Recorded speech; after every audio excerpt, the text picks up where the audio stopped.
Hello, chat. Doing a little bit of hair throw. Fancy seeing you all here. Hold on 1 second, please.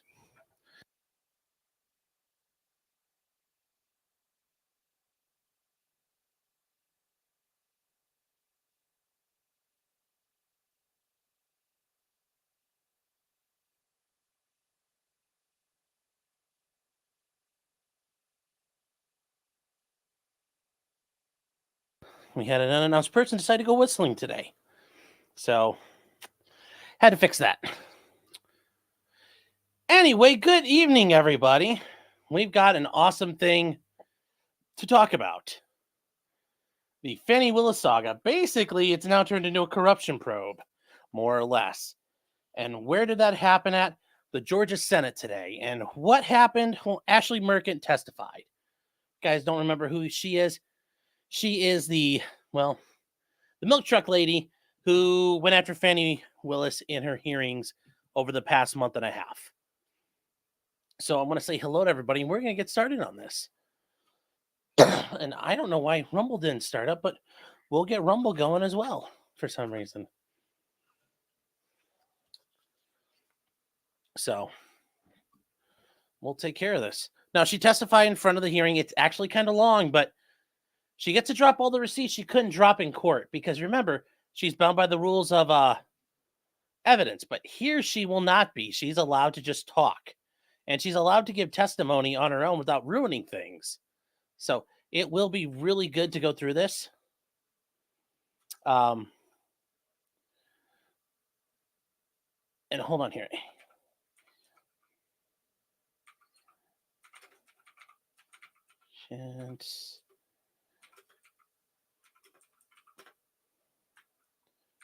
Sorry, guys. So why is this not working here? God, fucking Rumble. All the things they want you to do, they just don't do them right. That's the problem with Rumble. But anyways, I want to say hello to everybody here in chat. I know a lot of people were here. I had to change the time to 8. So Dazun got first. Yeah, he got first. Unhung Hero for $2 says, "Oh, I'm gonna come." Well, don't come. Don't come.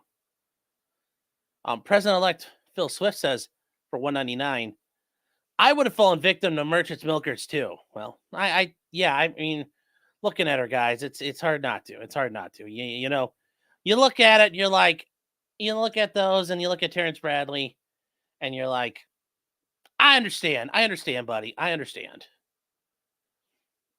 Ashleigh's the most organized woman on earth. Does she have kids? I think so. I think so. She's married. So, and she also does like marathons or triathlons or some shit like that, I think. I don't know. So we're gonna need J-Rock here to tell us. Since he like knows everybody in Atlanta.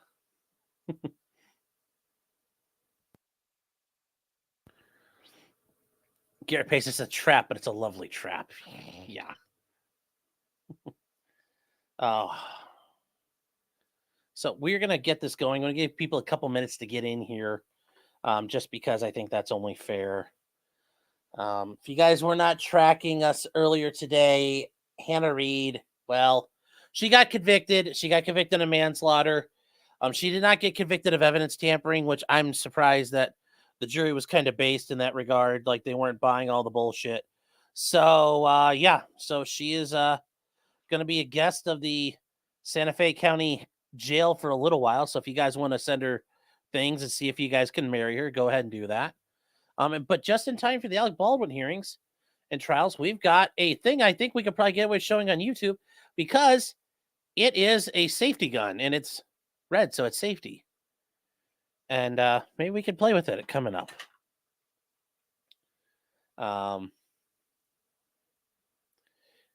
Sal can write her now, yes. Lawful Lucas says, let's go. Oh, we are going to go. We are going to go here, chat. Free the Gorilla Grip Pussy Pal. That would be hilarious. It'd be funny if somebody shows up to a hearing like that. Yes, I 3D printed a revolver. It does not operate, so there's no clicks and safeties there, but I can load it. It has a loading gate and shit. So I thought that was cool. That's what I thought was cool, chat. So, and we can use it because it demonstrates the loading, which is also part of the issue here because it doesn't load like people traditionally think.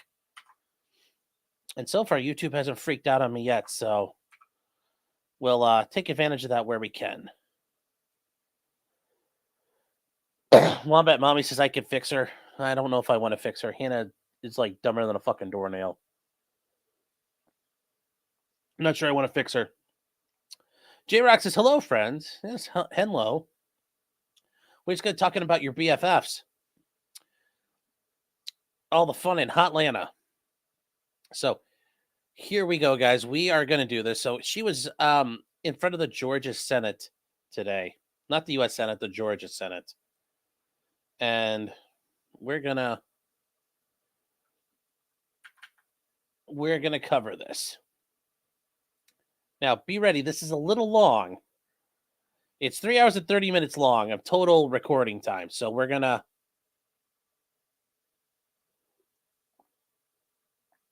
to do this here.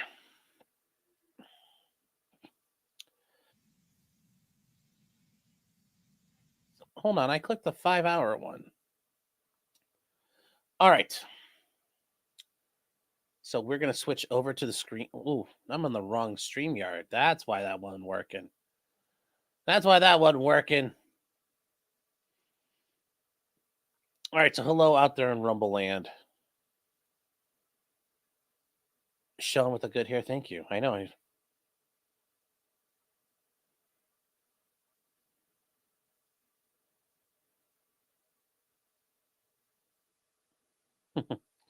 Explain the purpose of the hearing like I'm 12. Okay, so the Georgia Senate's wanting to know, like, what the hell is all this? Like, it sounds like Fani Willis is really fucking corrupt. Like, we need to know what's going on here.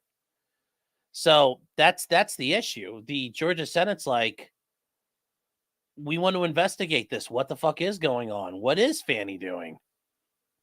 So that's the problem. Everybody's finding out she's did this scummy shit. So we're doing this.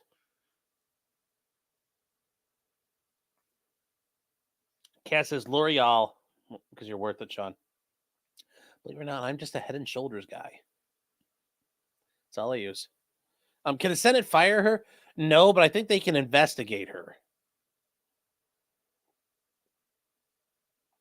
Because ultimately, that's a executive branch position. They would not have the authority to remove her, I don't think, under Georgia law. But they can investigate corruption in state government and local government. Explain it to me like I'm Clyde.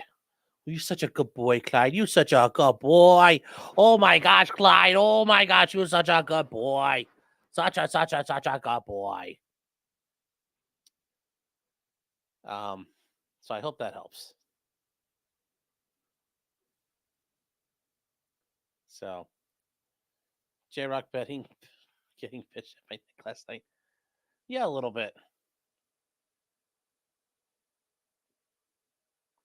No, not to peanut butter. Can the state legislator impeach her? I don't know about Georgia law, but I think that'd be a little weird if they could, because she's a county official. That doesn't make much sense. So, yes, he started lecturing you because he says you know so much.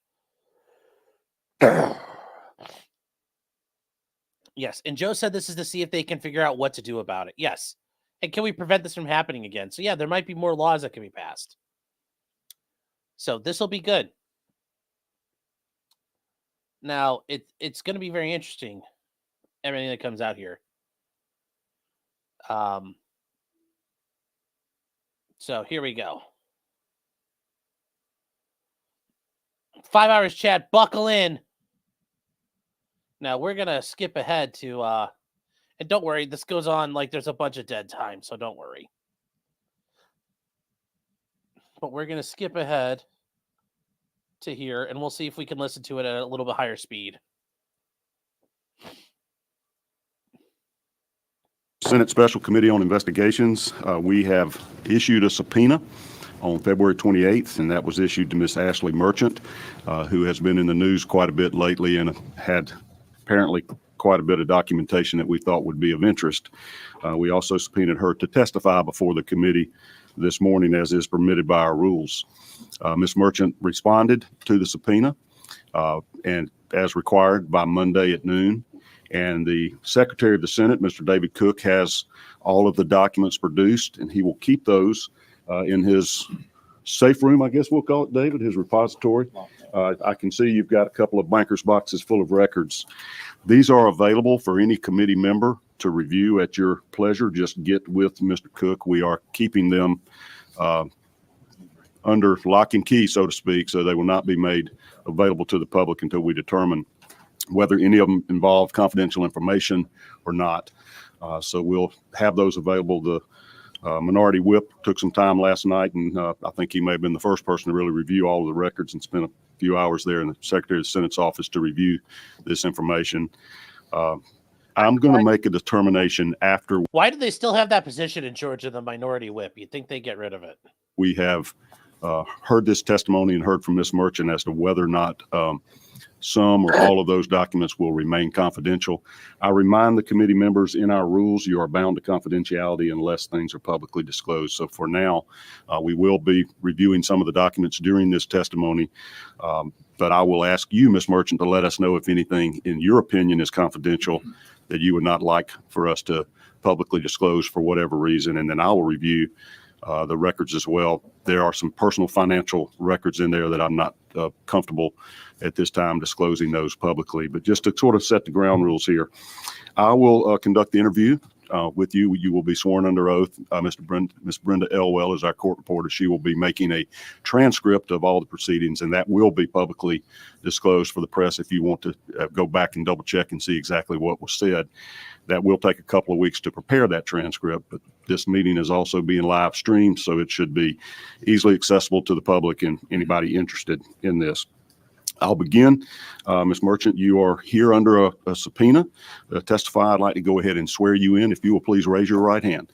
Do you swear that the testimony that you will give before this committee will be the truth, the whole truth, and nothing but the truth? So help you God. Yes, I do. Right. So, well, if you will just continue with the transcript as we go. If you get hung up at any time and I fail to hit the right microphone and you can't hear who's saying anything, let me know. The way our procedures work is that I will be asking the questions, and minority party will have an opportunity upon request to ask questions as well. I've discussed this with the minority whip, Senator Jones, and he may or may not ask questions towards the conclusion, or maybe even at a break. If you want to, just let me know. Ms. Merchant, would you please just identify yourself and let the committee know? You see all our name tags to see who's on here. You know who we are, but let us know who you are and what your profession is, background, et cetera. Definitely. My name is Ashleigh Merchant. Ashleigh.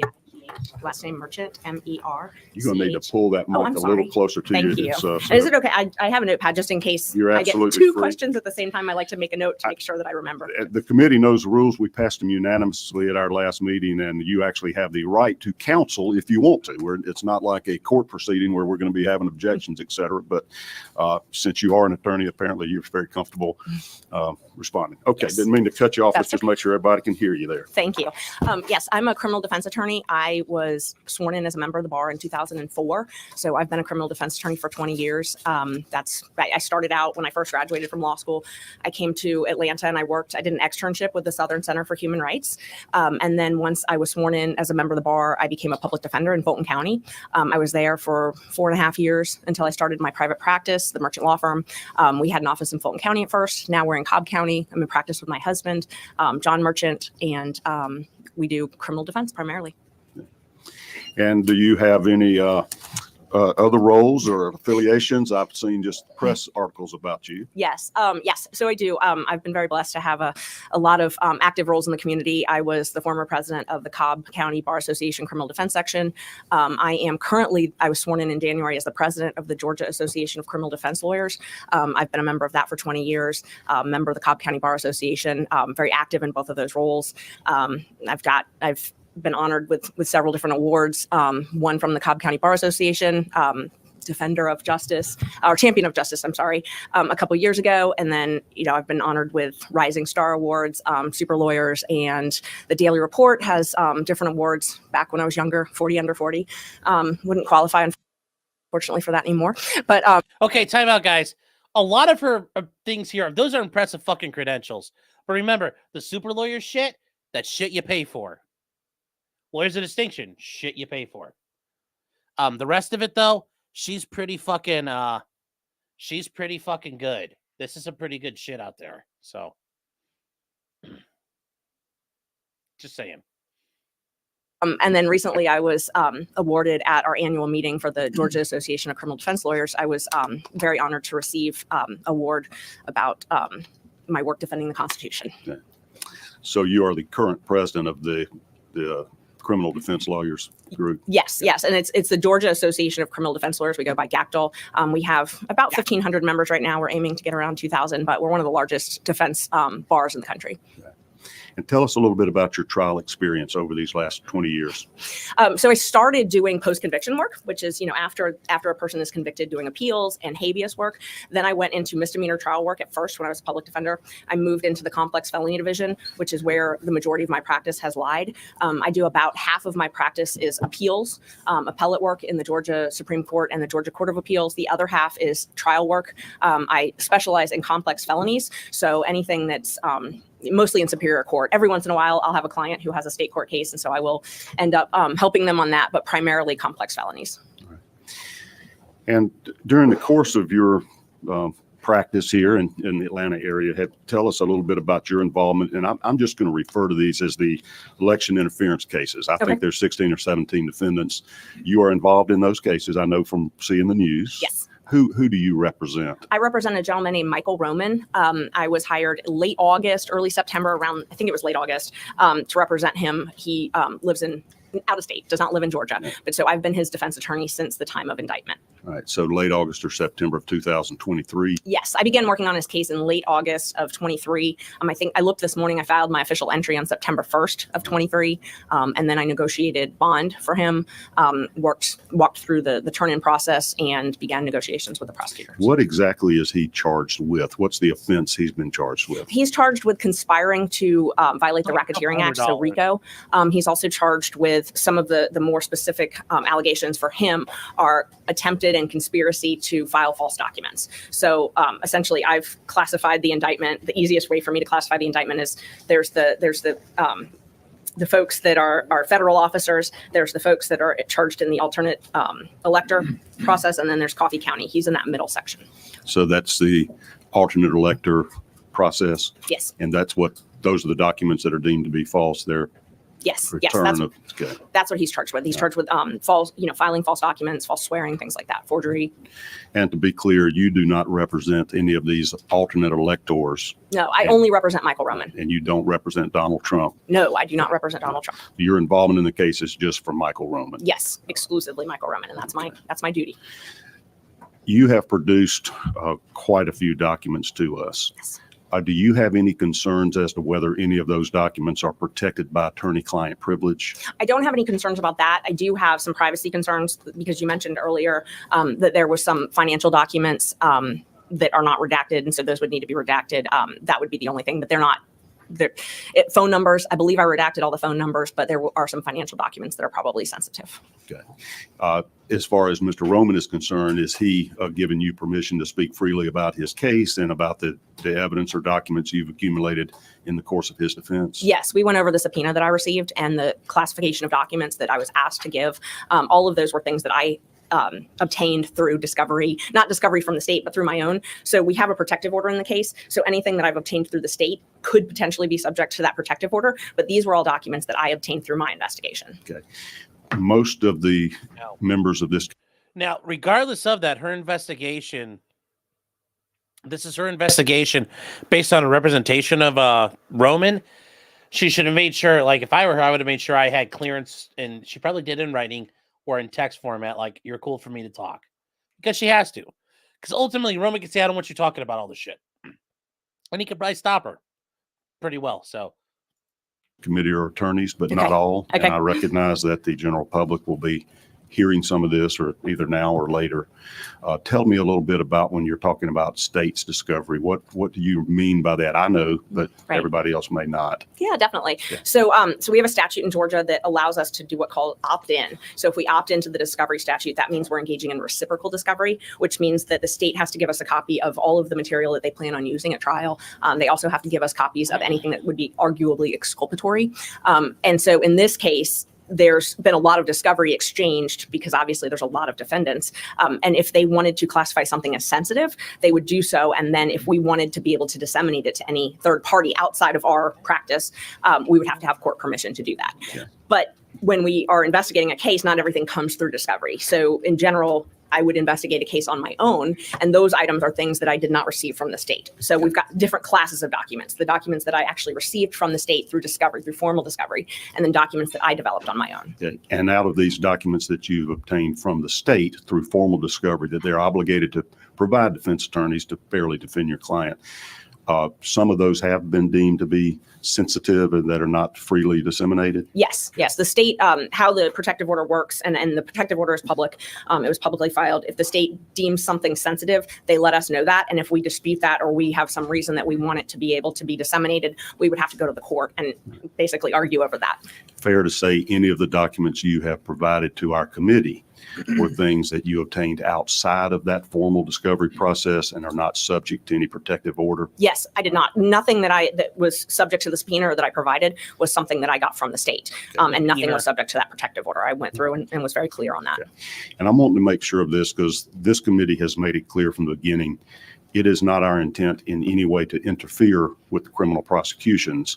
And so I would not want to be circumventing a court order that was for the protection of the privacy of the parties to that case. It is not our job to interfere in that case at all, or in your motion to disqualify Ms. Willis. I appreciate that. And I was very cautious because I certainly don't want to go against a court order Sure.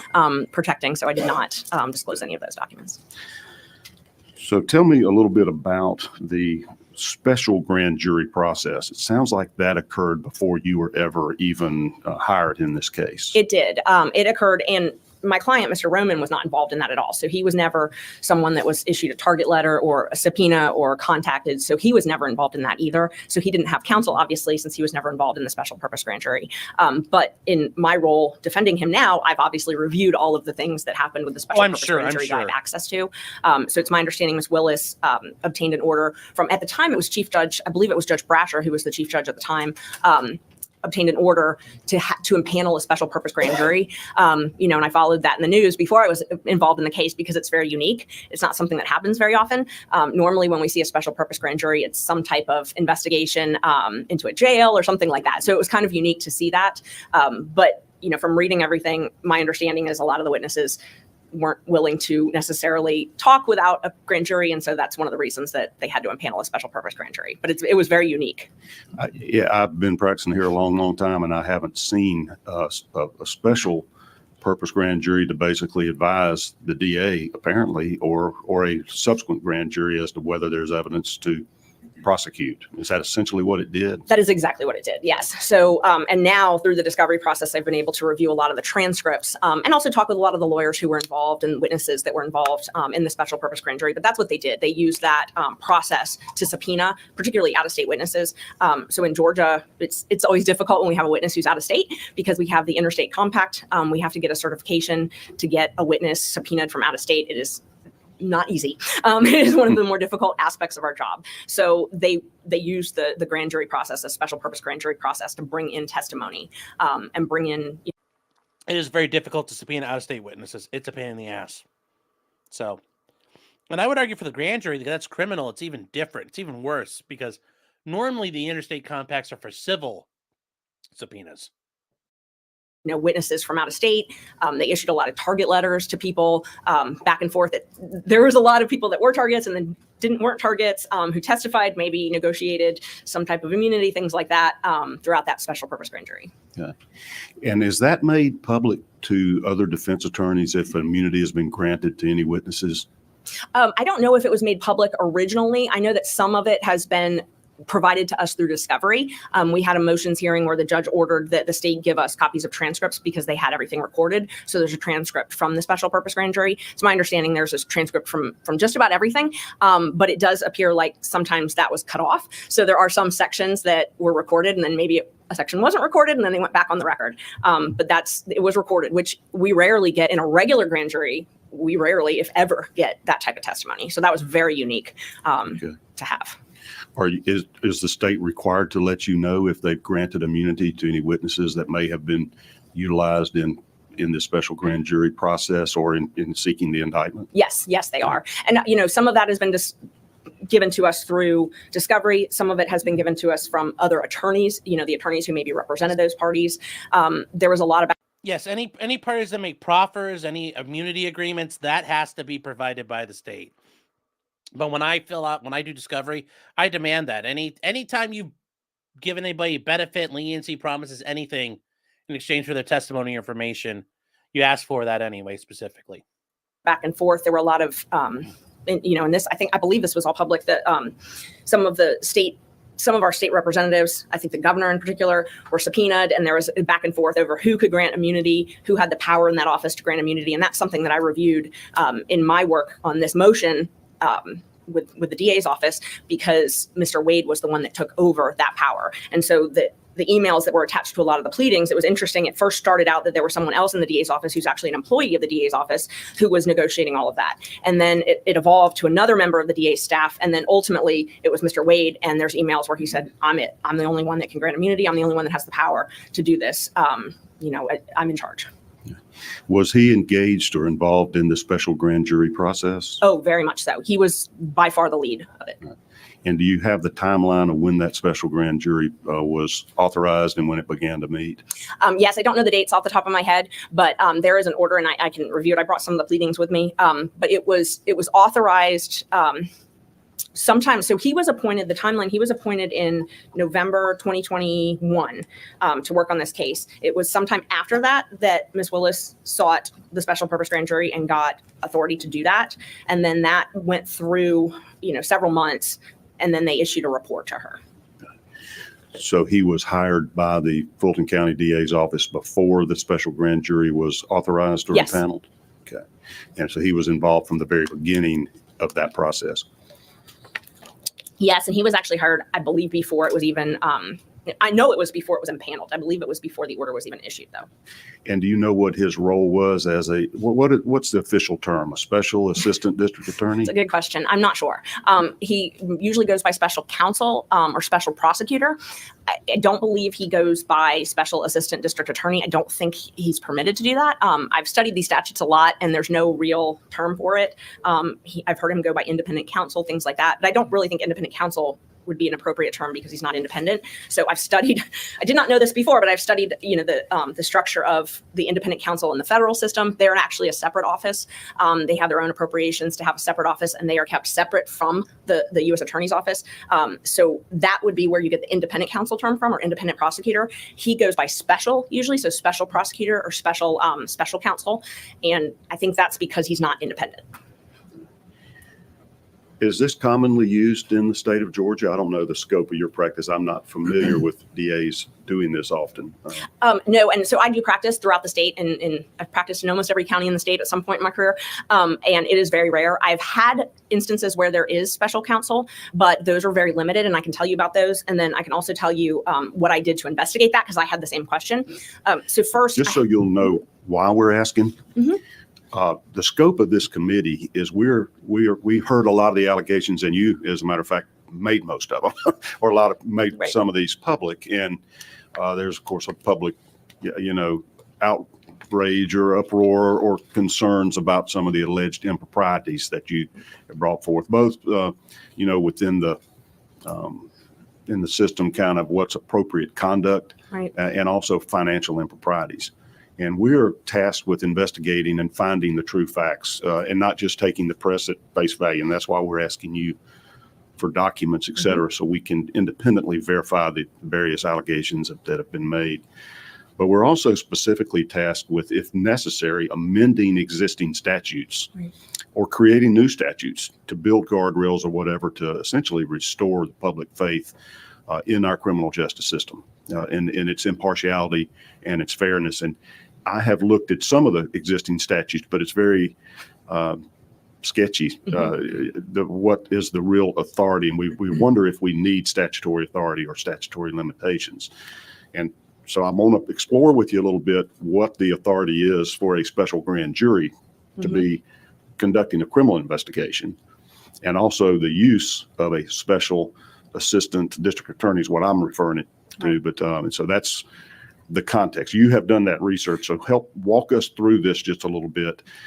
Is there a statutory process that gives authority to utilize a special grand jury to advise a DA or to essentially accumulate evidence for a DA to determine whether or not to indict? Right. So the first question was about whether this happens throughout the state or not. I did do open records to every single district attorney in the entire state of Georgia to find out, because I wanted to know, I knew based on my practice that it was a very rare process, but I wanted to know, I wanted the data. I wanted to actually see it. So we did an open records for every single district attorney. We have received responses from almost all of them. There's only a couple that we haven't, but I don't know that those would be big factors. The few that were remaining, I think it was Augusta that I haven't received one from. But I talked with two of the prosecutors in those districts. There's only two that actually use something that would be akin to this. And one of them said they haven't done it in years, but they have done it.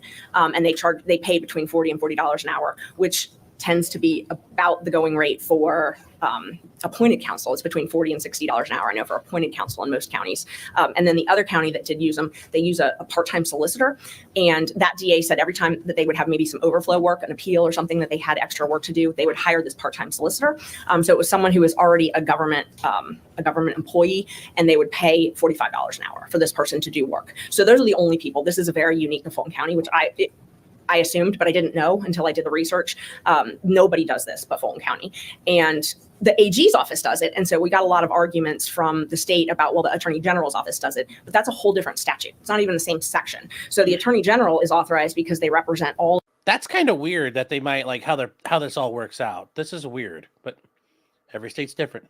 Of the state agencies, they are authorized to hire outside counsel, and they have to because there's a lot of conflict issues, and so it makes sense. So you've got different needs for hiring outside counsel. You've got conflicts if there's a conflict, and if there's a conflict, you'd have to hire someone who's outside of the office. You couldn't hire someone like in this case, like Mr. Wade, to be special counsel because they're in the office. So you can't, when you have a legal conflict, you have to have the offices have to be separate. So with the AG, that's usually what happens. Sometimes it's specialized knowledge. I mean, you've got people who are representing commissioners, you've got people who are representing, people in certain agencies in the state, in certain types of power. And so it might be a specialized practice area. So the Attorney General is authorized, and they actually publish it on their website, all of the rates. It's very transparent. So I went through and looked at everybody's rate. I mean, it's very transparent. How much they pay, it's based on experience. They get approval for that. They get approval for the appropriations for it. And it's just extremely transparent, which is in direct contradiction to how it works in Fulton County. And do you know how many judicial districts we have in Georgia? I don't. I do not. I could look at my open records request. So the judicial districts, there would be a district attorney for each of those. And so those are who I sent all of those. It's over 50. It's over 50. I think it's 59, but I'm not positive. That's what I think. I think it's 59. So out of those 59, you reached out to all of them to see if their district attorney's offices for each judicial circuit ever utilized a special assistant, outside counsel. Yes. Okay. And out of those, only 3 of them have ever done it? Only 2. Only 2 had ever done Fulton it. County is one of them. Only 2. Well, yes. I'm sorry. It's 3 counting Fulton County. Okay. I did not send an open records to Fulton County on that because I already knew that they did it. Is there a statute that authorizes that? There is a statute, and I cite it, if I may, I cite it in my brief. Feel free. Okay, thank you. I don't want to misquote it. Let's see. So it's 15-80-20. And how I came to learn that is I actually contacted the prosecuting attorney's counsel early on in this case, and because I was trying to figure out the legality of this. I did open records and I found out how much money the special counsels in this case were being paid. And there's about 20 different people in Fulton County that are paid under this type of arrangement. It's the largest personnel budget item in the DA's office. Why wouldn't you just hire more assistant DAs and have them in-house? That's what I didn't understand, and that's what 20 fucking people. I mean, in my opinion, obviously, I think that's what should happen. But the reason that it wouldn't happen is because if you're hired as an assistant DA, you can't take private work. So the statutes, and they're all in section 1518, 15-18, the one that gives the authority for this is 20. But all of those, if you read all of them, it makes it very clear that if you're going to hire more assistant DAs, they have to be paid the statutory rate. So you can't just pay an assistant DA anything you want. You could not pay them $300,000, something What like is that statutory rate? I don't know it off the top of my head, but it is in the statute. I know that like District Attorney Willis, for example, I think it's around $200,000, and that's one of the top paid people. So most of the people are paid, somewhere between 100 and 150,000, something like that, depending on their role, depending on county supplements. So what the statute says is it gives a state salary, and then you can get a county supplement. But all of that is around that range. I'd say around $150,000. But there's limitations. So to answer your question, why you wouldn't just hire an assistant district attorney? First, they couldn't make as much money as independent counsels, or I'm sorry, not independent, special counsels couldn't make that much money, but they also would be limited in their law practice. They wouldn't be able to have private practice, and that's by statute. So if you are hired as an assistant DA, you cannot have a private law practice also. Do you know how many there are in Fulton County DA's office? How many special prosecutors? No, how many assistant district attorneys? No, I actually opened records and it was declined. So we actually have a pending open records lawsuit. Which I did bring. I asked for that. I asked for how many were hired, when they were hired, when they were fired, and they declined to give me that under the Open Records Act. So it's going to be in there's probably a couple hundred. They're going to have a massive civil section. They're going to have a massive criminal section. And then there's going to be the attorneys doing oversight of all that. So I'm betting at least 200 attorneys. At least. If I had to guess. Ended up filing a lawsuit, and that's still pending. Because it just occurs to me, I think there's certainly dozens of them. Yes. Maybe 100. I think 100 would be a fair example, or a fair number based on just my knowledge of it. But there's quite a few, and if you had a certain amount of money that they spend several $1 million on these special prosecutors, that could be spent on a lot more assistant district attorneys. Do you know the process in Fulton County on how you approve the budget for the DA's office? Is that something controlled by the county, or does the DA have total discretion? It's controlled by the county. And I do know, I actually went back and watched a lot of budget meetings. They have their budget meetings online. I read a lot of the transcripts. And so it's very interesting. It's kind of a long answer though. Depending on who you are, in Fulton County depends on how your budget is approved. So for example, the county attorney, if they want to hire special counsel, and pay them hourly, like in this case, they go and they get that approved at the county level. They actually appear in front of the county Board of Commissioners and say, we need to hire this person at this rate. And they approve the rate. They monitor the bills. They do all of that stuff. So that's what happens at the county attorney's office. Okay, the county attorney represents the county, is not prosecuting criminals like the DA does. Correct. It's civil. So the county attorney does all civil things. In this case, they actually did end up representing the DA in some of the open records issues, which is a whole nother issue. So the county attorney, the civil body, they actually go and get county approval from the Board of Commissioners. And there's actually a resolution. So I think I attached as an example in one of my briefs, a copy of a resolution just to give as an example. I'm pretty sure I did. And it's very transparent. They get it approved. Yeah, here it is. It's called a resolution, and it's a resolution authorizing funding for additional personnel. And basically they go and they say, we need this for this project. We need this budgetary item, and it's approved. It comes out of their budget though. So they're not going and asking for more money for the county attorney's budget. They're just asking to use the county money that they've already been allotted for this special counsel. The district attorney has taken a different position. And I was surprised. So I watched hundreds of hours of Board of County Commissioners meetings just to make sure that I wasn't missing anything, that she never went and asked for approval for any of these special prosecutors. She did all the kinds of budget is crazy granted work. through the Fulton County. It is. It's in part of its budget. It is. So it's these special prosecutors have been paid a couple different ways. They were paid with state seizure money. So the first, around $100,000 of Mr. Wade's funding came from state seizure money. It appeared from looking at the budgets for the state seizure that fund ran out. So then it started coming from the general fund. But it was money so Ms. Willis had a budget right around the time that she hired Mr. Wade and these other special prosecutors. She went and asked for more money for a backlog. And so she was given extra money, and that money's been renewed since. It was given to her to hire 55 additional personnel, and it's actually in the resolution. She went in front of the Board of County Commissioners and asked for it. When was that? Do you know? I do actually, because I attached it to my brief. So I know the dates of things. September 15th, 2021 is when she presented her PowerPoint to the Fulton County Board of County Commissioners. And she gave a lot of statistics about all the unindicted homicides. It was mainly about homicides. It is, there was some about sexual offenses, but it was almost all about homicides. She said that, why am I here? The great trifecta: crime is on the rise, historic mismanagement, and then the COVID backlog. And so she asked for quite a bit of money to hire additional personnel. It was, I can tell you, that year it was $780,000. And that's in the fall of 2021, just before this special grand jury was impaneled? Yes. So that happened. She was awarded that money September 15th, 2021. And she actually did get the resolution and the process that you would normally expect. How much was that addition or increase to her budget? Not to exceed $5 million. Wow. So she was awarded for the end of 2021, which this is September 15th. She was awarded for September until December 31st, $780,000. It said, and then the next year, not to exceed up to $5 million. So hang on for 1 minute. My vice chairman here, Chairman Doe. Well, we're moving on up to the east side. To the deluxe apartment in the sky. Moving on up. I mean, $5 million fucking dollars, guys. Holy shit. God, they're just like fucking giving money away down there. Olazal is way more high-tech oriented than I am. Okay. He has downloaded some of your documents that you produced to us that I had asked him to have available so we could see them here.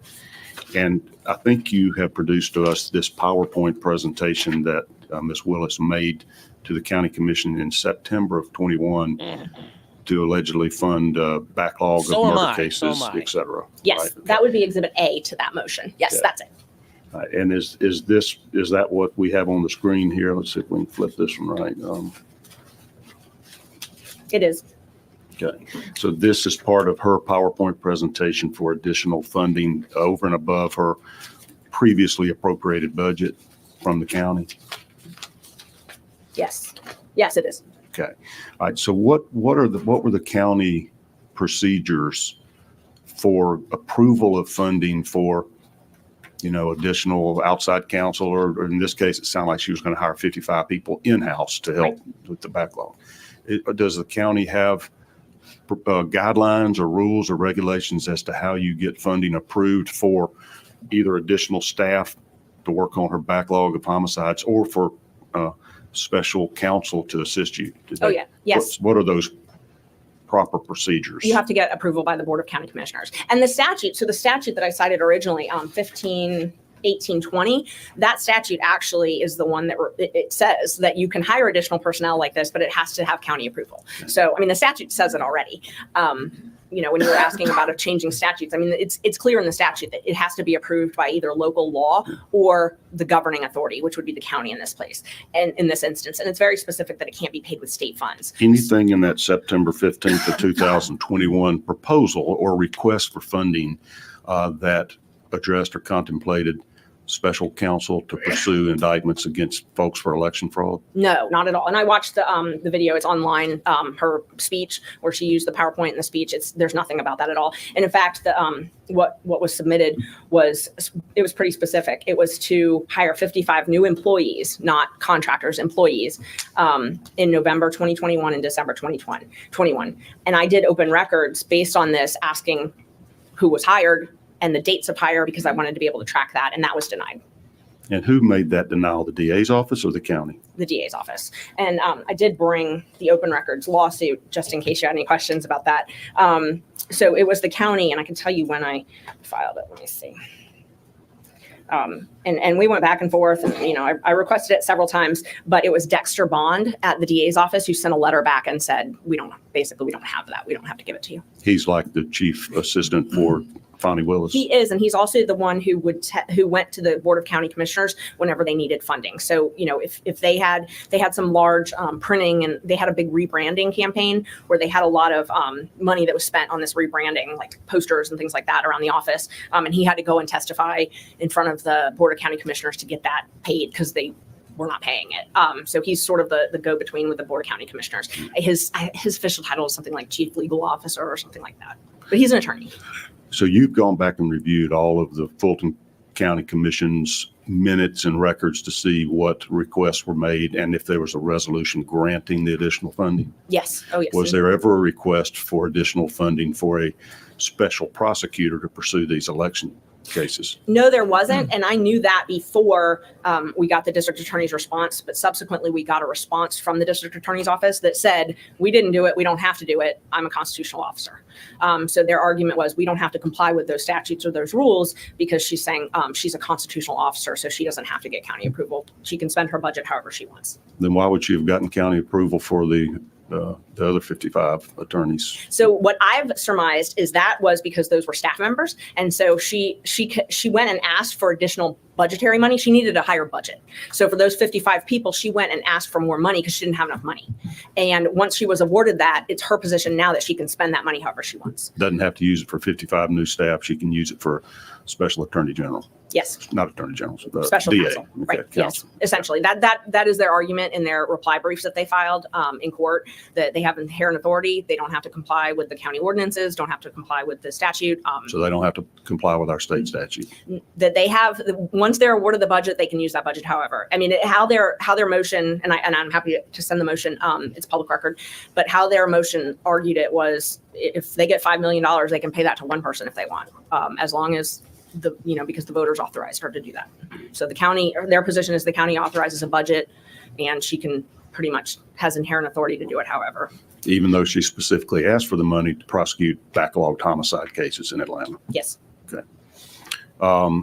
What's your opinion on that? You think the statute or county procedures permit that? No, I do not. And I cited several different county ordinances. So when I read the statute, when I read 15-1820, and it makes sense, it makes sense intuitively. As lawyers, when we bill, someone is reviewing our bills. I mean, that's just, that's the process. If you're in private practice, your client authorizes your bills. If you're doing public defense, which I've done public defense, I've done appointed work, the governing agency approves my bills, and they will cut them. They will regularly cut them if they're too high. And so there's always some type of budgetary authority that's reviewing everything. So I thought it was very strange that in this case, there isn't one, and that there's really no oversight because it is public money. So I know that it's an election. Fani should be getting a fucking attorney right now. She hasn't gotten one. Elected official, but it's still public money. And I don't live in Fulton County, so it would probably aggravate me more if I did. So we have the code section up that you're referencing for prosecuting attorneys getting additional personnel. That's what Mr. Wade would qualify as, correct? Yes. So under B, that's the section that authorizes the appointment of special counsel. And it says the manner and amount of compensation to be paid is fixed by either local act or by the district attorney with the approval of the county. And so that's where that's our argument that this was not appropriate expenditure because it did not have county approval. So our state law requires if a DA is going to go seek outside counsel, I'm going to call them, that must be approved by the county commission. Yes, without a doubt. And there are only 3 circuits that have even utilized this procedure. Yes. Do you have any idea what rates of pay were approved in those other judicial districts, or whether they went through some type of approval? So one was $40 and one was $45, and the annual amount that they spent did not exceed $2,000. And what did Mr. Wade receive? He's received about $700,000 so far. And what's he paid per hour? $250 an hour. Has Fulton County been given any opportunity to approve or reject those bills, or the fact that he's even hired? No. So, and that's an interesting point. So one of the things that the district attorney argued in their motions was that they don't have to have the actual bills approved. So she is the one that approves the bills. So essentially what happens was he would submit an invoice and she would sign off on it and send it to purchasing, and then purchasing would pay for it. So their argument in their motion was that the oversight is by purchasing saying a pay, that she would be the one that reviewed the time. So Ms. Willis reviews the time and then it gets submitted to purchasing, and purchasing then pays it. And so that's the oversight in her opinion. In the state's opinion, the oversight is from purchasing, but purchasing just gets a bill and pays it. They don't actually look at it and see if the work's done. Does Ms. Willis do that? Is she required to approve these bills submitted by the special counsel? So the contracts indicate that the bills are submitted to her. She doesn't sign off on all of them. A lot of them were signed off on by other people in her office, purchasing people and things like that. So there's no evidence that I was able to find that she actually scrutinized these bills or reviewed them or anything like that, but she may have. Okay. And you mentioned that attorneys that are working for state agencies or whatever, including the special assistant attorney generals, submit bills on itemized statement on what services they've rendered? Yes, and the attorney general has very specific guidelines on that. What you can bill for, how you have to bill, and is told to remind. There's a reminder that this is public service. So essentially be judicious in your billing. Right. Voluntarily get underpaid to be able to help the public. And a lot of people view it as public service, I think. Are those bills submitted in tenths of? I do some billing, in my job, and it's usually tenth of an hour. Yes. Are there rules or guidelines or sort of standards of practice and how you bill? Yes. So most law firms, I know because my husband used to work at a law firm, is 6-minute increments, and that's how most lawyers bill in the private sector. Public, it appears that most of them are in 10-minute increments. I know that that's what all of the indigent defense groups, they all are 10-minute increments, but I've never seen anything above that. Okay.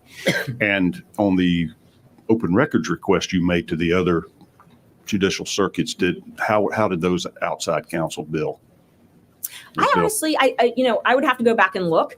They were very small bills though. They were making less than $2,000 a year. So they were small bills, and they were project based, which I think is also different. They would be hired to do a certain project. Okay. If Ms. Willis had hired a employee, one of these 55 employees, and tasked them with the job of going through a special grand jury process and helping seek indictments, investigate these allegations, what's the most they could have made? Well, first, she couldn't have hired Mr. Wade because it violates county policy. So she would not have been able to hire Mr. Wade as an employee. How does that violate county policy? They have a lot of policies on nepotism, relationships, personal. There's a lot of guidelines in the county policies. So she would not have been able to hire him. It would not have been approved. And that would be something that actually did have to get approved by the county. And because of their relationship, that wouldn't happen. So she wouldn't have been allowed to hire him because of violations of other county policies? Yes. He couldn't have been a direct employee of the district attorney's office? Exactly. This process circumvented those rules and ethical obligations? Yes, it did. Let's say it wasn't Mr. Wade. Mm-hmm. So if it wasn't Mr. Wade and someone else, I believe. Oh, Selena, that's normal. 6-minute increments every 10th of an hour. Every that's normal billing. You bill to the 10th of an hour. There's nobody that's going to let you bill because people don't trust attorneys, and if you let them bill at any higher rate, then they're going to get hosed. So no, that's a normal rate. 0.1 hours, 0.2 hours, 0.3 hours, 0.4 hours. That's a very that's standard. That's normal. So. Double done. She doesn't work at a law firm. She runs her own firm, though, so it's different. If she's been her own cowboy, people she reviews billing from other people, but she won't review her own billing like that in that sense. So, 6 minutes. Lawful Lucas saying 6 minutes for us. Yeah, it's normal. It's normal. So standard for the course. Most of the other prosecutors on this case make around $175,000 annually. I interrupted you. I'm sorry. That's okay. No, that was Back- the Okay. answer. So, if she had hired Mr. Wade or somebody else as a salaried employee, they would make around 175,000, most likely. So using this technique that didn't obtain approval and didn't have to follow the ethical guidelines of her own office, she was able to pay him $700,000 over 2 or 3 years. Yes, and Way more than he would have made as an employee. way more. And also, he's able to have a private practice, which is significant because you're not able to have a private practice if you're an employee. So that's a big issue. Have you reviewed his billings? Yes, I have. Senator Dolezal, will you give us an example of one? I think we have one we're just going to pull up randomly, kind of. Okay. Is that an example of the type of invoices he would submit? Yes, it is. And so That's an actual one, isn't it? that is an actual one. And so there's a couple things on this. You asked earlier about the authorization, that stamp that says okay to pay. I believe that's Dexter Bond's signature. So that was one where, Ms. Willis didn't approve it or didn't review it, at least as far as we know from the signatures. But her chief legal officer did. Right. So they would do that stamp okay to pay, sign it, and then send it to purchasing. But yes, this is one of the bills. And so he had monthly caps, which went up. There were a couple different contracts that were renewed. So we had one contract that expired, another contract, and the monthly cap was $35,000 a month. So that's where you see the total. But this billing is not something that you would normally see. All right. Well, I'm noticing it lists the day and just a number of hours. There's no real itemization of exactly how much time you spend doing whatever type of task. Right. There's none at all. And I also open records because in Fulton County you have a badge to access everywhere. So I didn't open records for his badge access. I was told he didn't have a badge. I was told by other witnesses that he did. So, I don't know. But that you would, if you were doing these things in the office, you would. I used to be a Fulton County employee. You have to scan, and they keep track of all of that. So you have to scan your badge to get in to certain places. So if he's doing this, even as a contractor, contractors at the jail have badges. The medical providers have badges. They all have the badges that they scan. I open records to the sheriff and the DA's office, and both of them told me that he did not have a card, an access card. But in order to do this, I would assume he would have to have one to get into the DA's office. And I have been told that he had one, and those you'd be able to see when he went in and out. Now I will say, guys, like meeting with team, doing research, is there a way that would count? And maybe he's trying to prevent I don't want work product getting leaked out. Sure. But he would have to show notes from that day. I met with the team. Here's all the things we talked about. And if he's got 5 pages of notes, and it was a 4-hour meeting, and then they talked about all the research he had done, and he could show all the research he did, that would probably be okay. But Nathan Wade doesn't have that shit. This is very this is all garbage. This is all garbage. But I was denied that. Anything unusual or irregular about, this is just an example, Bill, about the way he billed the county? Completely. I mean, you would never see this. This is what I would call block billing. So one of them, for example, it's 28 hours over the course of 2 or 3 days, team investigation meeting and drafting. I went back and looked to try and see, a lot of these were drafting. And at the time, I'm not sure what would have been drafted because most of this was during the special purpose grand jury. So there's not really a whole lot of drafting. And we've obviously never seen anything that he specifically has drafted. But I also calculated these team investigation meetings. So the majority of the billing are things like meeting with team. So if you see here, it's got team investigation meeting. Then it's got team meeting and argument prep. And then meeting with team. Most of his billing is meeting with team. Team meeting, team investigation, team brain drain. He called it different things like that. But I went through and that's the majority of the bill. Also, what's argument prep? Prepping for what argument? This wouldn't be standard from what you see at block bill in 8-hour increments instead of, you said, This is before the indictments were released. So what the fuck are you arguing? We're arguing what? Things. What things? The things. We had a meeting about the team. What? Oh, we had a team meeting. And then, it's just, all kinds of bullshit. 6-minute increments are more specifically, and does not really give a lot of identification of what's being done. It gives pretty much zero, in my opinion, identification. I mean, this is not something that we would be able to submit to a client. When we showed the receipt. Ever. I can't imagine. I mean, they would, if I billed them $2,000 for 8 hours of meeting with a team on one day, and just research without what I'm researching. I mean, you have to be detailed in your bills because that's accountability. I mean, that's the only way as lawyers we can be accountable. You know, our clients aren't sitting in our office while we're researching. So I have to say what I'm doing. And somebody has to approve it. Oh, yeah. And it's ultimately Fani Willis that was approving these either personally or through her designated assistants. Yes. Yes. And there was a written contract with Mr. Wade and the Fulton County DA's office. There was. Yes. All right, let's see if we can pull that up, Senator Dolezal. Am I right that I think I've reviewed your documents, that there were more than one contract? Yes, there were. Is this the first one? Yes, that's the first one. All right, so that says it shall commence November 1st of 2021 and go through October 31st of 22. Yes. Okay, so that contract began before there was even authorization to have a special grand jury, and later in November of 21. Yes, it did. Okay. Does it specify that that's what his role was going to be? Or is there any way that's disclosed to the public what he was doing?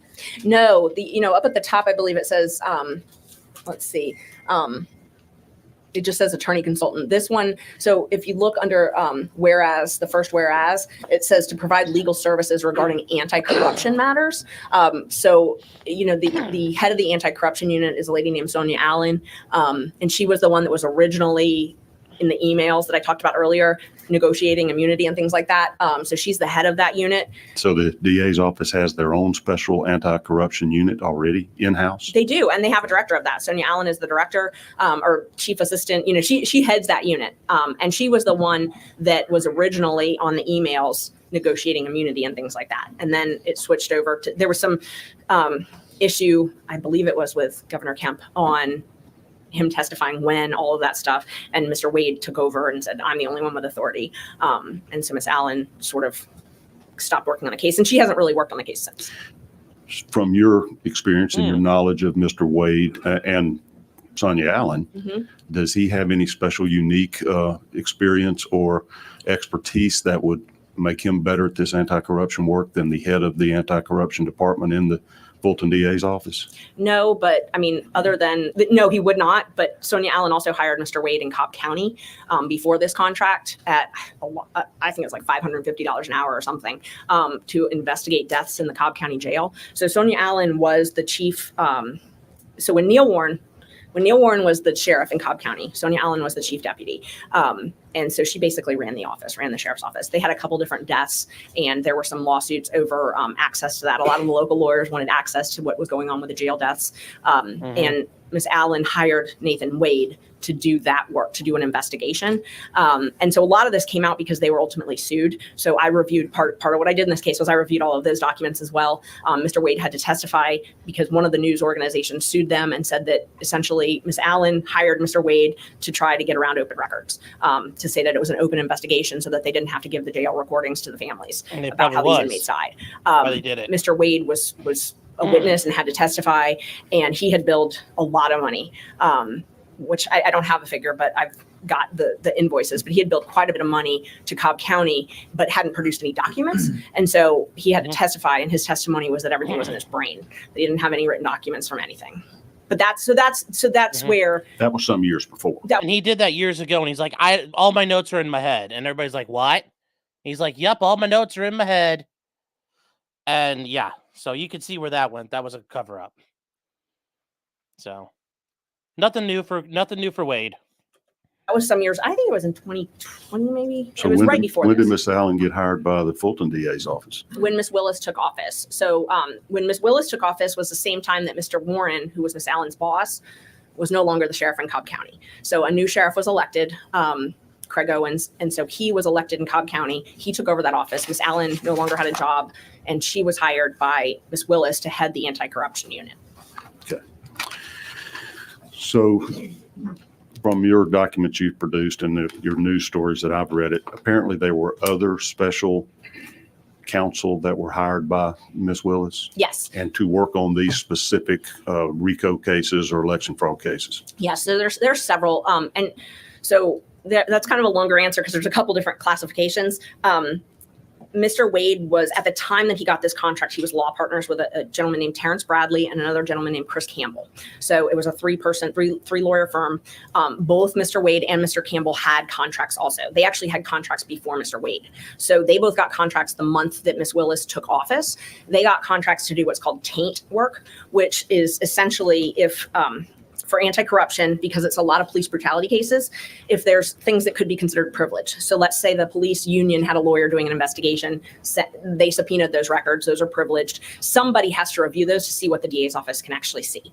So it's that wall, that privilege wall sort of. So both of Mr. Wade's law partners had contracts to do that privilege review, that taint review, conflict review. So you're seeing if there's tainted evidence, something that should not be revealed might damage another case, or it might be privileged and not subject to disclosure. Right, exactly. And when one of the best examples I could give is, in the Tex MacGyver case, he was a lawyer. They seized a lot of his documents. A lot of them were attorney-client privilege related to other people. The DA's office was not able to just go through all of those. So they had to have a taint team, is what they call it.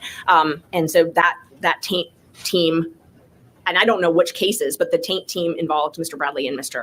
Campbell, who were Mr. Wade's law partners. Basically, they're reviewing documents to see whether they should be produced or privileged by attorney-client privilege or something else. Exactly. Not exactly prosecuting criminal cases then. No, they weren't prosecuting criminal cases. But Mr. Wade testified that they were law partners at the time, so that he would have shared a third of whatever contracts they got. So those contracts he was getting paid essentially from the law firm as well. All right.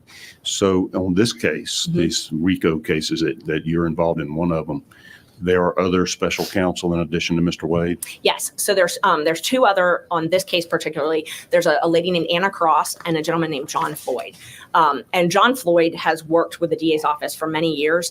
I actually was involved in another RICO case year before this one, which luckily my client resolved his case, so I'm no longer involved in. But that case, John Floyd had also helped craft the indictment. And, he's sort of known as a go-to person for racketeering cases. So the district attorney would regularly call on him to help in drafting indictment. Anytime we would file what's called a demurrer, which is a motion to quash an indictment, he would usually be the one that came and argued it. And then Anna Cross was also hired, and she really focused on the work in federal court.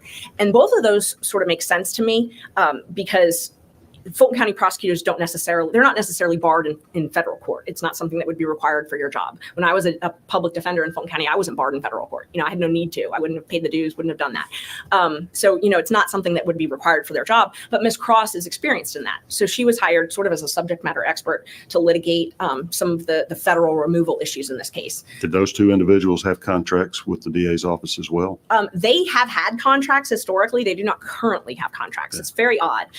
Did you review their billings? I did. I reviewed their billings. Stark contrast. So Mr. Floyd, for example, he was only paid at a rate of $150 an hour. And Same case. And he more experience and expertise in RICO cases. I mean, everybody would agree. I think that John Floyd is one of the preeminent experts on RICO. Yeah. I believe he testified in front of the Georgia legislature when RICO was passed.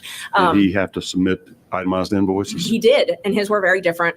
His were significantly reduced, and the big difference was he billed for the time that he was working on the case, not necessarily like 8 hours for team meetings. Do you have itemized billings? Very much so, and yes. What increments did he bill in? I might have some of his contracts with me, but it was either 10 or 15-minute increments. And so did Anna Cross. Now, Anna Cross was paid $250 an hour. Anna Cross is very well-known, very experienced appellate, federal lawyer, does a lot of complex litigation. She was a DA for many years, handled a lot of high-profile cases for the district attorney's office.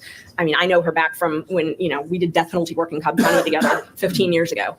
And then she went to DeKalb County and prosecuted a number of high-profile cases there, but just very well-known. And her bills were also submitted, but they were the same rate. They were $250 an hour, but they were much lower bills, not anywhere near the bills that Mr. Wade did. Do you know how much Anna Cross has received during the course of this criminal prosecutions or I'm not sure. Investigations? I might. Let's see. Okay. You said Mr. Wade had about $700,000 so far? Yeah. Oh, Miss Cross was under $100,000, I believe. All right. So if she's under $100,000, what about Mr. Floyd? Mr. Floyd, much lower, even lower than Anna Cross. he has not billed in a while. So I was subpoenaed, or not subpoenaed. I did subpoena, but I also did open records for all of his bills. We've not been provided anything recently from him. So I'm not sure if he actually did bill, because his contract said you have to submit the bill within a certain amount of time. So I'm not really sure. They stopped responding to my open records requests. But when they did respond, they were very, very limited, very small bills. Okay. And your open records request was to whom? The Fulton County government, the commission, or the DA's office? I did them to all of them. And once, especially that they stopped responding to them. So they have a portal, and if you go to the DA's office and you click open records, it takes you to the Fulton County portal. So if you try to submit it to the DA's office, it necessarily goes to a portal for the entire county. So you have to submit it through those. So that's where I would submit it. You can designate, I think this is the DA, I think this is budget, things like that. So I would be over-inclusive just to make sure that I wasn't missing somebody. But every single time they would route it to the DA's office. So I would get a response that said it's been routed to the DA's office, and we're waiting on the response. There were one or two that I got from the county that didn't appear to be routed to the DA's office. Right. And so who's refusing to produce these records to you? The letter came from Dexter Bonds at the DA's office. And Dexter that's Bond. why you filed a lawsuit against the DA's office to force them to comply with open records? Yes. Okay, that's still pending? It is still pending. Fulton County Superior Court? It's Fulton County Superior Court. It's assigned to Judge Krause, I believe. And the county attorney contacted us and says they're going to be responding. So the county attorney is actually defending that lawsuit. Right. And so they're telling you they're going to respond to the case or respond to the request now? You're waiting I to believe see. the case. I haven't received any documents, so. Fairly recent filing you filed there, or that lawsuit? Okay. Yeah, so we Very filed it in flexible, January, right. and then they had a little shutdown in Fulton County where nothing was able to be file stamped. Our process server couldn't serve it until it was file stamped, and the Odysseys, This is just at 1.1 speed, guys, because it's 3.5 hours long. Just want to get through at a decent rate, especially if I stop to talk. the e-file system in Fulton County was hacked, and so it was shut down for a while. So it took us a little bit of time to get a file stamp copy back, but it's now been served. But it was filed on January 30th, Of 2024. 2024. And I have a copy, which I don't have that. I- If you would provide us with Happy that, to. then we'll give it to the Secretary of the Mhm. Senate as a supplemental response to the subpoena. I'm happy to. This is a clean copy. Okay. Yes, so you all can. So what's the relevance this. to you? Why did you seek these billing records of these attorneys?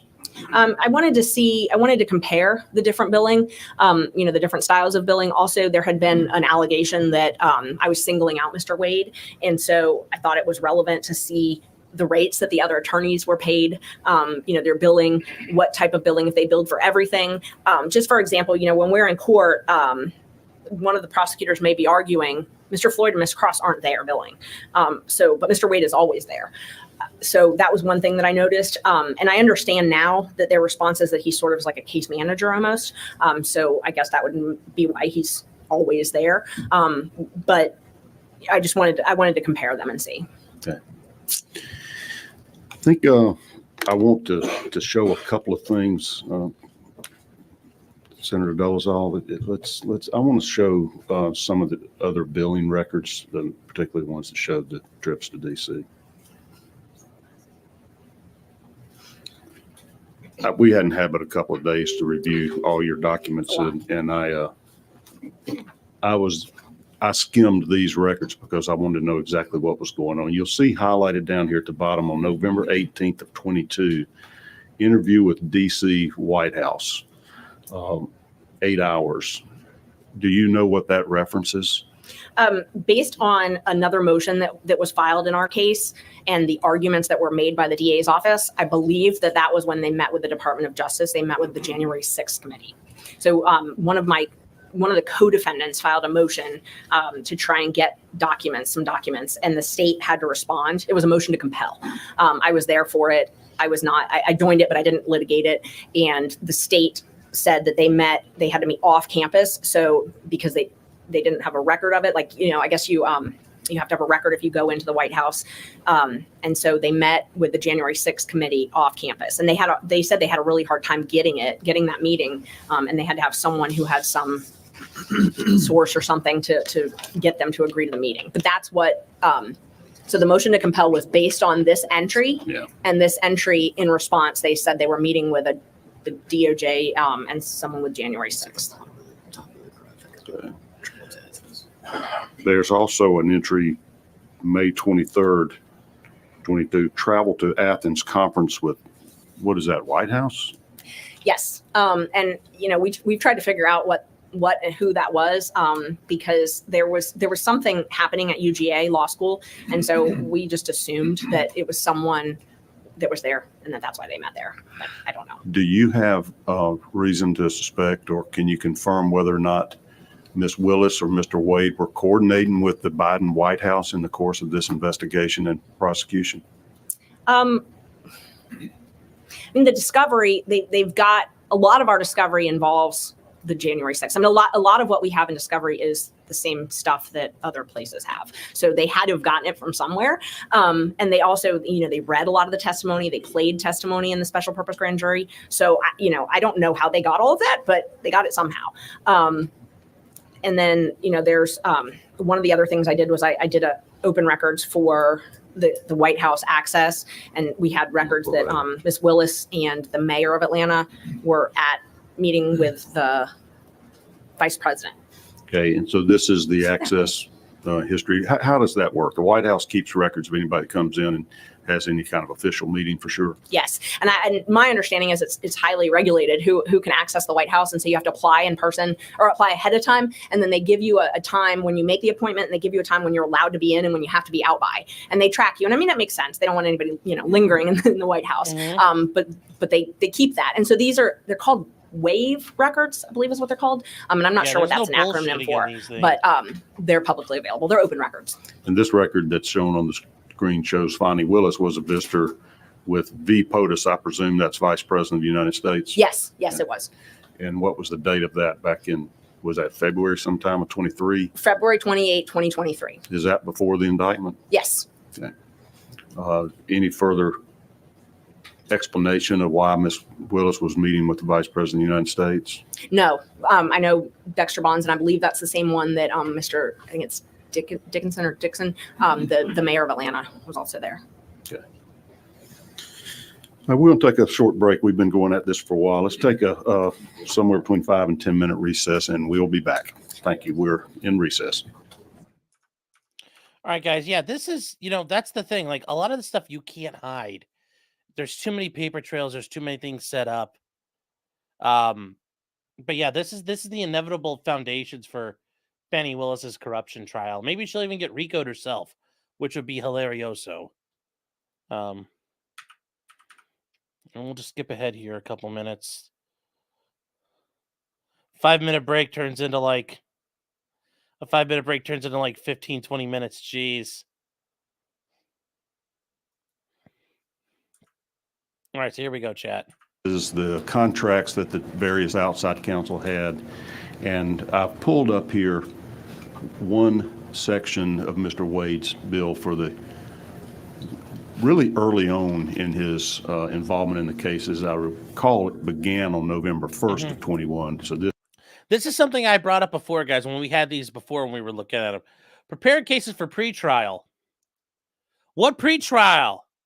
You didn't indict these guys till like 2023, and they hadn't had a pretrial till fall of 2023. So like, what pretrials were you preparing? Unless he's like doing other bullshit for Fani. I don't know. But that's a problem where things aren't clear. I'm consultant on pre-indictment anti-corruption issues. Well, what is that?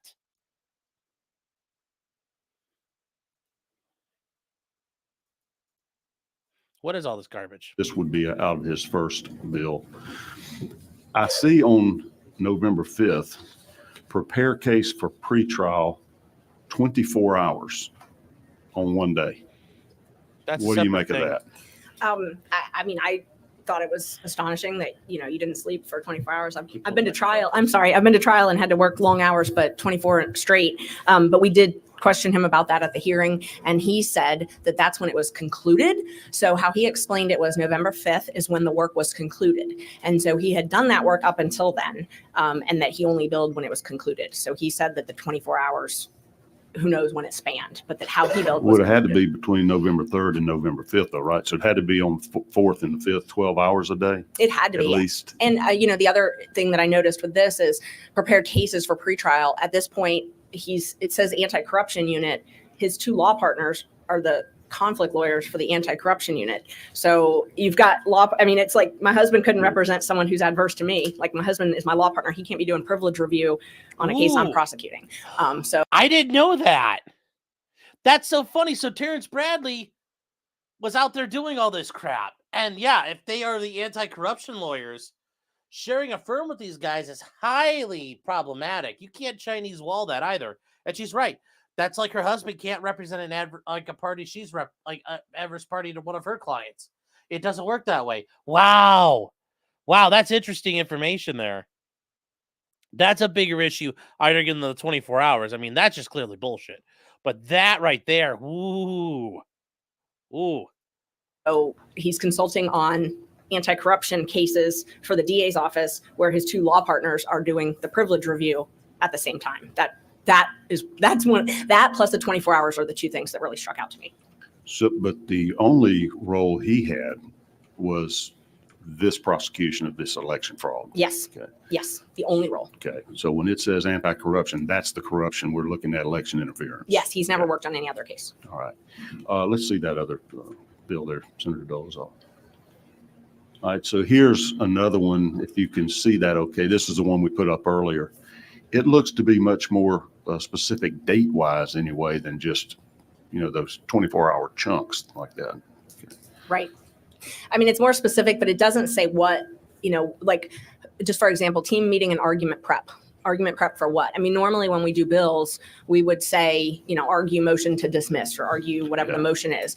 Research. What are you researching? Researching statutory privilege, whatever it is. Yeah. Now this one, he shows date ranges when it's over multiple days, like down at the bottom, 426 to 427, 18 hours. Right. If I'm reading that right, or 16 hours. There are times where that would work doing the massive billing windows. Like, let's say you were in trial for a guy and you were in trial for like a whole week. You could probably get away with billing a whole week saying trial. You don't have to go through every couple of minutes if you were actively occupied with a client. It's probably like one of the few times you could get away with that. But on that previous one, he just has one date, 24 hours. Yes. Okay. And you say these are approved by Fani Willis. By contract, she has to approve these billings. Yes, she does. Okay. And those are approved by her. So if there were any questions, and as a lawyer, when we submit bills to clients, they regularly question, and I know when I've done appointed work, they regularly question that as well. You have to list exactly what you're in court for, exactly what you're drafting. You can't just say prepared cases. You've got to say, what did you prepare? What did you draft? So, I mean, the county in Cobb County, for example, they make you actually attach motions. If you do like an appeal or something and you're billing for that, you have to actually attach it to prove that you did the work. I did go back at the break, though, and I have an answer to one of your questions earlier. I just wanted to clear up. You had asked me when the special purpose grand jury had convened. I looked, the state filed a response. So this is DA Willis's response that was filed on February 2nd. They wrote on this response to your motion to disqualify? Yes, sir. Okay. Response to my motion. On page 13, they wrote, shortly after his appointment in January 2022, District Attorney Willis petitioned the Chief Judge of the Superior Court to convene the Superior Court judges to consider her request for the special purpose grand jury to conduct an investigation into the facts and circumstances relating directly or indirectly to the possible attempts to disrupt the lawful administration of the 2020 elections of the state of Georgia. And they attached that exhibit. So you had asked me earlier when she petitioned. So it was, in their own words, shortly after his appointment. Okay. So this whole, the cases are about attempts to disrupt, because obviously Georgia certified Biden as the winner and he got inaugurated that following January, and this is years later we're having this whole investigation. Yes, attempts. And my client specifically is charged with attempt and conspiracy. So he's not charged with actually doing a specific act. He's charged with conspiring or attempt, depending on which section you're talking about in the charges. Some of these itemized statements show drafting. Yes. Did Mr. Wade draft any documents to your knowledge, or prepare any legal documents at all? No, not that I'm aware of. And that would be. Did he sign any pleadings as if he was the drafting attorney? No, and he's not the one that usually files them. Will Wooten is the one that usually does the filing. There's two other prosecutors that also do it. Alex, and I don't want to butcher his last name, starts with a B, but he does it. And then Grant Rude. Anna Cross has also filed pleadings, but not Mr. Wade. In your review of all of his billings, Did you ever see where any of his time or bills were cut or reduced by whoever was reviewing them and approving them, either Ms. Willis or her deputy? No, I never saw any questions. And her response or their office's response doesn't indicate that was ever done either. And your experience when you were doing like your public defender work, that you were reviewed and they cut your time? Oh my gosh, yes. Yeah, when I first left the public defender, I had a couple clients that were in the appeal process, because I was at that point, I was in the appeals division when I left, and I didn't want their cases to linger, and I didn't want a new lawyer to have to kind of just, pick up right when they were going to the, appellate courts. So I kept some of them. Some of them the judges appointed me, and so I would be paid, I think it was $50 an hour, $45 an hour, something like that. And then some I just took pro bono, but I had to get those bills approved. I mean, they were regularly cut. On Mr. Wade's contract, he was allowed to bill, he was capped. He could not bill more than $35,000 in any given month. Yes. Yeah. And that was not, so the original contract before the special purpose grand jury was started was a lower cap. This was the cap for the majority of his work during the special purpose grand jury and then now. So he had a contract November 1st, 2021 up until October 31st, 2021. And the cap was lower for that. Then there was a period of, I think it's 15 or 16 days where he did not have a contract.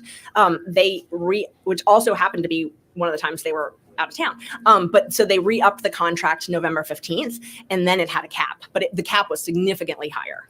Like I don't remember the first cap, but it was not 35,000. Here is a document you produced. I think you prepared this summary that shows all the payments that he received. Either I did this or this might have come from Fulton County purchasing. All right. Okay. So that was produced to you from Fulton County as yes. all the payments he received? Yes, this was produced from Fulton County, yes. And what's the total? Is that just, my eyes aren't so good. What that looks like 22 all the way through 23? Yes, 22 through 23. So so his first bill would have been paid in January of 2022. So he billed for time in November, December, and then you see those two bills. And so those were $15,000. I believe that was the cap. So in right. January, he was paid for $15,000 for work in November, and then in December, he had work totaling $15,000, and he was paid for both of those in January. That's why there's those top two invoices for $15,000. Yes, that's why there's those top two invoices. And they produced some other documents to me as well that showed which funds they came out of. So I was able to track which ones came from state seizure money and then which ones came from county general fund.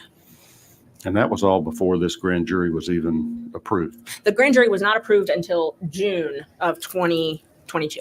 Okay, it was requested in January. It was, and I just looked that up at the break. So it was requested in January. It was approved in June, the order actually. But what happened was they started picking. So it looks like they started picking the grand jurors on May 2nd of 2022. And they actually started hearing evidence June 1st of 2022. Okay, so lots of this time was way before he would have been having to question any witnesses or attend grand jury hearings or anything. Yes, he could not have attended a grand jury hearing until at the earliest May 2nd. You were talking about the experience and expertise of the three outside, I'm gonna call them outside counsel, because they were not direct employees of the DA's office. Correct. Had Mr. Wade ever tried a felony case, prosecuted a felony case before this, to your knowledge? No.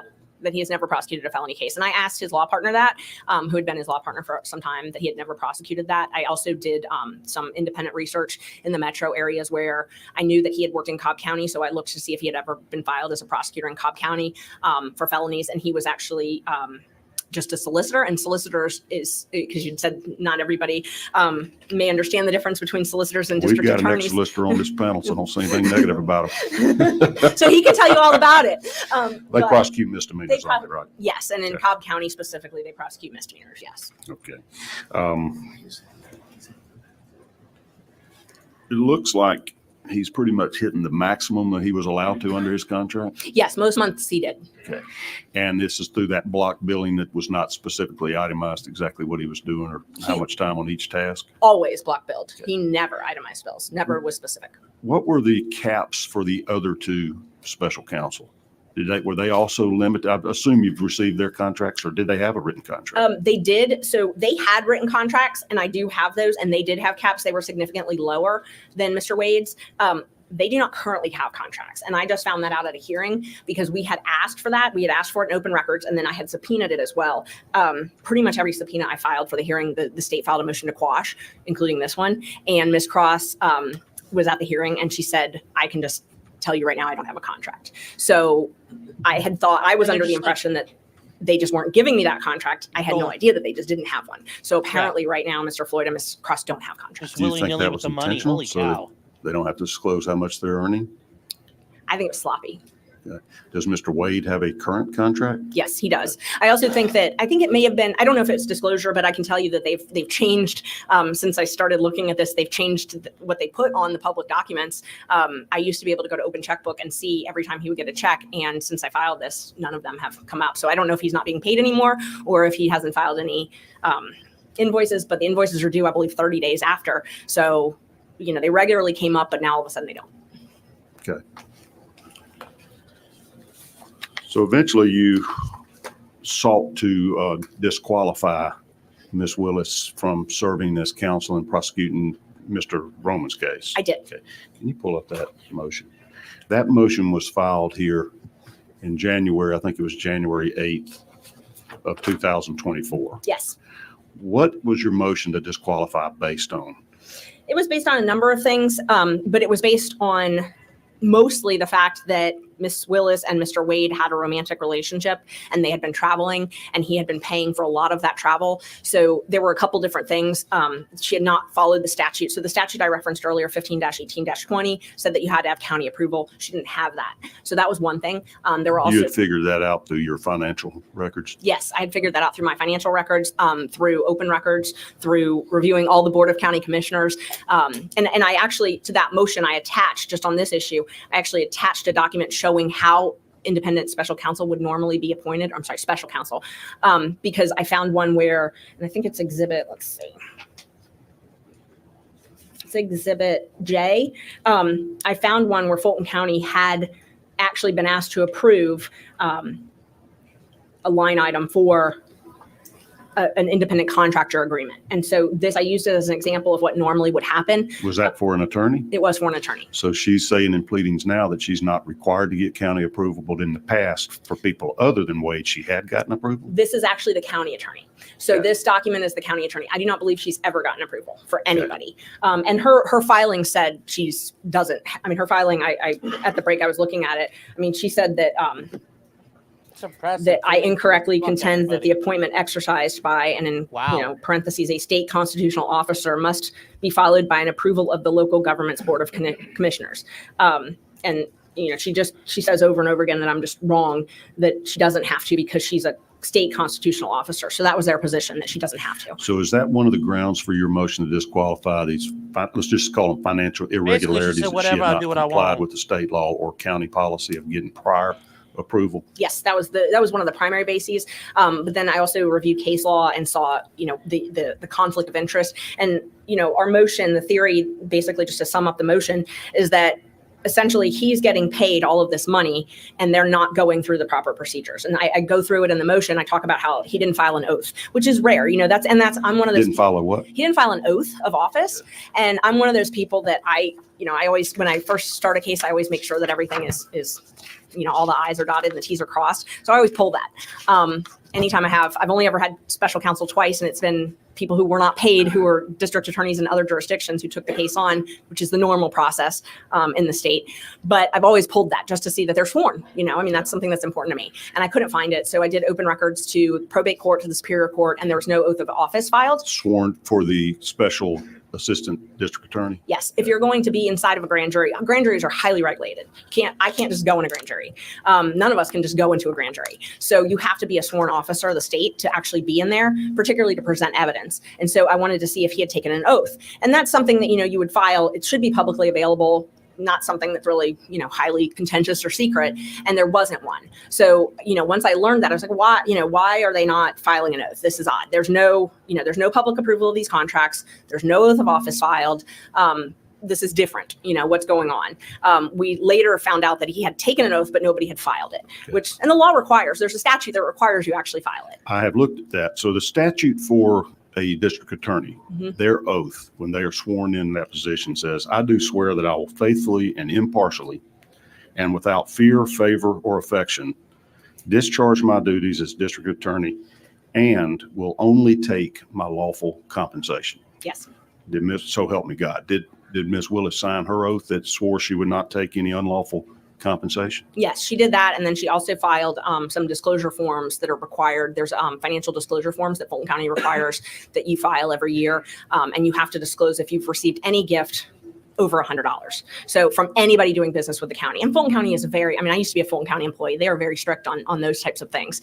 So anytime there's anything that could be construed as a gift over $100. And I've gone to lunch with prosecutors before who wouldn't let me pay for lunch because they're like, what if it's over $100, So people do take that pretty seriously. So that would apply to Ms. Willis would not be allowed to receive gifts from whom?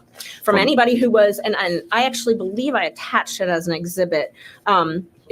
It's basically anybody who is doing business or seeking to do business with Fulton County. Okay. So, and it's one of That those. would include Mr. Wade, obviously, then? Oh, definitely. Okay. And that makes sense because that's one of those provisions that's supposed to, be guarding against honest services. Like anti-kickback statute. That's exactly what Hire it's supposed somebody as a vendor and they give you gifts in exchange.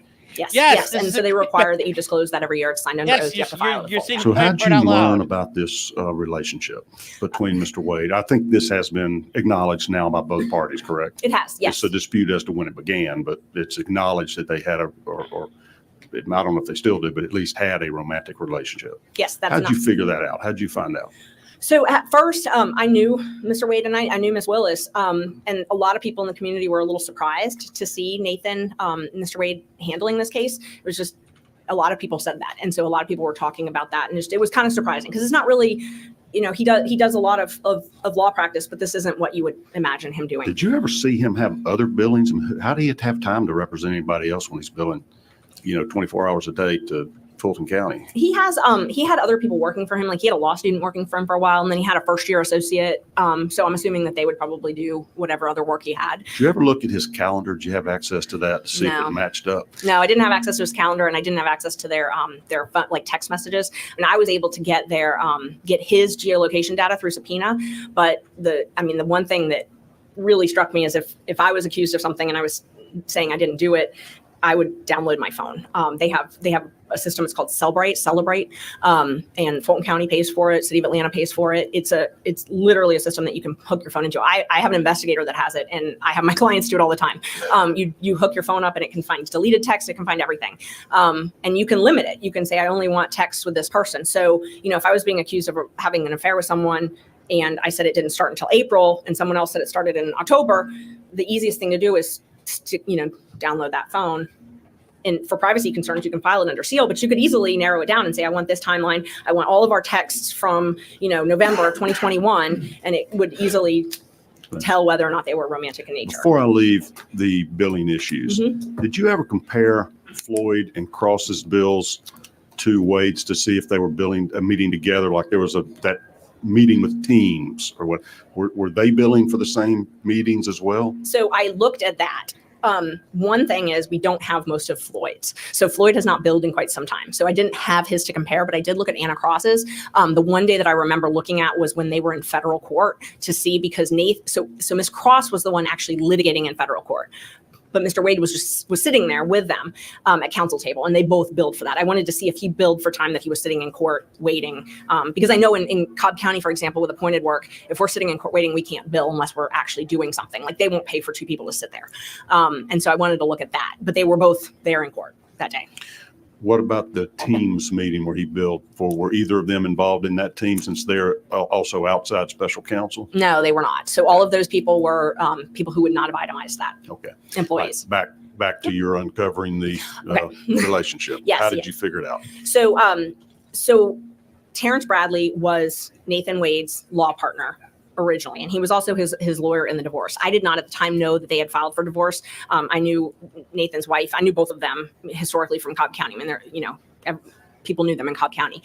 Mr. Bradley actually called me after an article. We were looking into the financial irregularities. We're looking into how much money had been paid because everybody in the case was kind of like, what, why do you have special this counsel case? on this case? Yeah. Like, Was why Bradley still a partner with Wade at that time? He was not.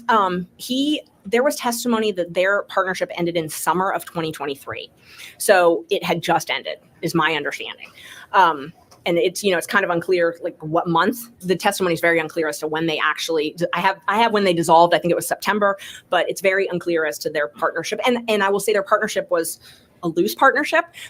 They had a partnership with the bar, but they all had separate legal entities. So each of them were filed as the law office of Terrence Bradley, law office of Nathan Wade. They had some joint bank accounts, but then they had some separate bank accounts. So I don't really know the exact structure. It was a very loose type of organization, but they were working together. And so Terrence actually called me. He had seen an article where I had done open records with another lawyer, Manny Aurora, and we had uncovered how much money everybody had made.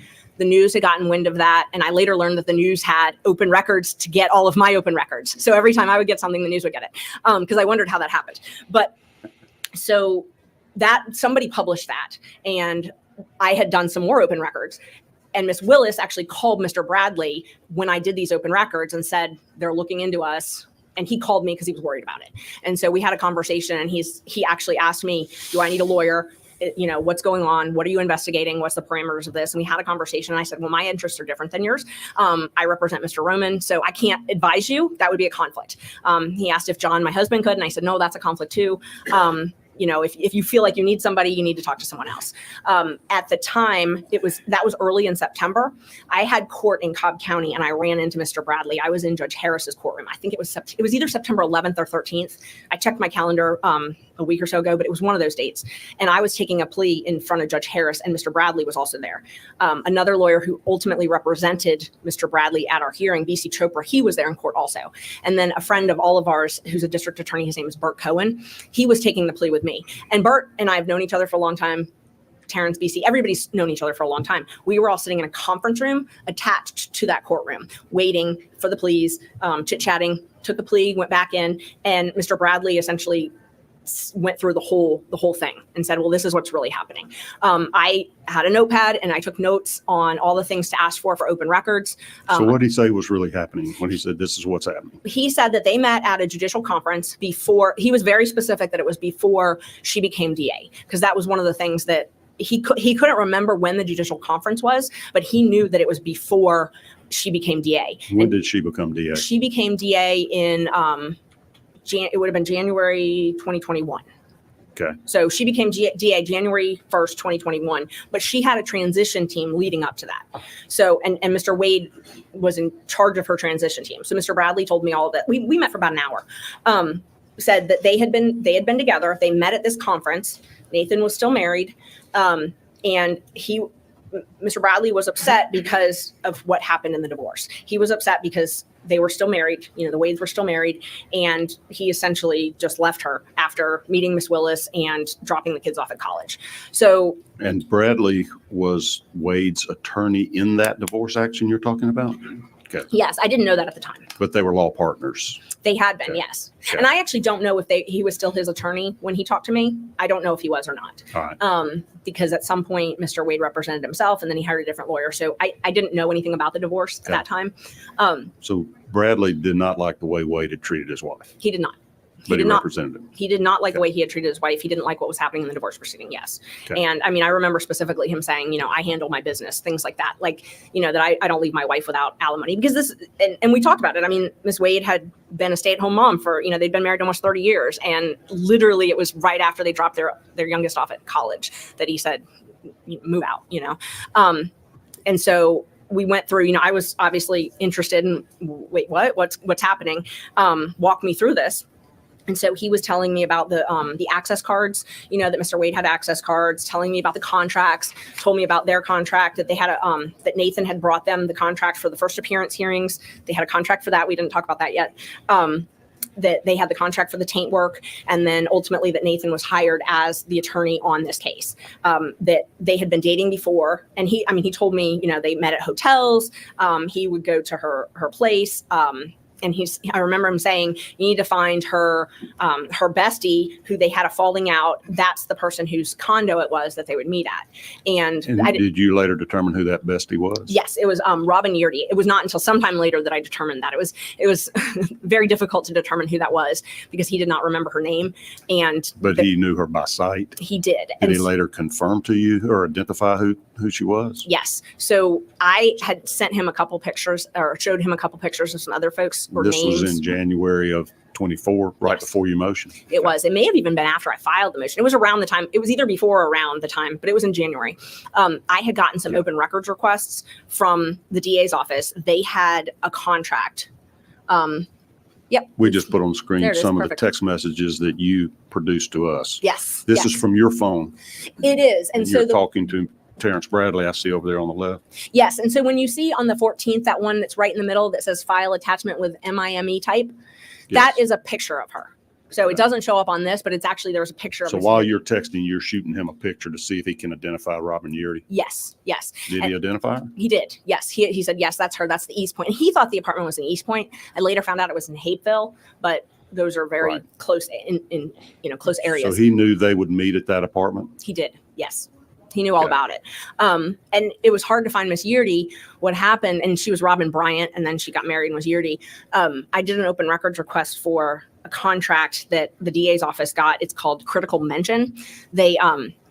She has I guess he's an attorney, but he's sort of in charge of communications. His name is Jeff DeSantis. He, right after Miss Willis had opened the investigation in this case, that same week, he contracted a company called Critical Mention, which is a media monitoring company. They put a dollar figure basically on your media presence, and they give you these analytical reports. And they say, hey, you did great on MSNBC. That's $1 million worth of, stuff for your brand. The Fani Willis brand is doing well, or this phrase is doing well, things like that. She had an employee in her office that was responsible for She still promoting her does. image. Jeff for DeSantis is publicity. still there. She had a publicly funded contract for this.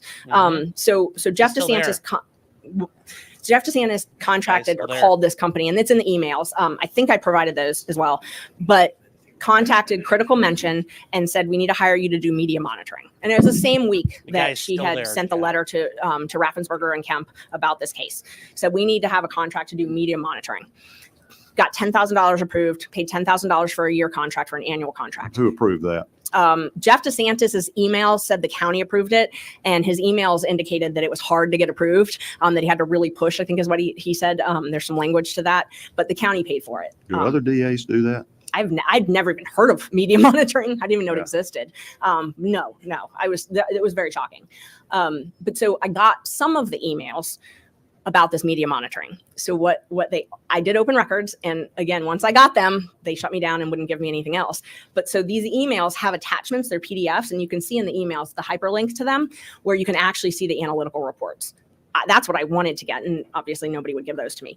But these emails showed a trail where two people in her office, so Miss Willis, Mr. DeSantis, and then Robin Yeardy, were the ones that had access to this critical mention profile. It's a platform that you can log into and see, how am I doing in the media. What was Robin Yeardy's role in the DA's office? She was a liaison between the news organizations. So she said that like when CNN, MSNBC wanted her on, they would call Robin and she would coordinate it. She would do her hair and makeup, and then she would coordinate her interviews. But so how I found Robin was I'm going through these emails, and all of a sudden I see an email from Mr. DeSantis saying, take Robin off of this account. She's no longer with the office. And I was like, oh, I wonder if that's her. And so I found a picture of her and I asked Terrence, is that her? Because I found out she had been fired or been let go or had quit or whatever it was. And so that's how I was able to figure out who Robin Yeardy was. Then we were able to run her information, get an address. And that's how we were able to narrow down where this Hapeville condo was. Okay, so that's where basically Miss Willis and Mr. Wade would meet Yes. for their relationship. Yes. Okay. But Okay, real quick, chat. This is the guy you're looking at. Jeff DeSantis. This is the guy that sounds like he's from the White House, was sent down to help. I mean, this guy's already got some, he worked for, a U.S. Senator from Georgia. He's also, and here's it, like he's White House Domestic Policy Council advisor during Bill Clinton's presidency. He's worked all over the place. President of the United States, U.S. senators, governors, U.S. representatives, the attorney generals. Like, he's worked all over the place. He is the executive director of the Democratic Party of Georgia. This guy is who is in charge of all that stuff. That's who she's talking about. And he's got ties to the Biden White House. So that's who they're talking about. Mr. Bradley told me at that first meeting that they would meet at hotels. He told me about a lot of travel. I mean, he detailed, he detailed a lot of stuff. He said that they traveled to Texas, they traveled to Florida. Also, meeting at hotels, that's shady shit right there. That's like Watergate level stuff. A lot of different travel. He said Belize. He specifically said Belize, a cruise, the Bahamas, things like that. And you were later able to verify that through other subpoenas or open records requests or whatever? Yes, I was. I was able to, I subpoenaed bank records, I subpoenaed credit card records, and then I actually subpoenaed the travel agencies that Mr. Wade used for some of those trips. He used 2 of the cruises that they took, he used a travel agency. So there was a cruise to the Bahamas I got through a travel agency. There was a trip to Aruba that I got through the travel agency. And then there was another cruise, I think that one's to the Bahamas also, that I got through a different travel agency. And then his credit cards were the ones that showed all the Belize trips. And they showed that he was buying the tickets for both himself and Miss Willis? Oh, yes, the credit card statements. So because I guess he used a travel agency, his credit card statements actually had her name and seat number and all that on it. Okay. And So, I mean, there was no disputing. clear it was paid for by him on his credit cards? Yes. Oh, yes. Is crystal this clear. the document you gave us from the Capital One there? It is. Yes. And there you can see. So Clara Bowman is Mr. Wade's mom. So this was the cruise that happened October 31st, around that date. Mr. Wade paid for Miss Willis, Mr. Wade, and then his mother's plane tickets, and then also their cruise receipt. I think that one was Royal Caribbean. Okay. So your summary here showing the trips, we know that in late October, they took a cruise to the Bahamas, and this is from his financial records. He paid for this for both tickets. Yes, this is from his financial records. And I tried to be, there were a lot of Ubers and things like that. I did not include things like that, Right. I wasn't positive. I wanted to be under-inclusive, not over-inclusive. And then you show the trip to Aruba, another one to Bahamas, one to Belize, one to Napa Valley, California. Yes. These are all from October 22 up till May of 23. Yes. Okay. This is a document you produced to us? Yes. This summary, is this something we prepared? No, it's a summary. Okay. And so you discovered that and verified its accuracy through these credit card receipts, et cetera? Yes. Oh, yes. Okay. Do either of them deny these trips occurred? No, not at all. So is this the impropriety, the financial impropriety of getting financial benefit from the job that he's paying for her way on these trips with money Yes. that she's paying him and approving? This is what I would call undisputed. Some of the other stuff on his credit cards, it looks like there's trips to Charlotte and Florida and other things like that. But this is what we could undisputed say was with Miss Willis.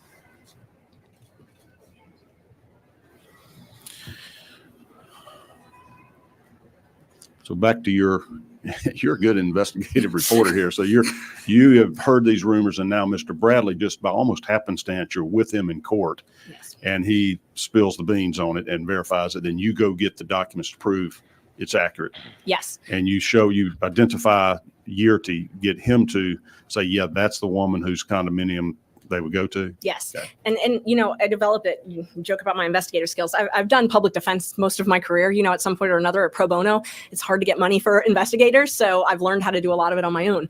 I dig a lot on things. So, and I do like to use the Open Records Act. So I was able to do that and get a lot of information. But what I did was I compiled all of the information Mr. Bradley gave me, and then I did various open records requests based on it.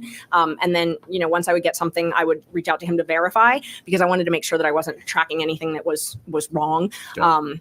I didn't want to make any allegations that didn't have support. So I would regularly verify with him. And I'd see him in court. We talked on the phone several times.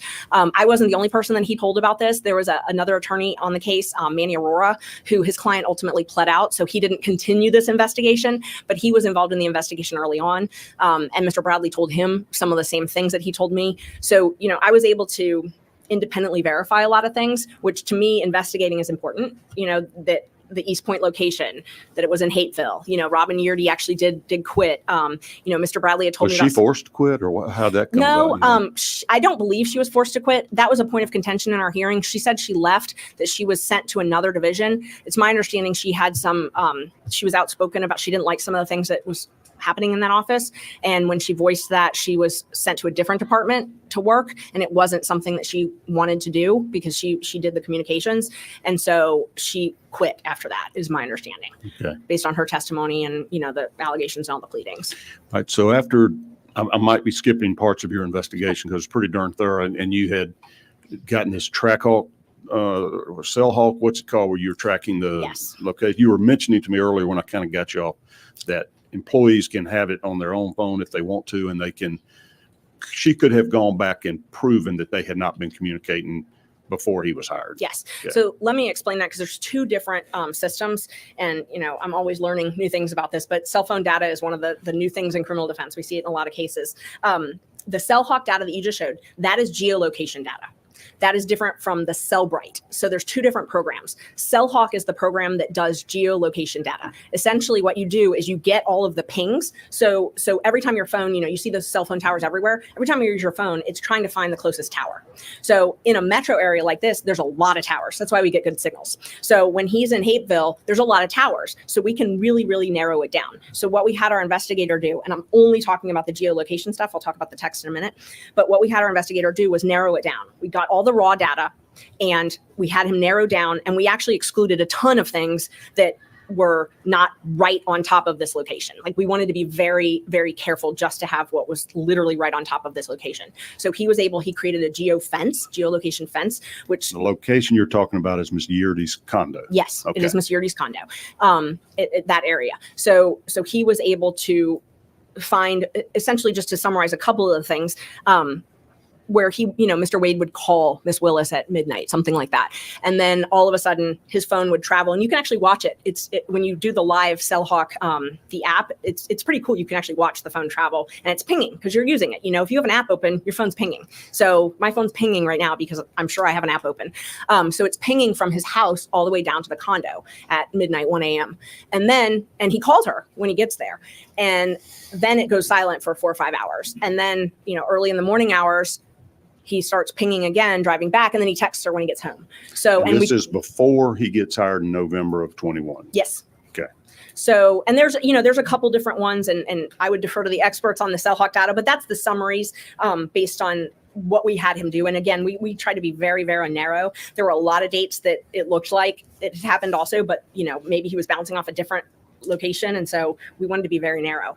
So is that why y'all asked him in the hearing, how many times had you been to this? You already kind of have the data on it. Well, so that's an interesting point. All we have as defense lawyers is the right to subpoena evidence. I have to have an evidentiary hearing to do that. I could not issue a subpoena for AT&T for this evidence until I had a hearing date. So, and it takes a while to get this stuff. We got it that morning. So, the morning of the hearing, and obviously I'm kind of busy doing the hearing. Unlimited. We got that data. My paralegal was literally trying to download it for the investigator at the time and get it over. We knew we had the data, but we didn't know what it showed. So at that time, we didn't know, what it showed really until he was able to do the analysis. We had some preliminary reports from him, but nothing. I mean, it took a lot of hours. It's a lot of data. So it takes a lot of time to pinpoint this information. Yeah. But the other thing that I was talking about, so this is the CellHawk report, and heat map is just like how many times it's pinging, heavy concentration is you're talking a lot at this time, or you're at that location a lot. There's a lot of usage. The other thing I was talking about, just to make sure it's clear, so that's CellHawk. Cellbrite is a different program. Cellbrite, and it's CELLEBRITE. Cellbrite is a program similar to CellHawk, but it downloads data in the phone. So like this one is you pinging off of towers. It's geolocation. Showing where you were exactly at a certain time. Cellbrite actually can get your text, your pictures, your app usage. I mean, all of that stuff. So it's one of those things that if you want, if a defendant is threatening someone by text and they delete it, they'll take their phone and hook it up to Cellbrite. Cellbrite it makes what's called a forensic copy of the phone, but you can also limit the data. So it's very expensive program. So not a lot of people have it. So when I have my clients use it, it costs a lot of money for them to have it done. But the DA's office has it. They have the software. They pay for it. You can find that in their open checkbook. The city of Atlanta police have it as well. But what you can do is you can copy cell phone. So what I had mentioned earlier is you have to have the cell phone to do that. You do. You have to have the So cell phone. what did Mr. Bradley give y'all his cell phone, or No. how'd you get Mr. Wade's cell phone? So we did not get that data from Mr. Wade. So we only got the geolocation data from Mr. Wade. We cannot. I do not have the power to get the text messages. I don't have that power. I would have to have a search warrant. The state's the only one that has the power to actually get someone's text messages out of their phone. But my whole point in saying that was if I had been accused of having an affair and it didn't start, and I said it started in April and someone else said it started in November, they have the ability. I don't have the ability. They have the ability to plug that phone into the Cellbrite and print out a report Right. that shows all of the texts. So Mr. Wade and Ms. Willis, had they wanted to disprove your allegations, could have just used that Cellbrite program, and it would have shown no communications between them. Yes. And it would have also showed the contents of the text. If the texts are romantic, if they're not romantic, if they're friendly, and they would control the data. So if there's something that was privileged, they could redact it. If there was something that if they wanted to only limit it to like, we want to prove that we weren't talking romantically in November, they could So limit they it to could have that. actually pulled up the text itself to say, hey, I need you to help me work on this case, or else, hey, I need you to meet me at the Love Nest. Yes, 100%. Yes. I don't have that ability. So I don't have the ability to get a search warrant and get that data. All I have the ability to do is get that geofencing. Well, who found out about these 12,000 texts and calls and all that kind of stuff? That is what I was able to get by subpoena. So I was able to get the geolocation data by subpoena. What I can't get is what's inside of the phone. I can't get the texts inside the phone. The words in the text. Exactly. But you were able to find out that they were texting each other Oh, yeah. prior to November 1st of 21. Yes. How And did you find that data? Is that anything you produced to us? that is the Cellhawk data actually analyzes that. So you can see, we just summarized 2021. So approximately 12,000 interactions, that's voice and texts for the year of 2021. And again, remember 2021, he didn't get the contract until November of that year. Right. So most of 2021, he's not under contract. Over 2,000 voice calls, almost 10,000 text messages. How did they explain that? Did you confront? We're not privy to what all came out in evidence at the hearings that you've had. Did you get either one of them to say, that's not true, we didn't really talk 12,000 times? That's not true. No, what they did was they filed an affidavit saying that geolocation data is not always reliable. Okay. Does that apply to Cellbrite data though? No, it doesn't. And it was ironic because I have a number of cases. I mean, almost every murder case I've had in the last decade has had geolocation data. Used by the prosecution against the defendant, right? They use Cellhawk data. I mean, literally, they're using this right now. So our investigator actually analyzed the same. There's a trial going on. It's called the YSL trial. There's the same data being used in that trial, and our investigator actually analyzed it for them in that case. So I mean, For them, you mean for the Fulton County DA's office? no, for the defense looking at that data. So the point is, they're currently using the same data in another courtroom to prosecute someone, but their defense in our case was that it's not reliable. Okay. Got it. And did your Cellbrite data come in? The existence of the cell phone calls? No. So the Cellbrite data, that would have to be voluntary on part of the DA to actually So they could show you that to disprove your allegations? 100%. Okay, didn't do it? No. Neither Wade nor Willis? No. Okay.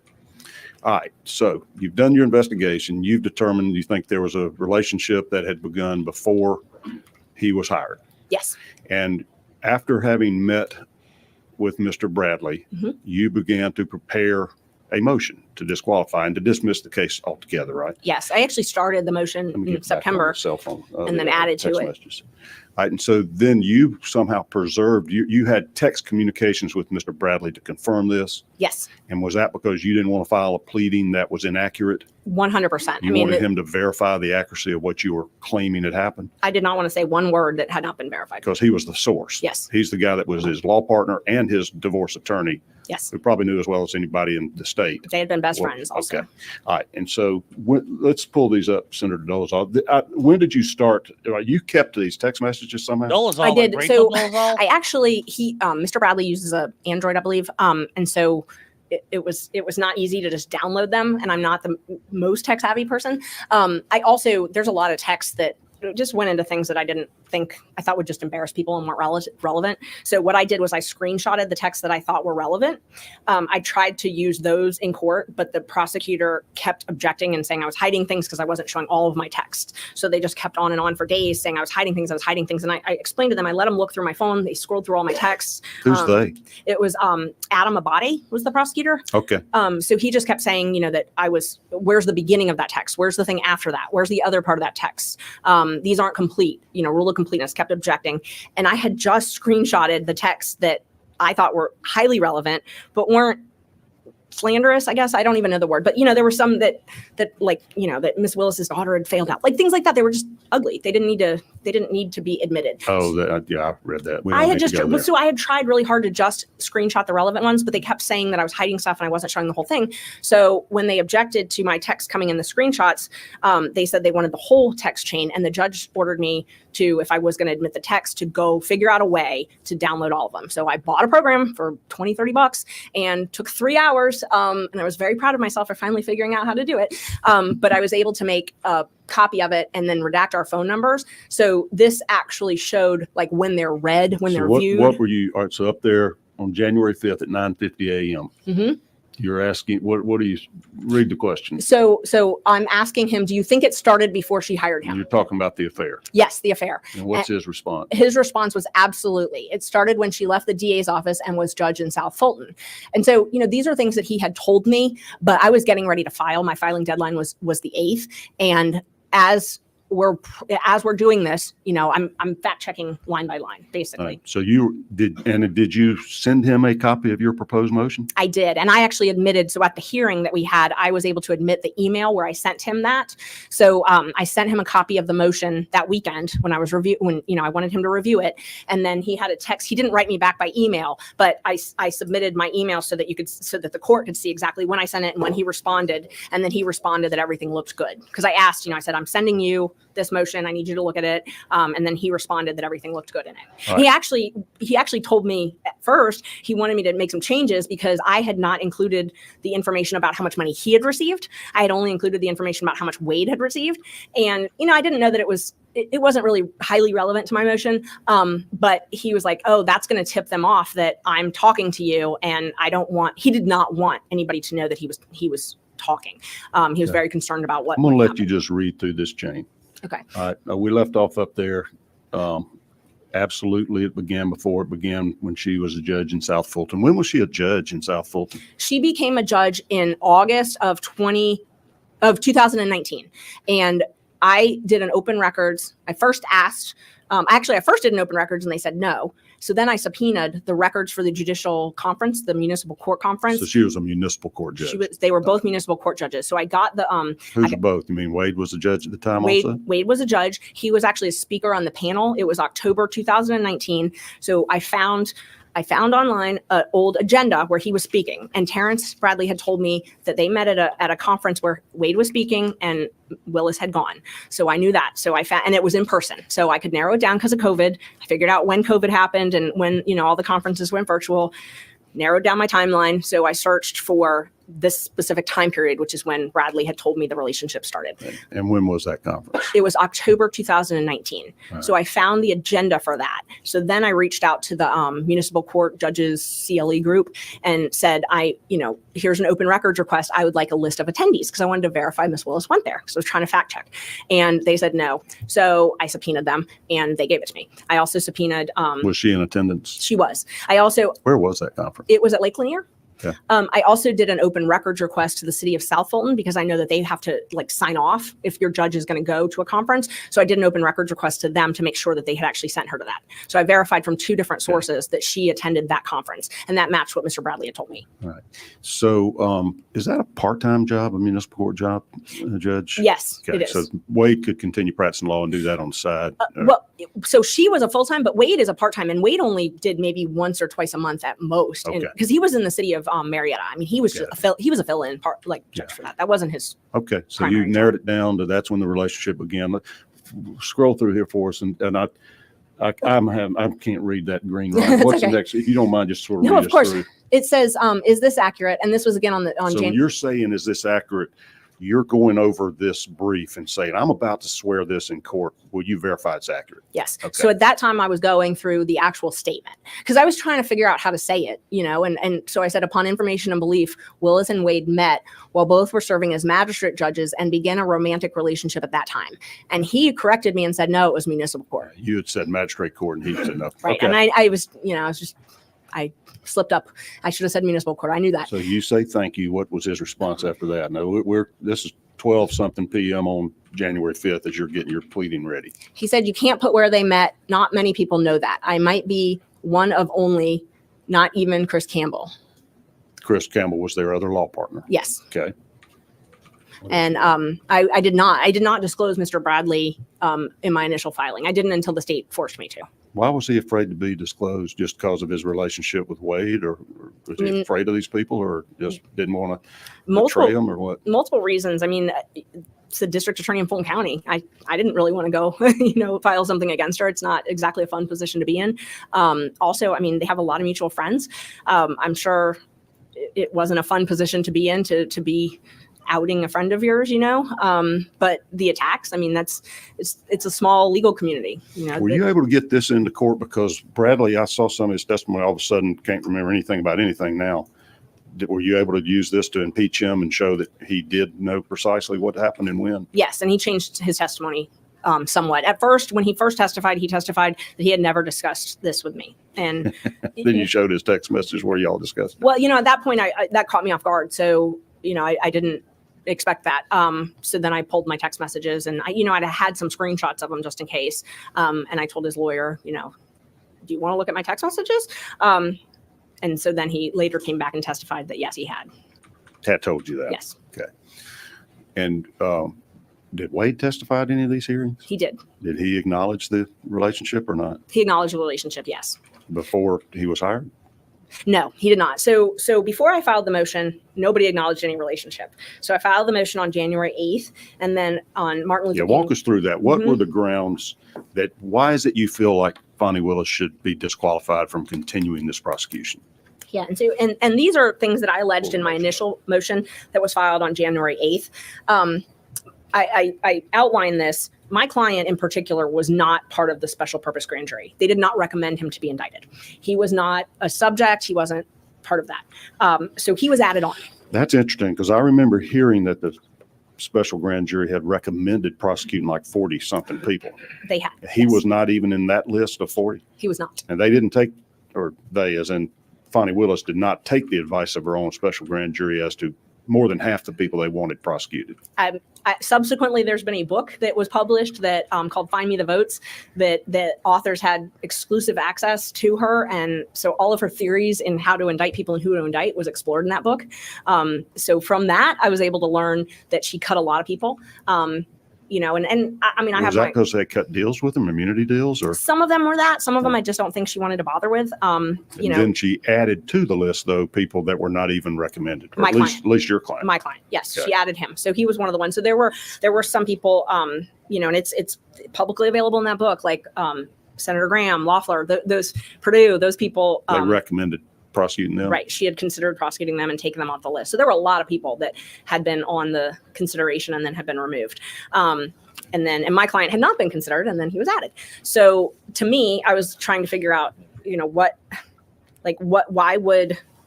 why would you want to expand it?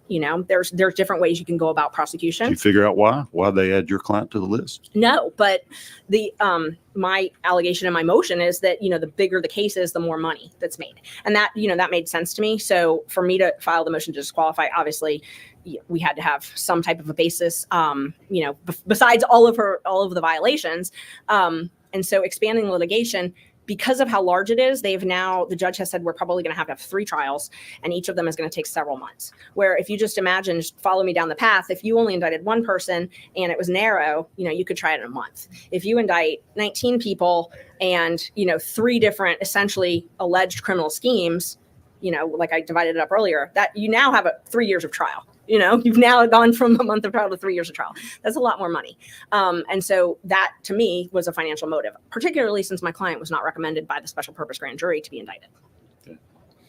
And you had the data to show that she was financially benefiting from the continued prosecution. Yes. And so to answer your question, you were saying, walk me through it. So January 8th, I have a deadline to file this. So I'm verifying, and that's what you can see in the text. You can see heavy text with Mr. Bradley right around then to verify everything. I file it. And at that point, the world is shocked. I mean, shocked because nobody had any idea. This had been hidden. This was even hidden from her father, who she had testified she talks to 10 times a day. So very few people knew about this relationship. And so they very much wanted to know who knew about it. Mr. Bradley, that next weekend, he gets some calls about, he gets a call, trying to fish to see if he's the leak is what it was couched as. He gets a call from a gentleman named Gabe Banks, who ultimately represented Chris Campbell he filed a motion to quash against Chris Campbell, who's the law partner. Gabe Banks' wife works for the DA's office? Yes, he does. She does. Works for Fani Willis? Yes. And I have not gotten it. I've not opened records it, but I have been told that Mr. Banks also has one of these special counsel contracts. Again, I have not opened records that, not part of my case. But so he calls Mr. Bradley, and Mr. Bradley calls me and another friend of ours. Her name's Cindy Yeager. She's a district attorney in Cobb County. And, he was upset. I talked to him. It was, I believe, a Saturday night, and I could tell he was upset by his text. I left my kids and went and talked to him because I was worried about him. And he took it as what he described to me as the first shot against the bow, that they were trying to figure out if it was him and they were trying to silence him. And trying Gabe to didn't silence him. Mhm. And he said Gabe didn't say anything that threatened him. He just out of the blue called him, and he hadn't talked to him in quite some time. So it was out of the norm for him to call. So Mr. Banks called and told him that it was asking if he was the leak, meaning if he was my source. And Mr. Banks said that it was because he had seen a news article, and Mr. Bradley knew that wasn't the case. So he said, send me the news article. So he sent him some article that did not say he was the leak, and that put an end to it. But then the next day, Mr. Wade called Mr. Bradley's best friend and said to call. He didn't call Mr. Bradley directly, but told his friend to call Mr. Bradley and remind him of his privilege. It's the attorney-client privilege. Yes. Who's the best friend? Can you tell me? I'm not, he told me his name and I'm not positive. I think I know who it is, but I'm not positive. All right. So Wade calls Bradley's best friend, says, you better call Bradley, remind him he's got attorney-client privilege with me, and he better not spill the beans. I do know the best friend works at a law firm called Beasley Allen. He told me that. He said his best friend's name, and then he said he works at Beasley Allen. And he was pretty upset about it. And it was the same day of Miss Yeager's birthday. So he didn't want to call Cindy, but he was upset. So he called me and we talked about it. And we were both pretty upset about it because it seemed, why tampering with witnesses. It seemed like tampering, and it's just, it's just an uncomfortable position to be in, and all of us were kind of worried how the state would react to all of this. But at that point, it's Did he interpret that as Miss Willis trying to intimidate him from revealing this affair? Or Mr. Wade. Okay. He took it as intimidation, yes. All right. Because what he called it as is the second shot across the bow. Those were his words. So he said first shot across the bow was Gabe Banks, second shot across the bow was Nathan Wade calling. Okay. So that's how he interpreted it. But at that point, I had not disclosed him as the witness, as the primary source. So nobody knew that. And I was trying to protect him as much as possible, just because I knew he didn't want these calls. It's not something that you want. So they filed some motions to quash, and I had to quash all of the subpoenas, pretty much every subpoena that I had issued. So after you filed this motion to disqualify, I guess a hearing was scheduled? Yes. And then you started issuing subpoenas to line up your evidence? Yes. So that's when this witness tampering occurred? Yes. After that, to try to intimidate your witnesses from coming to court? Yes. So, and let me walk through the timeline. So I filed this on the 8th. The next thing that happened was Miss Willis testified. I say testified. She spoke at a church on Martin Luther King Sunday and was making some statements about why did they single out Mr. Wade. Didn't say anything about that we singled him out because he's the only one she's having an affair with. Did not agree to that. Instead said that it was racially motivated. And the other two special prosecutors were white. Yes. But they were making significantly less money. Right. And she even said, to the church, she even said that I'm paying them the same rate, which is not true. Mr. Floyd's contract is for $150 an hour. It's never been $250 an hour. So that, one of my kids was listening to it and, said, come listen to this. And I listened to it and I was like, wait, that's not true. So that was one thing that she said that wasn't true. Also that it was racially motivated. She didn't say anything about, they're singling him out because he's the one I went on all these vacations with and he's the one I'm romantically involved in.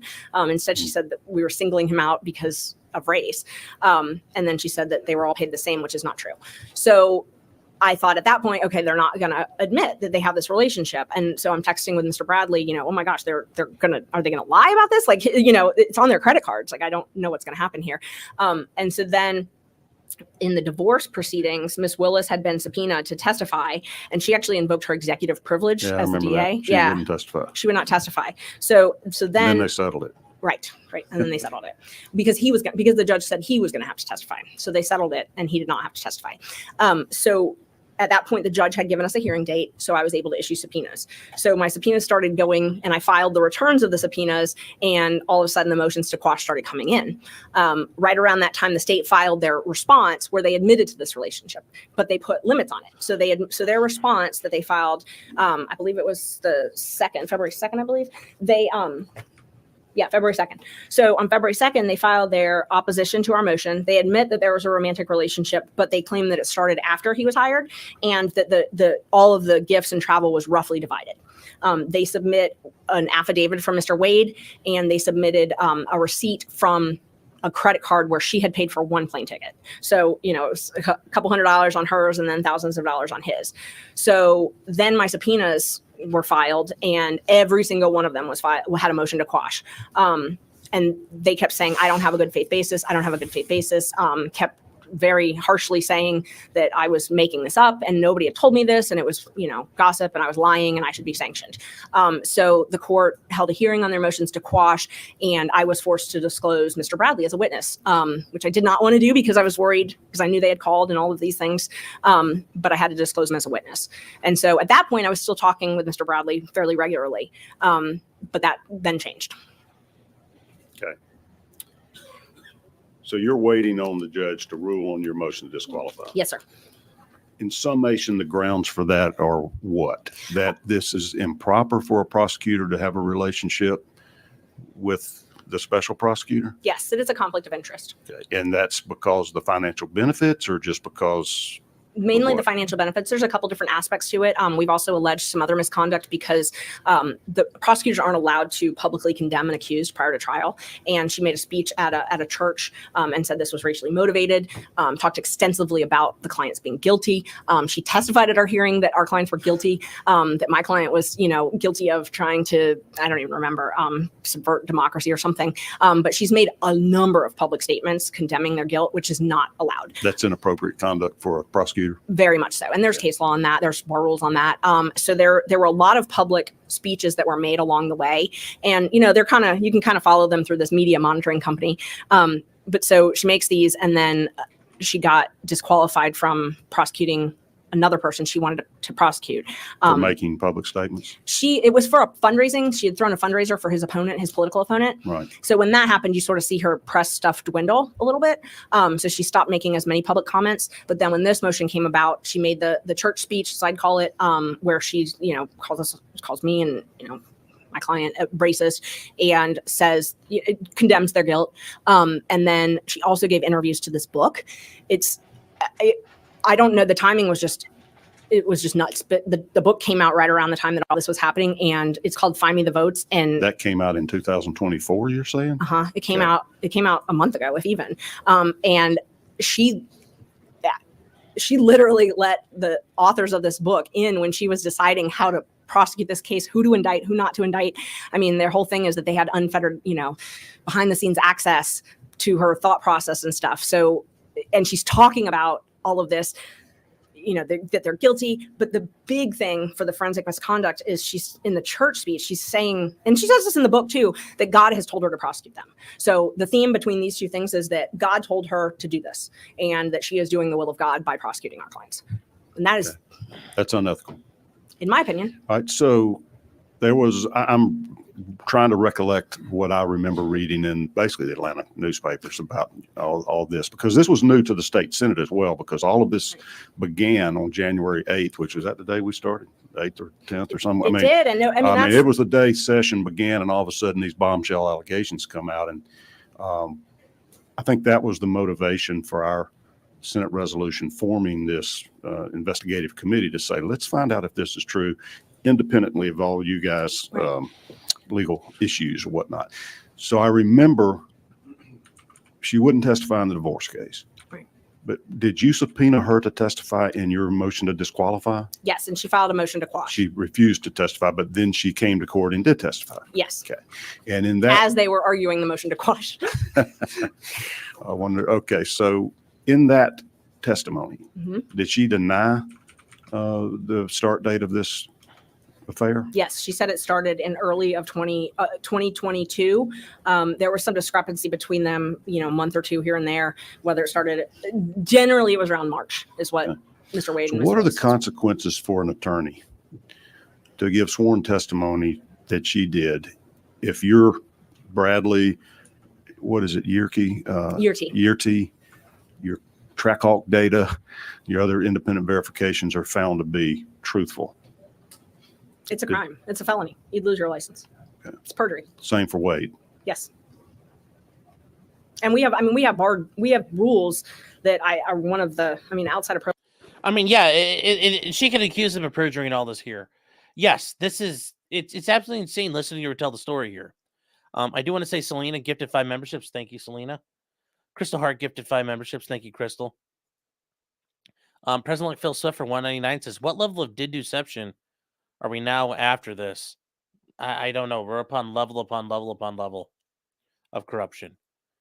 And again, for President-elect Swift is saying, if Fani never added Roman, she might have gotten away with this. Yeah, but I have a feeling Ashleigh Merkett would have been hired by one of the teams, one of these people anyway. But yes, Fani picked, this guy picked the right fucking attorney.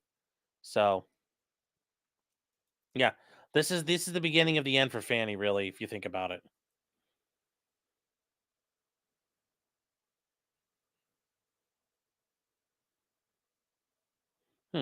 Well, apparently Rumble crapped the bed, so sorry about that, guys.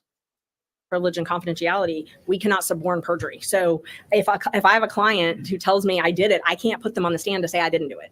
I mean, I would lose my license over that. I cannot do that. And Yerdy came to court and said, oh yeah, this started in 2019. She saw them, she saw them together. She testified that she saw them romantically together. And, they were very close.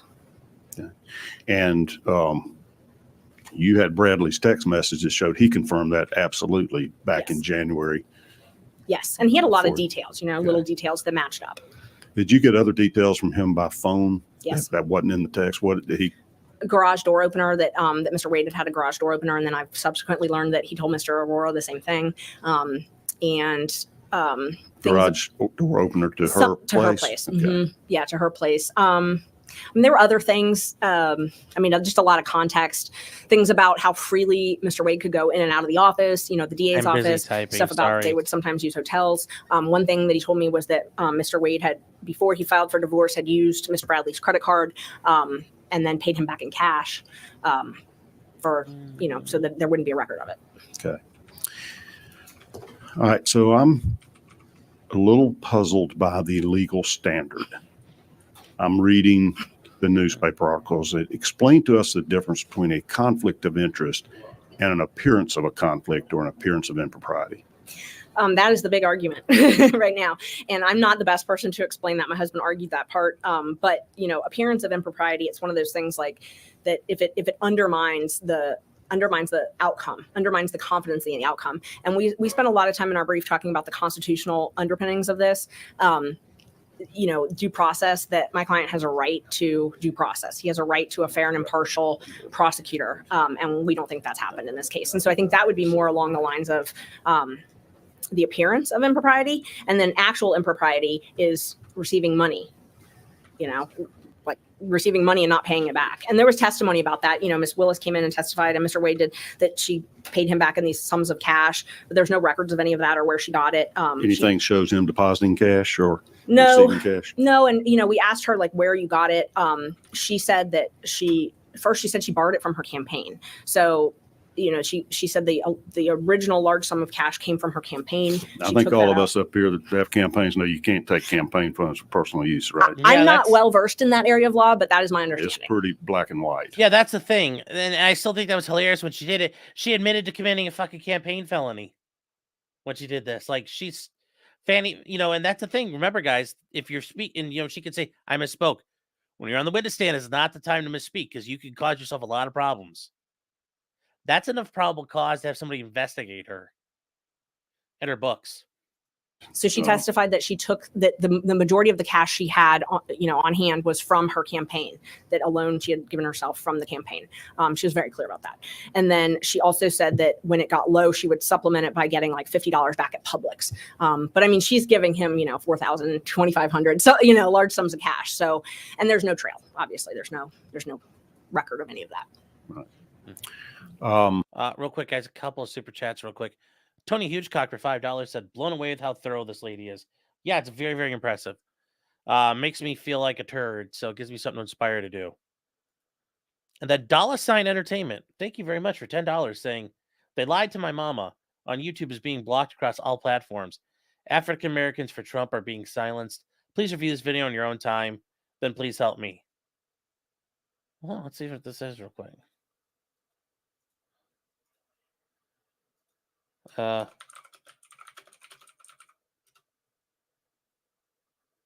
on here.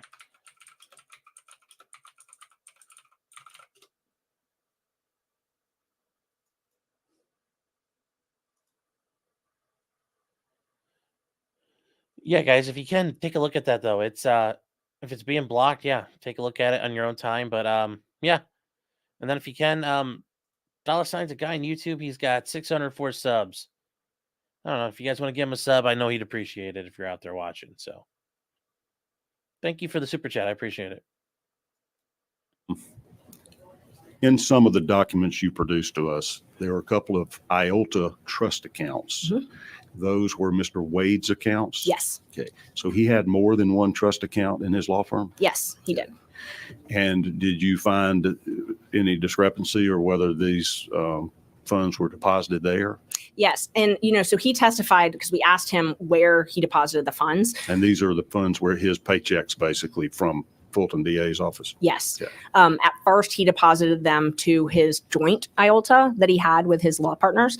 And then he started depositing them to his when I say personal, just him IOLTA, an IOLTA that did not have anything to do with Mr. Bradley or Mr. Campbell. Do you think Mr. Bradley was aware that he was running the money through a separate account? I think it might have been part of the reason that they dissolved. That they broke up? Yes. Do you think his ex-wife knew that this money was being held in a trust account rather than previously it had been going through his home bank account? His ex-wife didn't have any idea. I mean, you could tell from the pleadings that he was even making this much money. He filed some interrogatories and some answers in that divorce case saying that he made a couple $1,000s a month. I mean, very, very minimal amounts. Well, we knew he was making up to $35,000 a month under this contract. Right. And he has a lot of money parked in one of those IOLTAs that's not disclosed in the divorce. Okay. So that's, does it look like he was using his law firm trust account or his personal lawyer? IOLTA is a legal trust account, right? Yes. The interest from it goes to the state bar to help fund some Yes. indigent care or whatever, right? Yes. As much as I wish we could park money in our IOLTAs that was earned and not pay ourselves, we can't do that. So when you earn money, you can't leave it in your IOLTA. IOLTAs are for client money. So they're a lawyer trust account. And essentially what they are is like if you settle a divorce case, not a divorce case, I'm sorry, you settle a civil rights case or a Personal injury case. Right. And you get $100,000 and 60 of that's the clients and 40 of it's the lawyers. It has to go into your IOLTA. It sits there until you clear the case out. You finalize the case, you send a settlement letter, you get the amount and you have to put it in your actual business account, and then the client gets their check for their part. So IOLTAs are very highly regulated by the state bar. They can't commingle funds. It can't be earned money. It's got to be money that's not earned. And the interest does go to the state bar, but once you earn the money, you have to pay it. You have to have it in your account because you have to claim it on your taxes. Right. I mean, lawyers wish that they could keep money in IOLTAs and not have to pay taxes on it until it was a year that Right. So sometimes they wanted to. attorneys may take a retainer Yes. up front and bill against that retainer. Say, you might do that on some of your criminal cases. So Yes. I'm going to take $25,000, I'm going to put it in my trust, and then I'll submit an itemized statement and pay myself as I earn the money. That's exactly what they do with retainers that are refundable. So they would ask, $10,000 retainer. And then if this month I billed $1,500, I send you a bill. And then I take the $1,500 and I transfer it to my business account. Okay. As soon as it's earned, you have to transfer it. So these funds, if they in fact came from the contract with Fulton County, should probably never been put in a trust account at all because they were already earned after he had done the work, and within some amount of time after that he sent the bill and he got paid for work that had already been done. I mean, if they were put in a trust account, they would need to be transferred quickly. Is that the kind of I don't do that. But ethical violation that can get you disbarred? they highly regulate the IOLTAs, highly regulate. I mean, the state bar, like there's a list of places that we can do banking because they're regulated by the state bar. I have to go in person for most of my IOLTA transfers. They're not something that I can do like online banking. I mean, it's a pain. Okay. But yeah, so they're highly regulated, and we know these were deposited in his IOLTAs because the back of the checks for Fulton County show where they were deposited. And have you asked him about this? Has he given any explanation for why he ran this money through a trust account? Or is it still in there? We don't. I mean, the last I knew, he didn't give any explanation. I mean, he just said that he pays for everything through his business, and then he basically just said his accountant figures it all out. Okay. I know you have a court appearance this afternoon. You've been very patient with us. I'm going to give Senator Harold Jones an opportunity to ask a few questions. Under our rules, we do allow at least one member of the minority party to participate. And Senator Jones, you're not time limited. If you, when the buzzer hits and you've got to go to court, you tell us, but I feel like we got at least 15, 20 minutes. You definitely do. And I'm happy to answer any questions you have. My court's at 115 in Fulton County. So, if I get in trouble, if you can call the judge, then I'm fine. You got it. I just wanted to go back to the issue about the conflict, because I think that's kind of what brought us all here to some extent. On one issue, in your brief, the most recent one that you filed, The second one? right, Okay. on page 21 of that, you went ahead and acknowledged that the aspect about him not signing, I believe, or being duly authorized to be a prosecutor, that's already been handled in one court, but you're still bringing that issue back up. But it has been decided in the negative. In one court, of course, you are still bringing that issue back up. Yeah, so you're talking about the oath, Right. the oath issue. Yeah, so Manny Aurora was working on this issue early on, and he filed a motion about the oath. At the time, it hadn't been filed, and in and of itself, that's not. Here we go, guys. Not filing an oath, that's not going to get rid of a case. That's It's been settled. It's been settled. It's been settled, but you brought it back up. Right. But listen to that butthurt, but you brought it back up. Well, if it's wrong, it should be brought up.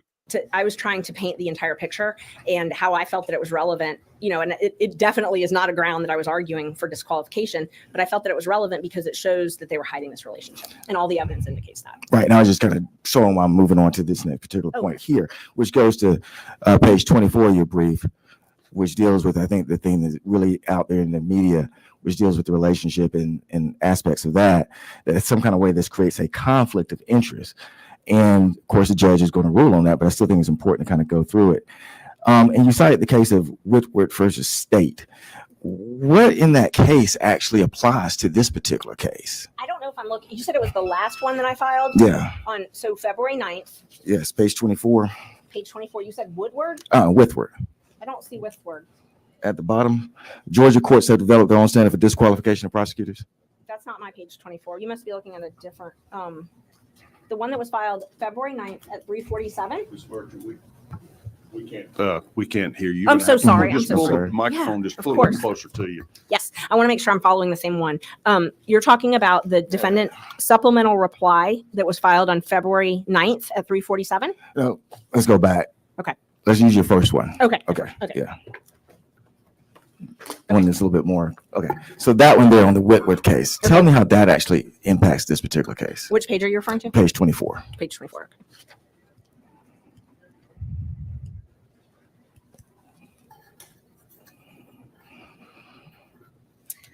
So the site is Whitworth. The court recognized a conflict of interest as a ground for disqualification, held to arise where the prosecutor had acquired a personal interest or stake in the defendant's conviction.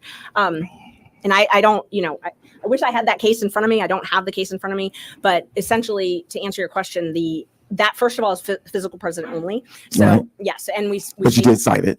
and said Right. that it's physical Yeah. precedent only. And you're using that as the basis really to say it's a conflict. There's no other case law that you actually use in this particular brief to say it's a conflict other than Whitworth and also amusement sales, which deals with contingency fee. Right. And so in Whitworth, and I have the case if you want to go through it, it actually talks about that there's ways of citing the conflict. Right. Number one would be if he had or prosecutor had actually spoken to the defendant.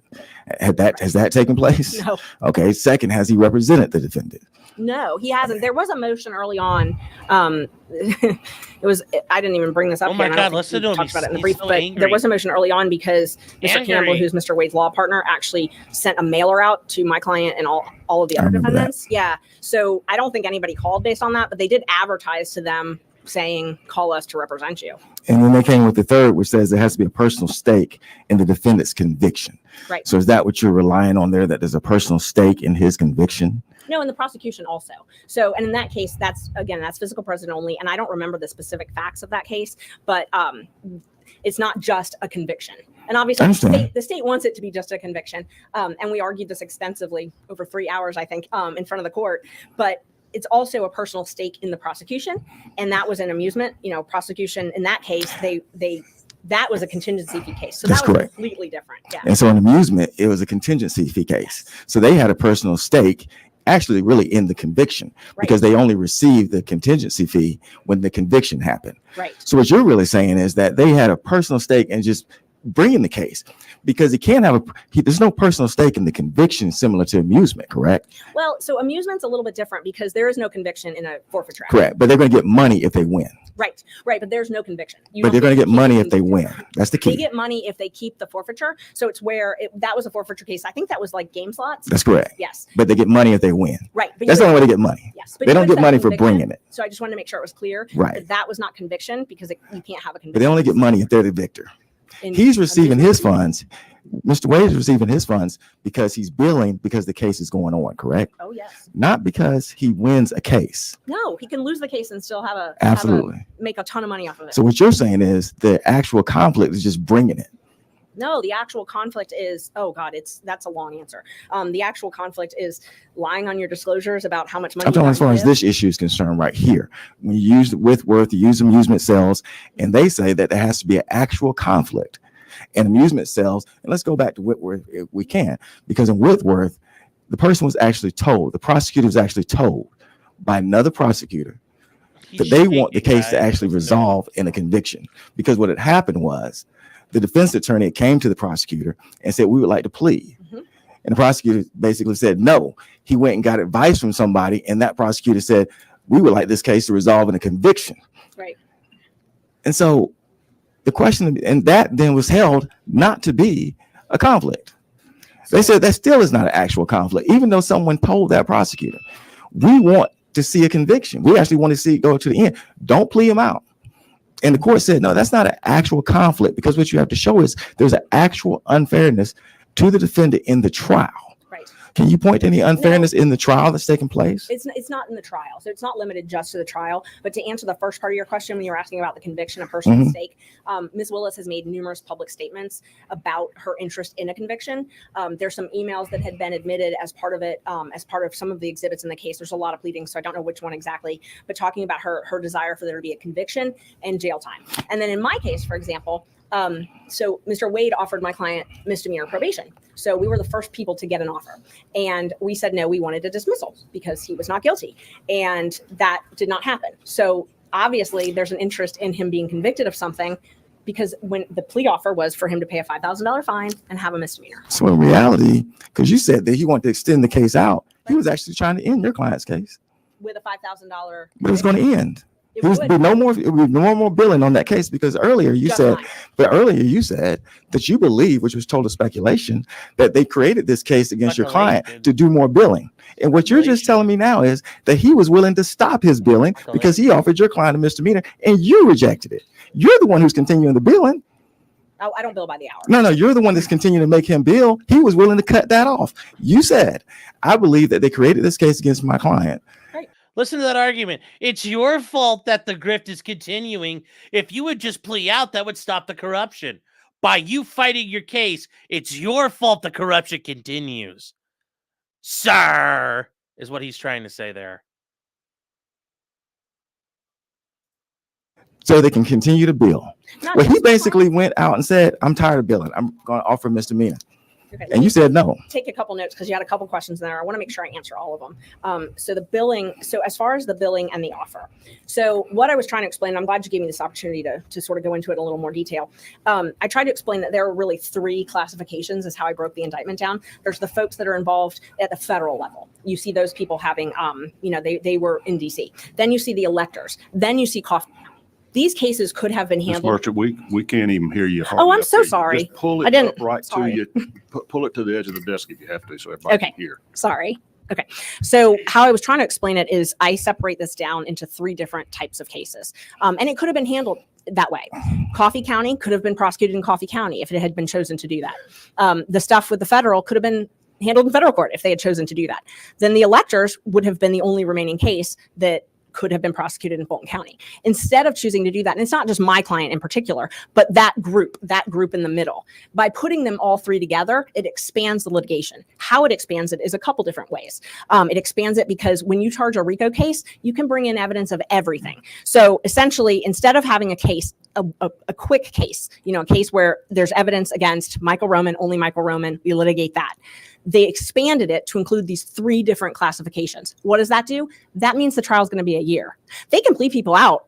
They can plead Michael Roman out. They can plead this person out. They can plead people out, but they're always going to have that large enterprise. And it actually does, even if they pled my client out, the offer was for him to testify. So, for him to testify, even though he would not be on trial, his acts would still allegedly be on trial, which still expands the litigation because he's not gone. The deal's not, you can plea out and you're gone. Bye. We're not taking up time with you. It still expands it. So my whole point earlier was that this expands the litigation, because imagine if we just had, like you see in other cases, one defendant.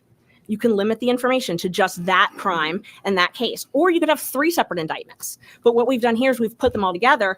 You've made it so that it's necessary to try them, to have 3 trials, because there's no courtroom that can fit all of those people. So that expands the litigation. So in the case that you cited, physical or not. Which one? Whitworth? Whitworth.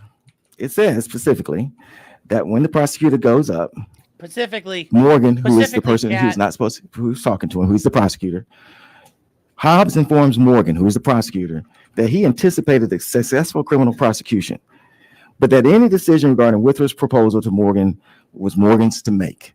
Morgan decided to continue to go forward. And they said that that was not a conflict, that was the prosecutor's decision to make. And you're saying, this is the case you cite. Well, in your case, they actually came to you and said, we're willing to give you a plea. And you said no, which is perfectly fine. But then you say, well, they want to extend prosecution on my client. They were willing to cut it off. And so therefore, the case that you cite is totally opposite than what the situation that you're dealing with. How would you say that you have a conflict in this case? Based on this case, just based on this case. That was your first case that you cited in your brief. I don't think it was actually the first case, but The first was actually a federal case, but the first Georgia case you cited was Whitworth on this particular issue. Right, on this particular issue. Correct. And again, I don't have Whitworth in front of me, and there's a lot of different facts about these cases. I would be happy to review it and let you know. But what I can tell you is that I still, and we still believe that this is to expand the litigation. And even if it's minor, the law says over $100, that's enough to have a personal interest. So what we've got these financial disclosures where they're not being truthful. Ms. Willis is lying under oath, which is the same thing my client is charged with conspiring to do, lying under oath about receiving a benefit over $100. So you've got those. You've got this concerted effort, which we have seen, unfortunately, drag out over the last couple of months, this concerted effort to hide this information from the public, to keep this information out. I think that it is very reasonable for a court to think that that is a conflict of interest. And whether or not it's a stake in the conviction, a stake in the prosecution, we definitely have seen a stake in the prosecution. And Whitworth, the problem with Whitworth, and this is who actually brings the case? The district attorney.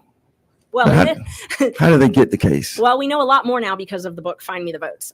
So we know a lot more than we normally would know. So, and that's one of the things that I talk about in my motion. In this case, it was actually Nathan Wade. So he's the one that he presented most of the witnesses. How is your client charged? How are these clients charged? My client was charged just in the actual grand jury. Okay. Yeah. So grand jury. Yes. Okay. So we had a special grand jury, and then you had a grand jury. Yes. Who made this determination? Well, yes. They made a determination to bring charges, basically. To indict, correct? Yes. And I. So are they part of all of this? No. But I've never had the privilege of being inside of a grand jury, but I have heard a lot about what happens inside of a grand jury. It is a witness who comes, and in this case, it was actually the investigator for the DA's office. So just understand this. It is a very low standard of proof. It's probable cause. I have had clients who were dead indicted. I actually had a lawyer that I worked with at the public defender that was indicted along with his client because the DA presented an indictment that actually had the lawyer's name on it by accident. And the grand jury indicted him. So you're saying the grand jury has flaws? 100%. Oh. Yes. Would you think Yes, it would be better for entirely. just the prosecutor to draw the accusations? No. So the grand jury. I know you guys have a bill doing that right now. No, I definitely don't think so. The grand jury is better than no oversight. Correct. Definitely. But Right. it's a continuum. So my point in bringing that up is the grand jury is not perfect. The grand jury I'm not allowed to be part of the grand jury. It is not what I would call adversarial. So the grand jury is one-sided. They only hear from the prosecutor. And they hear hearsay. So in this case, using it as an example, the investigator for the DA's office listened to all the January 6th testimony, read all the testimony, went in there and summed it up for the grand jury. They present, the grand jury doesn't draw up the indictment. The prosecutor brings that indictment and then they vote and it's a majority. So all they have to do is a majority vote and it's by a very low standard. It's a probable cause, which is about 25% proof. So you've got hearsay, you've got a witness who hasn't actually witnessed anything personally. You've got a standard of 25%. I think there should be much more safeguards on the grand jury process personally, but that's for another day. So he went through special grand jury and they made their recommendations. Then went to a grand jury and they, of course, made their recommendations. And how many persons have actually pled in this particular case? 2 or 3. 2 or 3 already. And they were lawyer. Well, there was one. So the first gentleman who pled, he was a bondsman, and he was not, because of the state law for bonding agents, he's not able to actually run his business while he's on bond. So he had a significant financial interest in entering a plea early on because he was essentially couldn't work if he didn't enter a plea. And I mean, he got probation. It was not what you would imagine in a huge racketeering case. You would not imagine probation and a $5,000 fine. The other 2 people who pled are both lawyers at the end of their career. And, I can imagine when I'm close to retirement and I have my retirement funds, if I would want to spend them on a criminal trial or spend them seeing my grandchildren, I would spend them seeing my grandchildren. One of the things we've been talking about is Mr. Wade's kind of qualification. So, yes. But you did mention early on that he was very instrumental in the special grand jury process.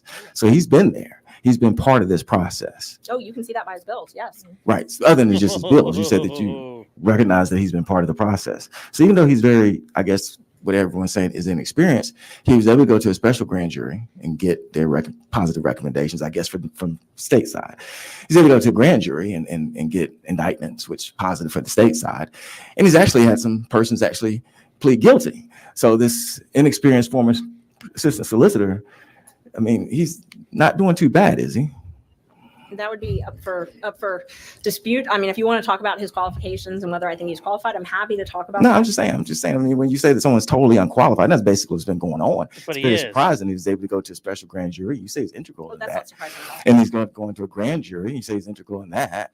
Then why even say that he's unexperienced and he's getting people to plead guilty? But basically, you're saying those are just lawyers that don't want to do anything anymore. They just plead their clients guilty. No, I understand. No. So the special purpose grand jury, first of all, remember my client was not recommended as far as that. I understand. The special purpose grand jury, I've had the opportunity to read a lot of the transcripts from that.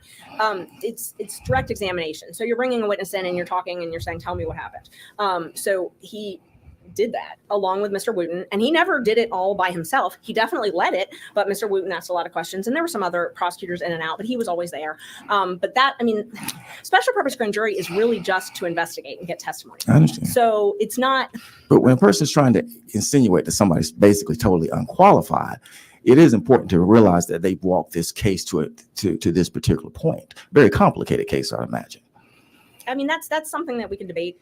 If walking someone through the grand jury, the special purpose grand jury is complicated or not. Asking questions. And again, there's a team of 10 lawyers. So that's a team of 10 lawyers. Who knows what part he's doing? But the question would be then, why him? Why not all of the public servants who are taking government salaries and, restricted in their private law practice? Why do they need him there when there's all these other people? As far as the qualifications, asking questions in a special purpose grand jury in and of itself, I mean, there's no opponent. There's no adversary. There's no judge. Once it became adversarial, you've had persons start pleading. And maybe more potentially, correct? Possibly. But we'll find out. But let me ask you this, though. Because you're talking about the staff. One of the reasons you may go outside to outside counsel could be the fact that if you actually put this type of case within the office, just speculating, but to some extent, we all are. The office would basically shut down. It's a potential that the DA's office had actually basically shut down. Oh, God, no. If you took the $1 million that he's been paid, you could hire 5 lawyers. You could do that, but how long would you be able to keep them? In other words, if you hired 5 new inexperienced ADAs, they're not tackling this case. And also, well, the inexperienced ADAs are not going to make $200,000. So if you're hiring inexperienced ADAs, you'd probably be able to hire 20. But that's not what. But the key thing is that job that you're talking about that you're going to hire with that, with the $1 million that you'd have paid him. Yeah. If that's your theory on it, that's not going to stay. That's not necessarily going to be long term. If you're just saying the money you paid him, you could have done this, because his is a short term kind of situation. His is on contract, so it's short term. It's not a long term contract. It's not going to last for a person's career. So I understand the back and forth when persons were saying, well, they could have used this money for that, but that money was delegated for him on the short term project, so to speak. So it's not anything that a person would come in and long term and actually necessarily do. But at the same time, that would be up to the district attorney to make that decision how she's doing that. I just make the point that so far, from a district attorney standpoint, I would say that they probably believe that so far the case is successful. And we can argue about what's qualified, what's not. But certainly, I think that they would argue at this point the case has gone from a successful pattern for somebody that's been denigrated and said it's totally unqualified. I did want to go into these trips. How much was the money? Go ahead. Thank you. Was that a question? Because I'd like to respond if it is. Yes. Okay. I took notes because there were a couple different questions in there. So the first one, you said about how much money. So Ms. Willis had stated that it would be between $3 or $4 million to actually pay Mr. Wade completely to prosecute this case. So you'd be able to hire a number of prosecutors. Some of them do come and go, but most of the prosecutors we've seen on this case have been there since the beginning. So, unfortunately, these cases take time, so people may leave. You also asked me about that this money was delegated for this, and I just wanted to make sure that my testimony was accurate. This money was never delegated for this. The county did not ever delegate this. The county was not involved in that at all. Ms. Willis is the one that decided, and there's no budget. There's no transparency at all on this. She does the contract with him, and I believe you showed those contracts. So in that sense, it's delegated to him because that contract can end at any time. She could say, "Hey." The contract base because he works at her pleasure. Oh, yes. So that contract can actually end at any time. That Yes. would be the point. Yes. On the trips, how much total were the trips? About $20,000. And I think it was about 17,059. But even if we say 20,000, what was the average cost of each one of those trips? I don't know. Well, Unfortunately, they did not provide all of the records. So I can't tell you exactly. All I can tell you is what Mr. Wade charged on his credit cards. I can't tell you. Most of it was paid in cash. So there's no record. So I wish I could tell you, but. Going by your slide, one was 3,335, one was 4,453. Which one? Hold on. I want to make sure I'm clear on each. You had 6 trips. Okay. But which trip are you talking? Well, you said one is 3,000 something. I want to make sure I'm clear. Yeah, put it back up for me, please. Yeah. There we go. Okay. So the first one, Royal Caribbean, 3,335, Aruba, 4,453. And then you see the next one, and then the next 2. How would that compare? I mean, what is that so unusual on price points as far as trips are concerned? No, I mean, I don't think so. The Royal Caribbean, so I can tell you because I know these records really well. I mean, Royal Caribbean, I specifically kept out the money that he spent on his mom's cabin. So they had 2 cabins. His mom had a cabin. They had an oceanfront balcony. For the Bahamas, I think oceanfront balcony is probably upper middle, but I don't know that it matters. Flew comfort class, not unnormal for a lawyer. You know what maybe the average American spends on vacation? Not this much. You don't think? No. Have you looked?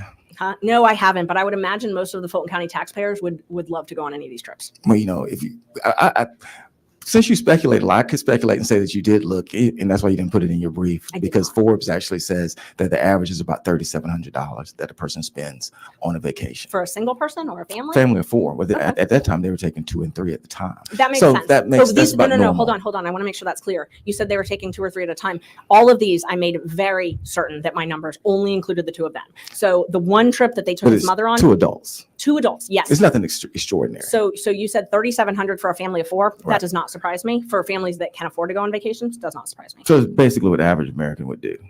So that's Yes. This is half of that for 2 people. So you said $3,700 for a family of 4. This is for 2 people. Right. It's just 2 people. Right. So Yes. yes. So it wouldn't necessarily be average. It's 2 adults. Bottom line is it's not extravagant. It's not lavish, is it? The law only says $100. So But it's not lavish. That's one of the reasons I didn't include all the Ubers. I quite frankly didn't want to do the math. But there were a ton of Ubers on each of these trips. There was a hotel at the beginning of the Royal Bahamans. I didn't include that. I didn't want to do the math, and I also did not want to. And how much does Ms. Willis make? 200 and something thousand a year. So your in my brief. argument is that a person who makes $200,000 a year is actually setting up prosecutions to go on a trip that costs $3,500. That's your argument. No, not in isolation. I mean, you're talking about in isolation. No, I'm not talking about isolation. I'm talking about what's in briefs. I don't know what else you may be speculating about. I'm just talking about what's in briefs that says this is the benefit that she got. And all I'm saying is that I got a person who's making $200,000, and the benefit that you're putting into the briefs, not what you may say that you may find elsewhere, but the benefit in the briefs is I go on a trip with $3,300, $4,400. And they have made up all these prosecutions to go on a 3-day cruise for $3,300. I mean, that's your argument. If that's your argument, that's your argument. That's not. That's in the brief. That's not our argument. So we did What else argue is for in the about brief? 3 hours. What else is in the brief? What else is Oh in the my brief? God. Yes. A lot of facts. What's it lot doing? of No, as far as actual financial benefit. So the financial benefit that I put in the brief was what I could prove. I did not want to have any, as you call it, speculation. I did not want to speculate about anything else. So I did not know if Mr. Wade paid for an Uber that Miss Willis was literally sitting in at the same time. You can kind of assume because it's from the airport to the hotel, but I did not want to speculate to that. So I didn't include those in the numbers. So the hard numbers in here are all of these numbers that are on That's what's in the trips. brief. Yes, the ones Right. that I actually had hard numbers that I knew that she had. Yes, that's in the brief. In our business, we deal with proof. And so that's the proof that we have. Exactly. That's what I That person Yes. is doing all of this for that. Right. Okay. Oh yeah. And Understand. so what I included was what I had the actual hard proof of. And then some of it's attached to the brief. Some of it I got by subpoena. So some of it is actually exhibits that were admitted. I think I submitted to you all the certified business records from a couple different travel agencies. Those are actually admitted. And there were a lot of other receipts that I had that I did not know for sure if they were joined. And so I didn't include those. And I haven't And talked you about it should, today. correct? Exactly. That's correct. I 100% agree. So this is what we're dealing with. Yes, you're dealing with the stuff Okay. that's hard proof. Correct. That. So my next question then becomes going to conflict as far as his salary is concerned. Just curious. Is it the amount of salary that you really creates the conflict? I mean, because we get stuck on money a lot. So is the amount of salary that is creating this conflict in your mind? No. Or is just the fact that he gets any salary at all? No, it has nothing to do with that. I did not make any allegations against Mr. Floyd or Ms. Cross. It's the fact that they were sleeping together and he was paying for trips for them to go on and they were hiding it from the taxpayers. Which we just discussed that. That's why. So if there's not a trip, then you don't believe there's a conflict. Oh, I do because of the Fulton County laws. The laws say that they I'm cannot. not understanding the county codes. I'm talking about as far as like what the case law says, which what the judge is actually going to. If we're not hiding that or against the Fulton County ordinances, They were hiding it, though. do you believe that there's a conflict? If they brought it out and said, hey, we're dating, is it a conflict in your mind? They only brought it out once I alleged it and they called me a liar multiple times. What I'm saying is, if they brought it out, would it be a conflict in your mind? If Is it they- a conflict? Here in a And what would be the conflict? So in a perfect world, what you're asking is if Ms. Willis had gone to the Board of County Commissioners and said, I'm having an affair with this man, but he is brilliant and he would be an amazing prosecutor on this election interference case. Can I have an appropriations of $3 million and I will get it done? And she had said, and I'm going to go on vacations with him and we're going to date and we're actually going to go home to the safe house that Fulton County is paying for. And he's going to be here for 4 hours at night. If she had said all that and they had given what they gave in Exhibit J, knowing that, Exhibit J, we wouldn't be here. So then your client actually has no conflict, because that would still exist. Your client has no hard conflict then. There's no actual conflict. It doesn't matter if you disclose a conflict. If you disclose a conflict, it still exists. And that's exactly what they said in one of the cases that you cited. If a person says, I got a conflict, but I'm still going to testify against you. I know I represented you and I have a conflict and I'm going to go testify against you. Conflict is now over. Absolutely not. If you have an actual conflict where your client is harmed, just because they disclose it doesn't end that conflict. No. So what you're describing is not a conflict at all. You're just saying, I caught somebody, so therefore I'm going to create something and call it a conflict. You cannot waive a conflict like that. You No, just could. so- If your client is, you could not do that for your own client. If your client is actually suffering harm, as far as how the prosecution is taking place, because that's what a conflict is. Just because she says, oh, I'm doing these things, you're not going to go to your client and say, you actually have actual harm, but she said it, so we're going to still go forward. That makes absolutely no sense. I'm sorry, I don't understand your question to me. I don't know what You you're don't asking. have a conflict if you're saying if she disclosed it, it would go away. Then there is no conflict. No. I did not say that. I said we would not be here if that had happened. Right, That's because what I you said. wouldn't claim there's a conflict. No, because we wouldn't be here because it violates so many of the Fulton County statutes and ordinances and the state statutes that we wouldn't be here because it wouldn't have been approved. But if she disclosed it, not the way you said it, If but if it was the disclosed, facts, hold It's on. disclosed If now. she What is the disclosed conflict? The undisputed facts, the facts that we all, your side and my side. How is your whoever's side- client harmed? That's my question. Hold on. I'm trying to answer your first question now. I mean, listen So to if this we, fucking if guy. all the undisputed facts, if those had been in front of the Board of County Commissioners, we wouldn't be here because there would not have been a contract because it's in contravention of law. So we would not be here. I would not be bringing Listen the to motion this. because Listen who knows to if my this. client would have been indicted. Now, I wish we could go back in time and undo that and see, but we can't. And so Mr. Wade was in the grand jury. I mean, listen to him. Listen to him. He refuses to acknowledge the idea that, look, if we had, I don't understand your questions. A good response situation like this. People play dumb, but not dumb. Yeah, seriously, he's not willing to admit, oh my God, if Fani wasn't a scumbag, this wouldn't have been an issue. If you hadn't have done the thing you weren't supposed to do, we wouldn't be here right now talking about that thing she wasn't supposed to do. Yes.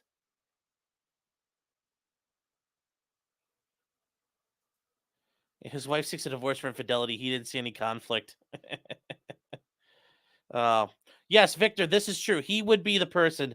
This question he would break his brain. If you didn't eat breakfast this morning, how would you feel? But he would tell you, but I did eat breakfast. But if you didn't, he's like, but I did. Checkmate. So, yes.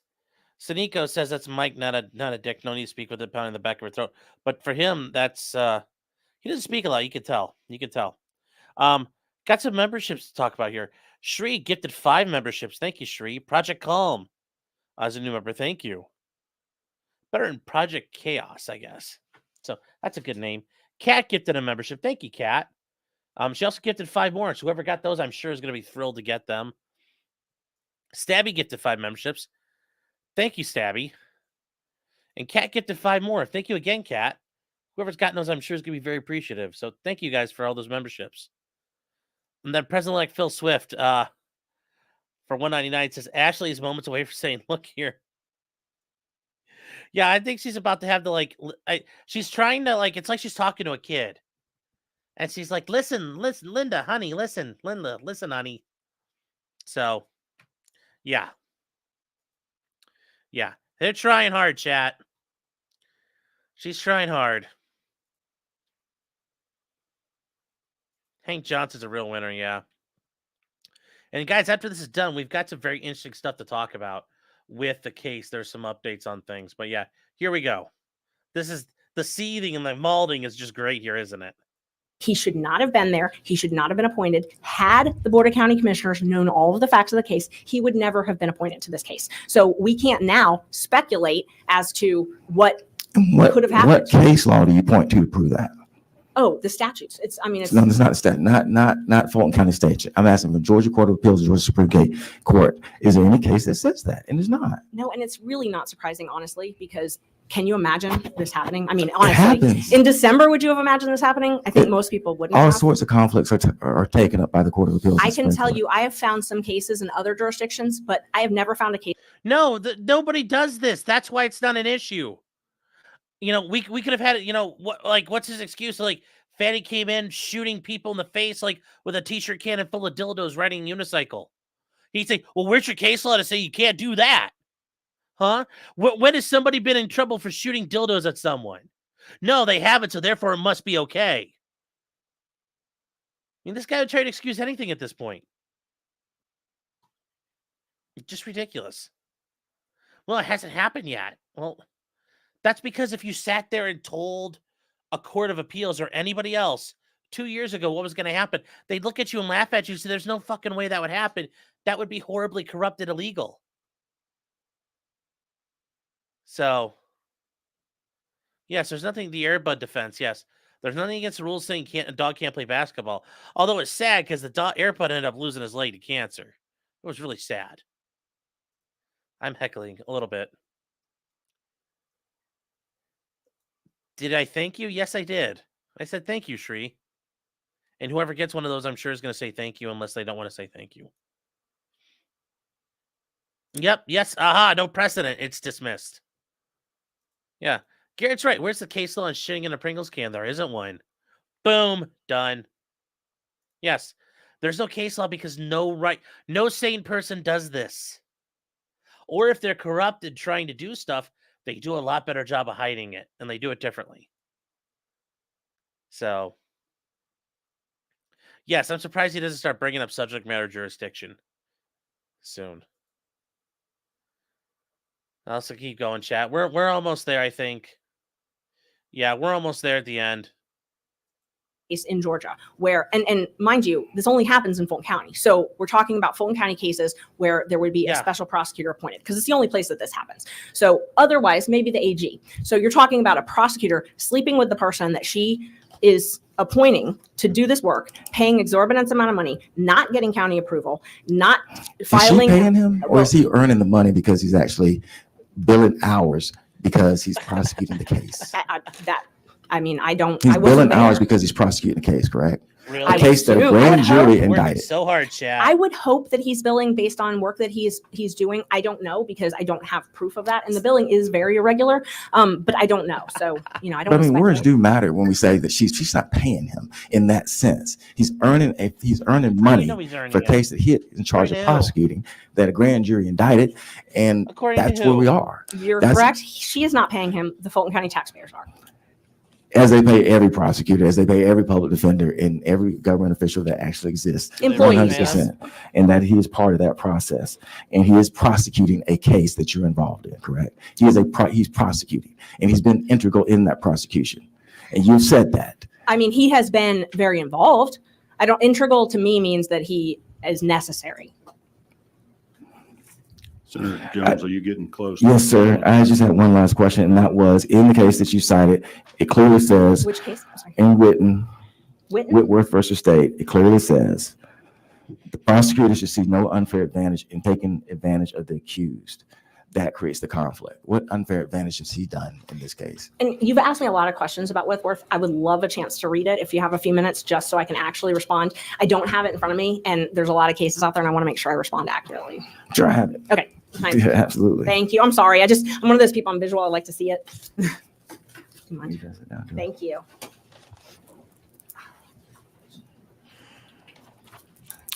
While she's looking at this, we're going to wrap up here in a few minutes.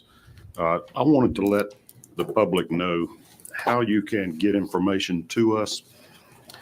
Each senator on the committee has a separate email address for committee business, and it's simply the last name of the senator. In my case, it would be calcert.inv@senate.ga.gov.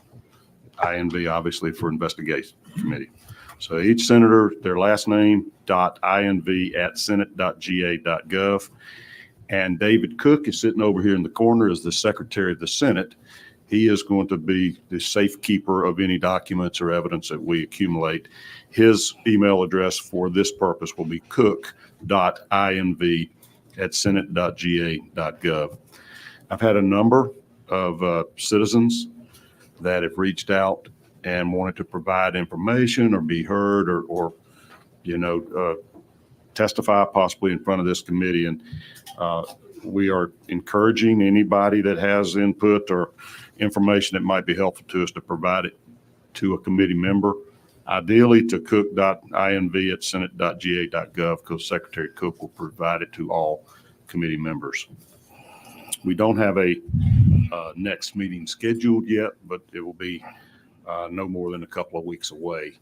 Ms. Merchant, you may not be able to have completed your testimony today, and we may have to call you back for additional questioning after today, but I'm not rushing. Take your time, read that.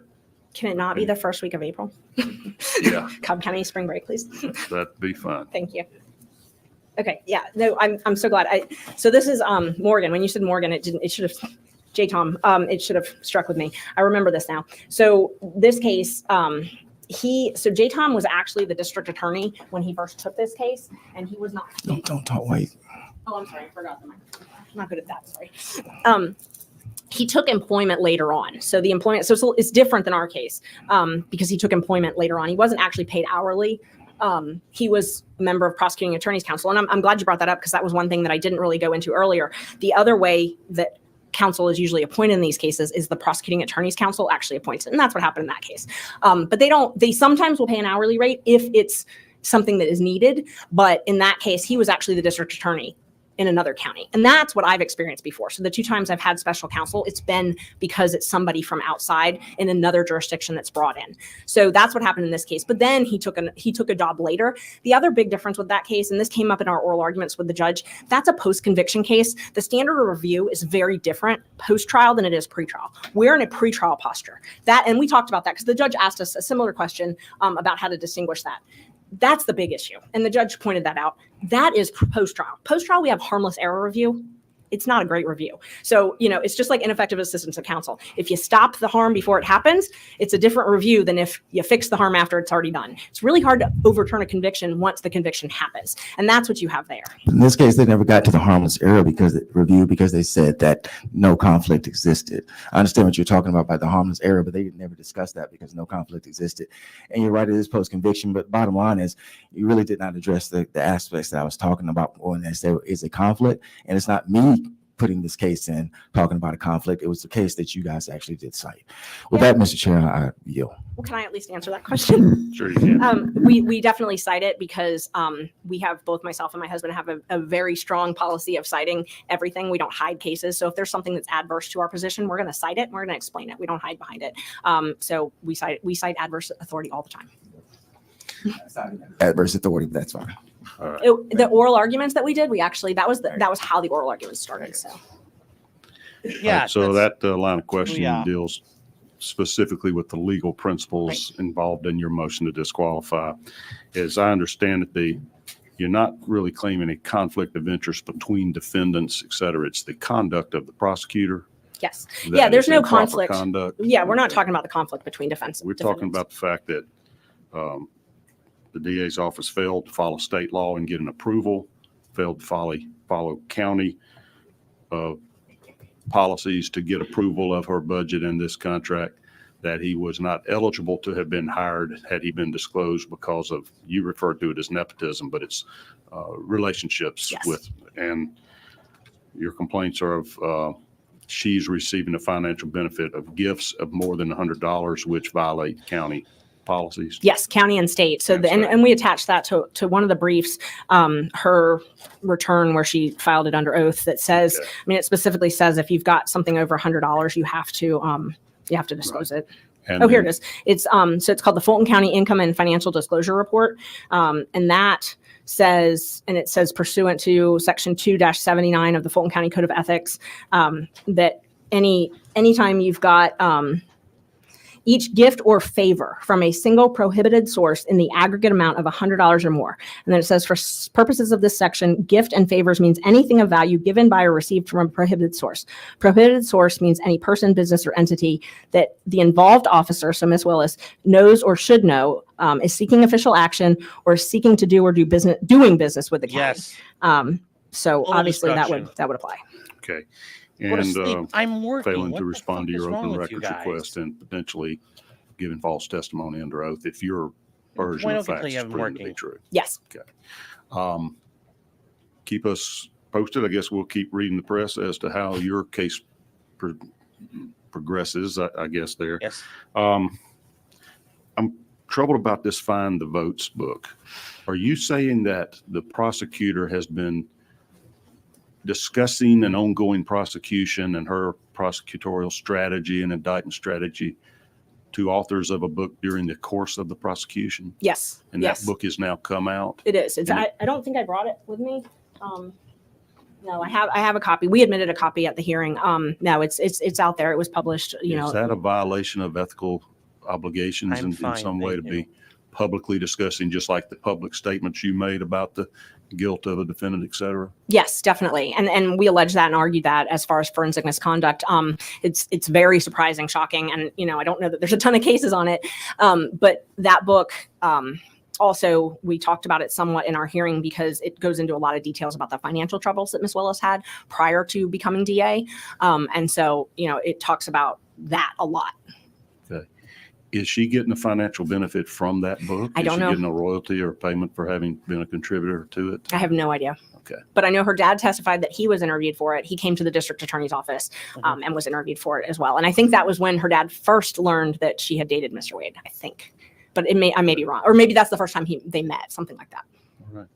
Well, thank you for your willingness to testify before us, and the documents you provided, we'll need some time to analyze and review those. And again, all committee members have access to those. At David Cook's office, he's got them literally locked up in a room. We are not making copies or disseminating those. I will review the documents in more detail, and I'll confer with you, Senator Jones, if you're able to. We might can agree on what should be kept confidential there. I noticed some bank records and things that if it were me being investigated, I probably wouldn't want it divulged to the public. I don't think that's necessary for us to do our job here. I do appreciate everybody's attendance, and thank you all for making time to be here on our committee day. We'll keep you posted for the meetings. The meeting is adjourned. All right, that's it, guys. So it's done, and I'll show you guys proof of that. Starts here, and it just goes on and on and on and on and on and on and on. So it's done. Woof. Fani got BTFO'd there. Just absolutely.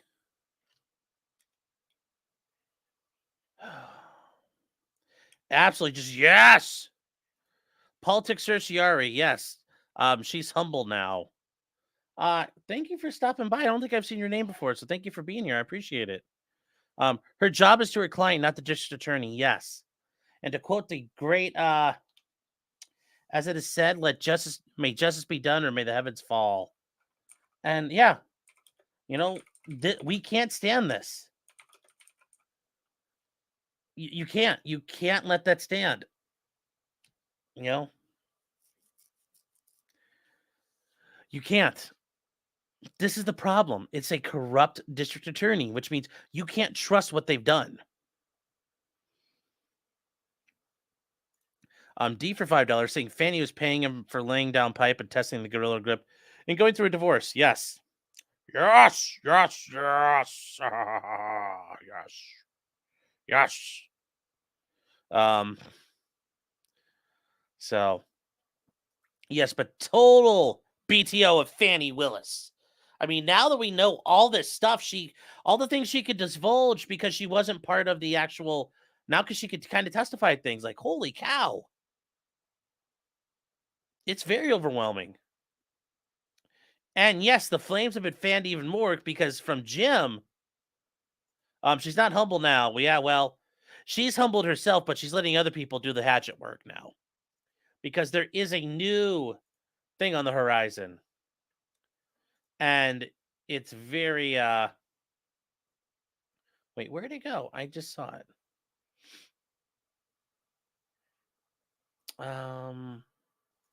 Yes.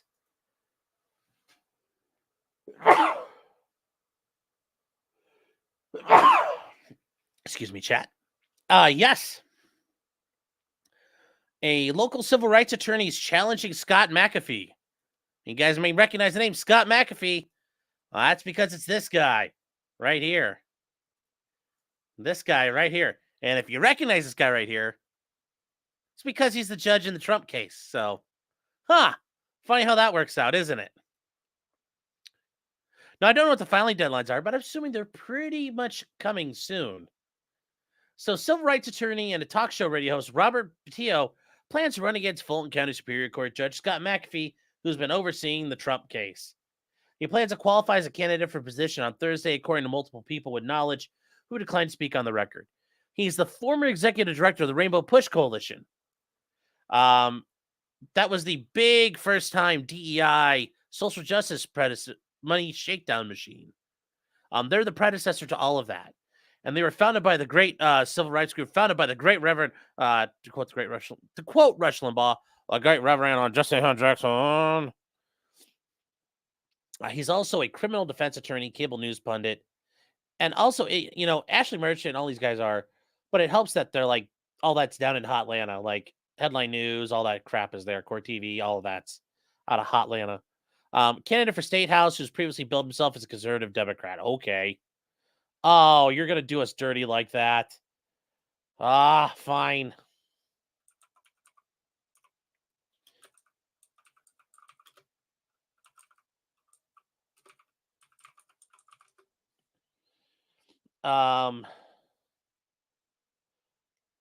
Is there an actual? Hold on here. Robert Patio, judge race. There we go.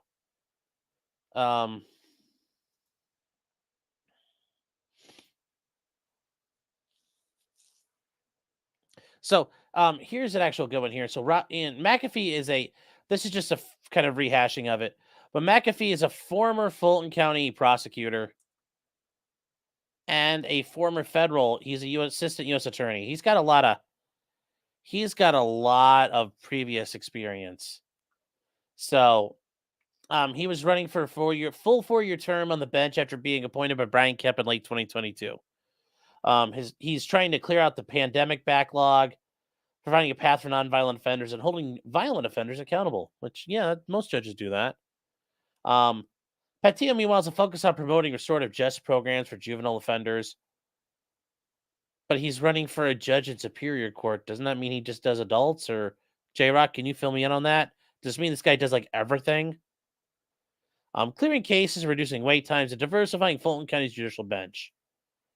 He does not initially appear to be challenging McAfee due to his work on the Trump case. He does not initially appear to be challenging him because of that. Which means whoever wrote this knows that he is. So, yes. Huh. Isn't that funny how that works? Isn't that funny how that works, chat?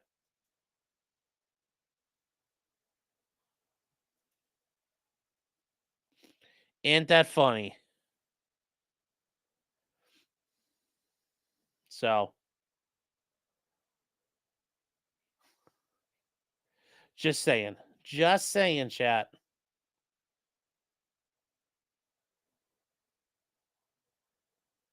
Oh, wow. Makes you think. Yes, but Sean, there is no case law. I know. I wish I could do that where I had a case that was just a little bit different. Judge, I searched LexisNexis. There's no case. You got to dismiss it.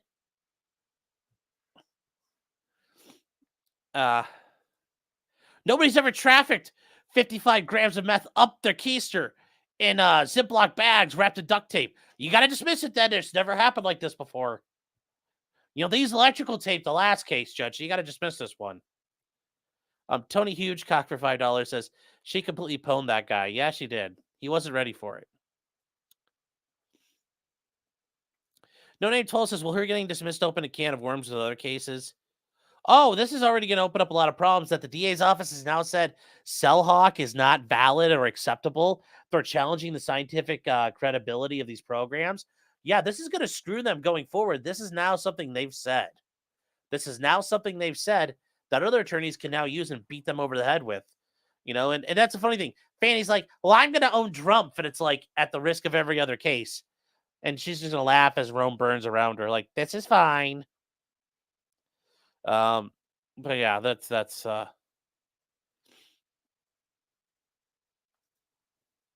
Kat says it'd be retroactive, but the Jonathan Majors trial, I have transcripts I could send Sean. His ex assaulted on the Manhattan DA wanted to push a Me Too case anyway. Kat, if you have them, I'll take a look at them. We might be able to go through them. It'd be nice to look at them, just see what's there. My email address should be down below. It should be potentiallycriminal@gmail.com. Let me see if it's available. Let me see if I can see it there. Also, you guys, I wanted to let you know, I found a case. It looks like it's starting out in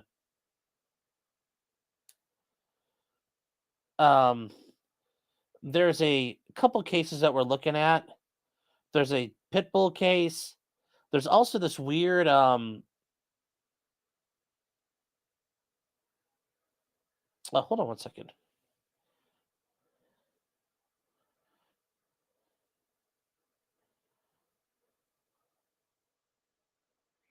There's also a unique case that looks like it's going on out in Idaho. Not Idaho, Idaho. Not Brian Koberger. A police officer called in. He's like, oh, yeah, my wife's dead in the bathtub. And it looks like he did it. So, yeah. Yeah, it sounds like this actually might be a cool case to watch. It's Idaho versus Daniel Howard. I'm going to try to read a little bit up on this tonight. We might work on this case coming up because, I know Crumbly's there. We got a bunch of stuff to dig through, chat. We got some stuff coming up. We got some good ones to look into. I'm going to look into this bathtub one because this sounds kind of gnarly and pretty good if he's fighting like this. Yeah, Fanny got her ass kicked, I'm sure. And yeah, she cried tears of piss along with Keith Olbermann. So, let's see here. Where are we? Incumbents are hard to beat in Fulton. Earbuds, they're hard to beat everywhere, man. Incumbent dog catcher's hard to beat. Southern Gal says by end of March for what? What's the end of March? The end of the deadline. The deadline's end of March. Okay. Yes, he's not the good McAfee. No, sorry.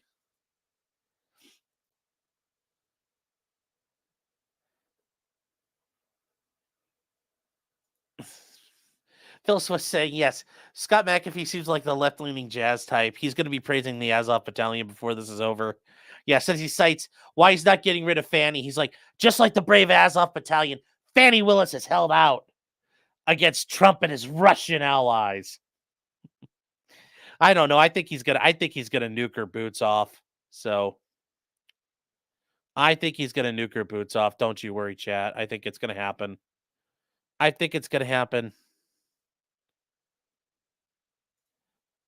Stabby saying, yeah, if she gets DQ'd, it could throw a wrench in all of her cases. Well, no, her getting DQ'd doesn't throw a wrench in all the cases. What they've said so far is throwing a wrench in all their cases because now the state every defense attorney can use this filing against them. So her getting removed on this allows her just to go back to her other cases. So it's not too big a deal.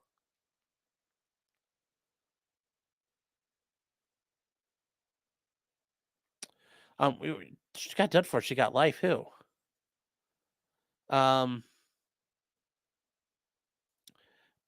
Elise Lane, did Fanny go with this guy today to the Capitol? Probably. I bet he did.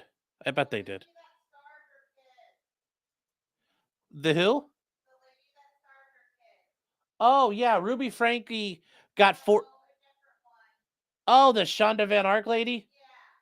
Oh, yeah. She got life. Yeah, the lady who starved her like autistic kid up in Michigan, she got life.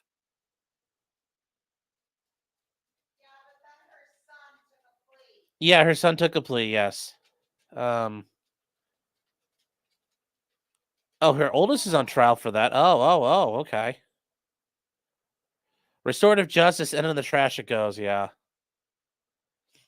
MJ says the old cleared the COVID backlog. I mean, a lot of that's cleared up, but you have no idea how bad COVID fucked up courts. There's still courts that are fucked up.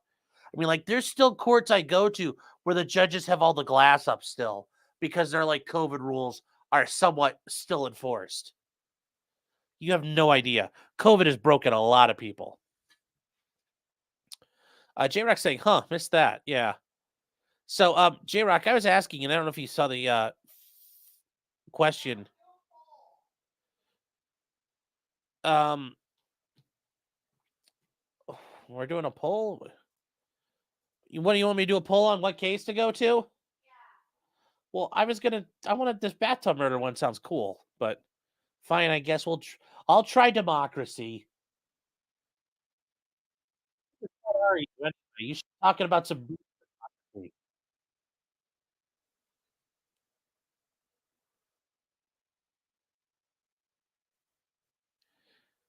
Okay, so let's try this again then. All right, we'll do one poll per chat. Yes. One super chat, one vote. Is that a poll tax? Yes, it is. That's because the United States is Sean. So,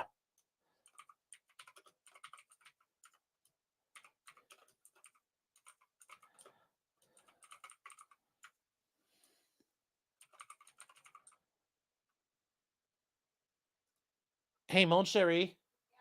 I have no idea what the fuck this pitbull thing is you're talking about.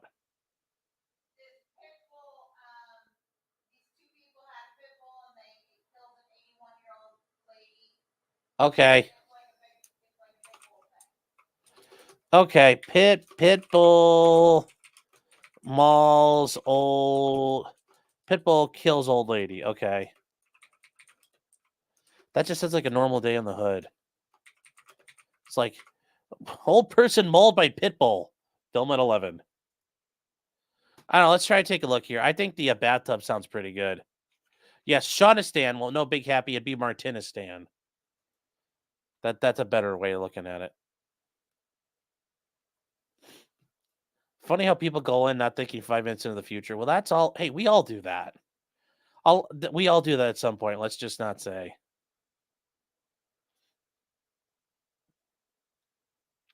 Are any of your former clients in Oklahoma involved in the school system? No, I hope to God not. No, I don't think so. We're here to talk about events important to the implications of legislation. Yes, tell me why you think Nate's dick matters. Yes. Oh.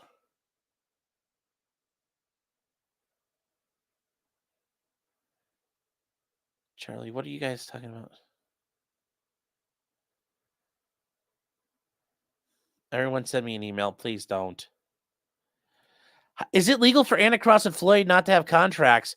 I mean, you kind of get in the idea of like no big contracts in government, and that's something generally is kind of seen as like corruption issues. I'm just saying that's kind of a bit of a problem there. But yes, government contractors operating without contracts, and they're still getting paid. I don't know how the hell that works, but even though Marcia, even though this lady Anna Cross is like highly skilled, yeah, something ain't right here. There's a lot of people getting their skim on. They're getting that beak. They're getting that, they're just taking that beak and they're just getting that beak wet. Got to get that beak wet. Got to get the skim going. Speak Life saying, have you been keeping an eye on the Chevron court cases?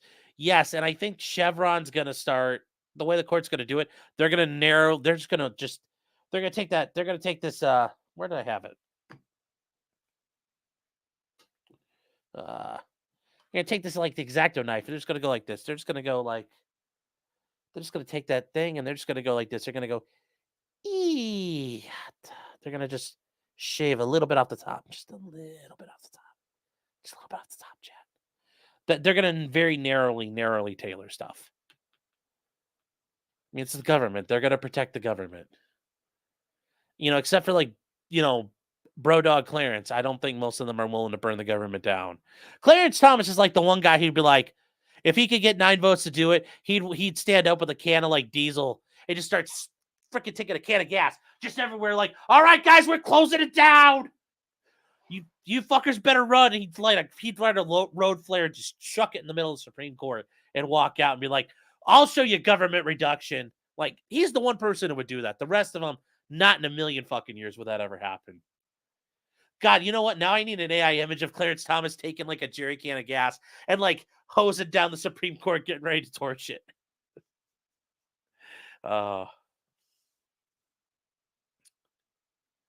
So, yeah, stop resisting. Are you doing Crumbly tomorrow? No, I don't know yet what we're doing tomorrow. The case out in Idaho, it's like 3. They just had day 3, so I mean we can start that and catch up. Yeah, he was an Idaho trooper and he killed her. Let me guess, bathtub 1 involuntary assisted suicide. Well, I mean, I'm just saying, you Google police officers at 41%. Go ahead and Google that, chat. Just like,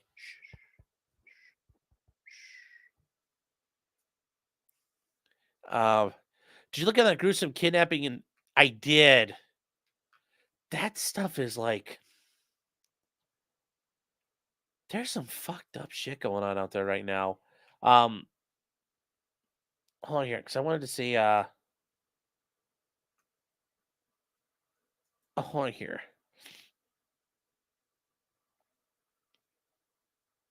Oh, Kyle, yes, I did see your email. Thank you.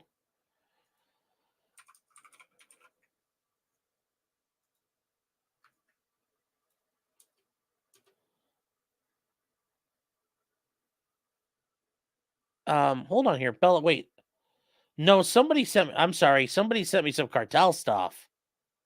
But where did you send me something in the past couple of days? Because I don't see anything recently If he said it, I don't see it. Hold on, let me check my spam. In case you went into my spam. No, I don't see anything from you. Sorry. If you want to send it again, I'll take a look.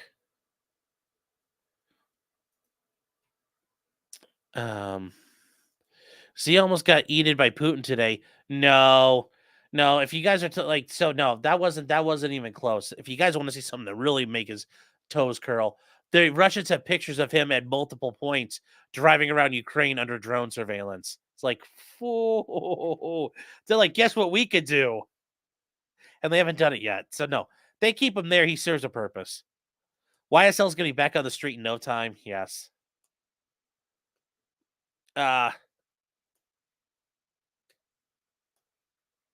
Likely that Fani gets reprimanded? Probably not. But you know what? It's at this point, she may have to deal with investigations, and she'll screw that up and cause herself problems. President-elect Phil Swift's got some very, very important, profound philosophical thoughts here. Trump and Roman walked so YSL could run. Draco. Yes. A young mother was kidnapped by like 7 or 8 men and women, forced into sodomy. What the fuck? Ren says Judge Manning in Fulton County stays late to help with the backlog of cases. Ooh, wow. Mob rule, Sean. I put mob rule up. Yeah, we did it there. I gave you guys your mob rule. Let's see what happens. Don't let her run the show. She's the producer.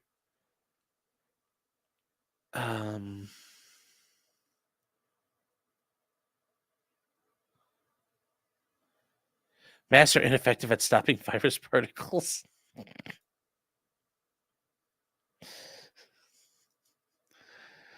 Oh. The Crumleys, so we did Jennifer Crumley. Now the dad goes. So Joseph Crumley. He goes now. One less old lady draining healthcare. Mr. Worldwide killed. Yes, that Pitbull. Yes, Mr. Worldwide. Yes. Oh my God, you guys. I wish there was a trial for like a con man scam. I mean, here's the thing, Blade. I put up in my Discord, which it's free to go to, guys. Discord doesn't cost you anything for me. There is a spot where it's like trials you want me to cover. I don't like. Here's the thing. I don't want to do that's all that gets on TV. That's all that gets on the internet. Murder. Why? Because murder's sexy and it generates views. But I want to do these other cases that are out there, like bank robberies, extortions, guys running hustles, things like that. I would love to do those kinds of trials. I would love to do those kinds of trials all day long, because that's really what happens out there in the world. So if you guys have them, there's a spot I just created in Discord. In the Discord, it's called, trials I can cover. Got any trial where you live, has something happened and it's not going to get covered by Law and Crime, but your local CBS affiliate or ABC affiliate or your Fox affiliate, where somebody local's covering it, local news, somehow somebody's covering it, let me know, because we might be able to cover it, and that would be a lot of fun. Like I said, I still think one of the most fun trials I did was the Mario Batali one, right in the middle of Johnny Depp. Why? Because nobody else covered it. No one else touched it with a 10-foot pole. But it's really cool because it wasn't a murder and it wasn't anything fucking crazy. It was this crazy chick saying that Mario Batali groped her, and it turned out she's a fucking liar. Like, that was the fun. So keep it in mind. Keep it in mind, guys. I want to do other stuff.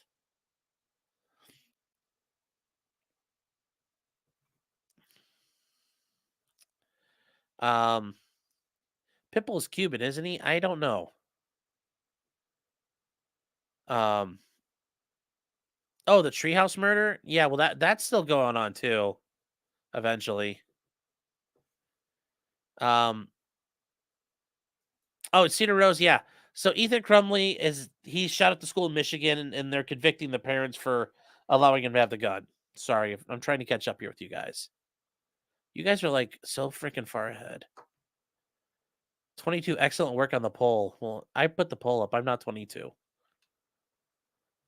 These attorneys all work together. Fanny's not sharing the wealth was her undoing. No, it's just like I think a bunch of these attorneys are like they like you like bitch who the fuck you think you are doing all this. Unhung Hero for $5 says the coup was a blessing and exactly who the brain stems are to avoid. Yeah. Yeah. Casey Norco says Sean still haven't received the tuition assistance. What? Huh? Um Sean. Yes. Alexa, remind me to buy a Clarence Harmless bobblehead at 4:30 this morning. I don't want to say it too loud because their Alexas will go off. Clarence Thomas driving a Killdozer, yeah. The bathtub trial, okay. Clarence Thomas would hop in his RV and ride off into the sunset. Yeah, he does. He is not dying on the bench. Let's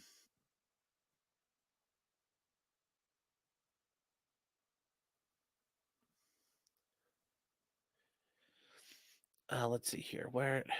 Hold on. Can we send starfish to my email? No, please don't. Please don't. Bella says, I thought on Twitter, maybe my draft ledger caught it. You sent to me on Twitter? Let me check my Twitter. I don't see anything on Twitter. Oh, also news, guys. Saturday night, I might be going on live with somebody. So, hang tight with that.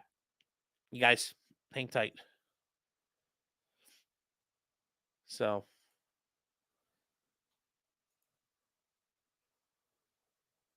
Oh, Bella. Okay, yeah, you sent me. Oh, wow. All right.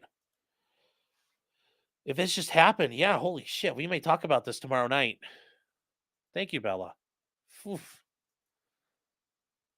Yeah, that's not a pleasant story. Damn.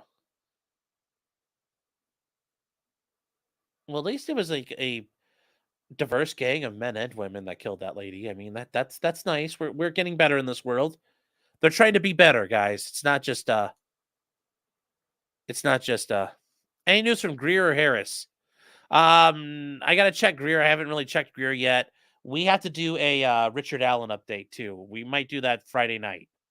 Richard Allen needs updated because there's a lot that's happened. And basically, the judge kept on saying, lol, lol, lol, denied. So, yes. Guys, yeah, she's bringing up, have you subscribed to Vealhammer yet? Guys, Vealhammer Media, he does all the sound stuff. Especially, like, he can take, like, these old trials, and he does really good sound work on them. He's helping me work on this garbage that I call sound system.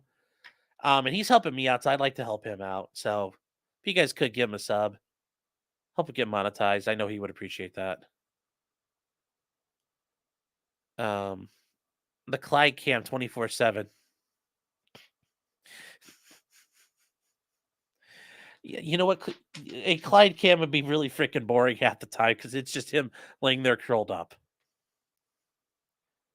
And then it'd be half the night him outside in the yard barking. So we already know what Dad. We already know Dad will get what Shannon gave Jennifer. Yeah. Discord's a honeypot. No.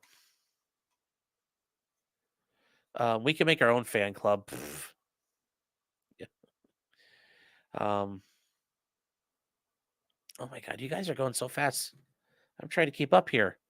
356 of you guys in chat still. Thank you. Thank you for hanging around. Pitbull is part owner of Trackhouse Racing. What is that?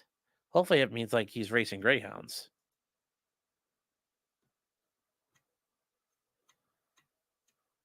Yeah, sorry, Jim. Yeah, no updates on those guys yet. I'm gonna work on that and get something together. My link says invalid or expired. Okay, well, hold on. Why does it go? Why does it expire? I don't like that about Discord. Invite people. All right, I got a Discord link for y'all. I'll put it in chat right now. Here you go. Here it is. Kapow. Brand new link. Yeah, Tiffany Henyard is also there to talk about. Yeah, there's all kinds of stuff there. There's apparently a Trump bobblehead. Well, of course there's a Trump bobblehead. On Kick, going live, Sean and Jim. No, I'm not going live with Jim. I'm probably going to go live after Jim. So, yeah, Jim streams on Friday night, not Saturday. And I'll probably go after there. Wait, are you covering the bar hearing tomorrow? Wait, no, I didn't know she had a hearing tomorrow. No, where is, there's an ethics hearing for Fani? When? When, chat, when? I needs to know. I needs to know the time.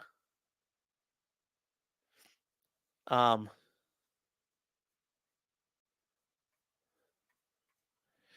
100% confirm for Saturday, but it looks like it's gonna happen.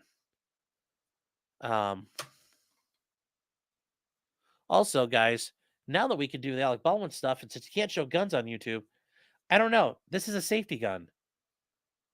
And it's red, so that means it's safe. But it also goes shh. So we'll be able to talk about things with this. It'll be a training aid. So dog cams are super popular. Yeah, they are. There's a new Discord link. Oh, Trackhouse is NASCAR. Oh, he's got 1 in 99. Well,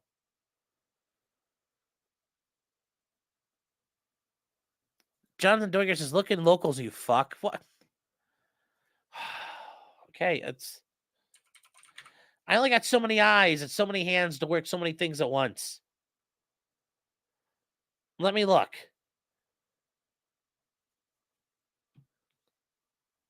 Also, oh, Stacy left a tip for Monday. Thank you, Stacy. Also, I'm disappointed. You guys, nobody got the Ninja Rap lyrics right from the Monday thing. I'm still hurt by that. So are you talking about the FBI piracy warnings? Or the lack of condor. Yes, is that you? The lack of condor before the court is a prompt. That's awesome. Because otherwise I'm not sure what I'm looking at. You told me to look at locals. That's all I see. No, I'm not going on with Worski. In the morning tomorrow, 10 a.m., 9 a.m. No way. Oh, we're going to cover that if it's on. Yes, it is live at the bar. I got to see if there's links for it. Do you know if there's links? I don't know if there's links for it. I'm going to have to find it. Hopefully it's like on 11 Alive. Bar hearings aren't public unless things change. Well, it sounds like it's a... J-Rock, I think it's the county ethics hearing.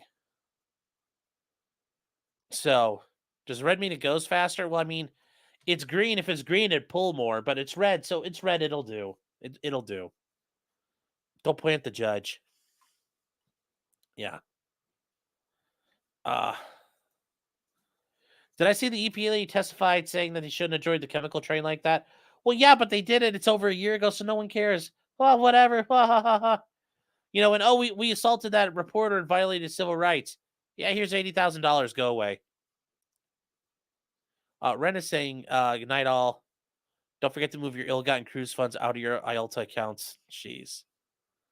It's a 10 a.m. ethics hearing. All right.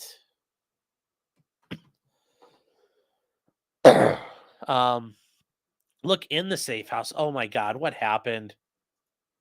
What did you guys do in there? Also, I'm surprised nobody's noticed what the safe house is a picture of, but. Oh, Brimstone sent a $1 tip. Thank you. Wow,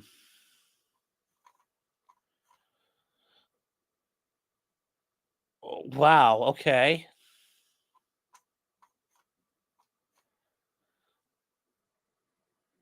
Wow, okay, that's interesting. Oh, Jonathan Doiggs. Oh, this is good. I like it. Yeah, here we go. We'll share this. They're just good old Clarence Thomas with a gas can. And it didn't, it kind of didn't mess up his hands all the way. It kind of got him. It's trying. It's trying.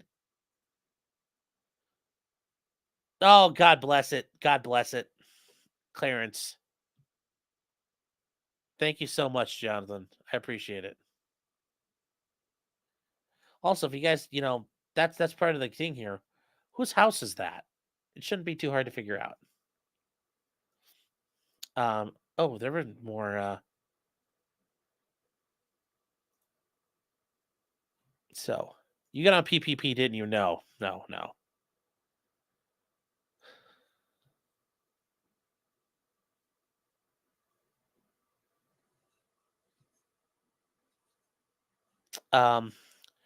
Yeah, it's Fulton County Ethics, not the bar. Yeah, so it's the county's ethics committee, which I'm hoping is open because that'd be awesome to watch. Only 3 people know who I am. Yes. Yes, it is Bin Laden's house. I didn't know if you guys actually are paying attention at all or not. It looks like a prison. I mean, not really. But yes, it's the Bin Laden house. Yes. It's the Branch Davidian one. Well, that would have been an easy one. Yes, it's where Obama was born. Yes. I'm gonna take the Fani Willis Chorus Bar rules before my MPRE. Yeah, those would be great ones. I do what I want. So, oh, all right, guys. Wait, Sean. Yes, Drex. What if I want to spurg and yell the neighbor word in a court of law? I mean, hopefully you're doing it because you witnessed somebody doing it. That would be an excuse. But otherwise, I would not recommend it. I would not recommend it.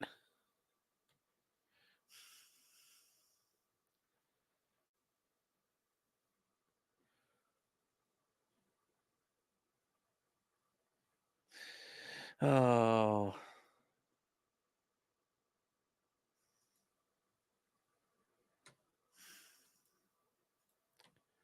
So let's see here, guys. Got your own magic, yes.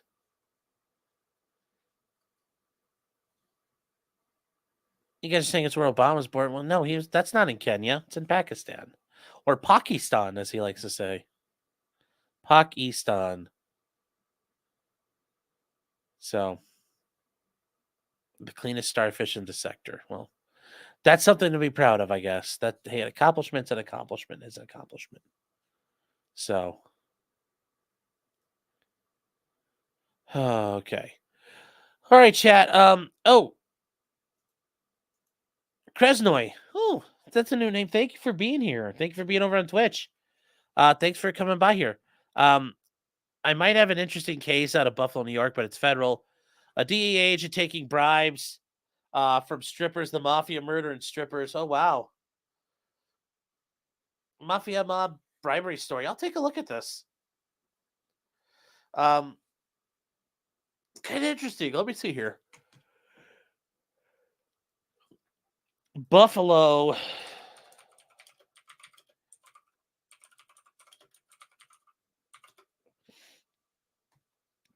Oh, a DEA agent accused of taking $250,000 of bribes? Damn. Oh, we're going to talk about this guy tomorrow. This looks awesome.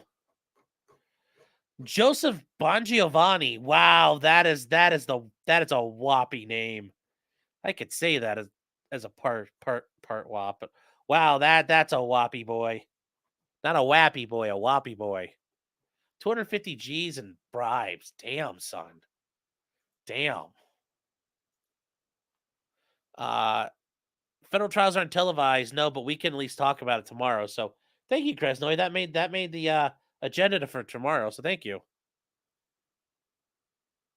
Buffalo's like a little Ohio in upstate New York. Yeah, kind of.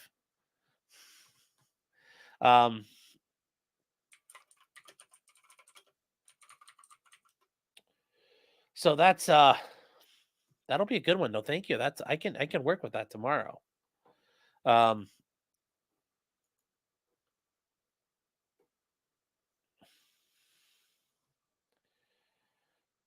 Yeah,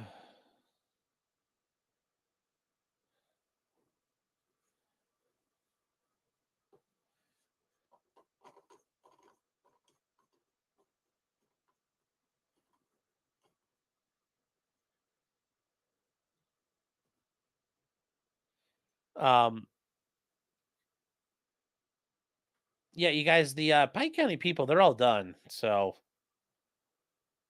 yeah, they're all done. So that's yeah. So I know you guys were like, yeah, there's no more to do with their cases. Those guys are all done. They're all in prison now. Um,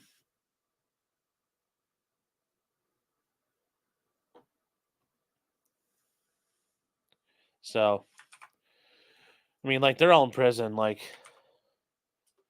if you guys don't hear, I'll look them up real quick on the prison thing.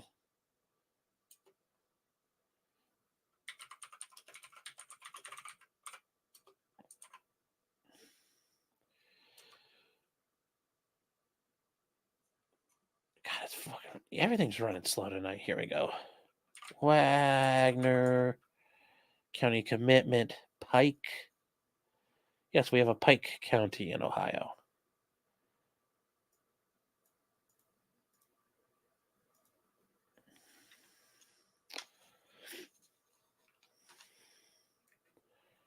So,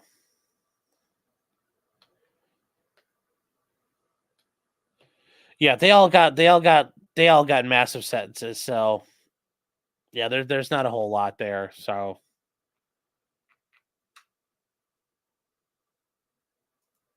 oh, why is this? I'm frozen out. So, yeah, but Tucker Carlson is going to EFAP State of the Union tomorrow. Was that tonight? Was that tonight? Current State of the Union, very bad. Please help. But did we miss it?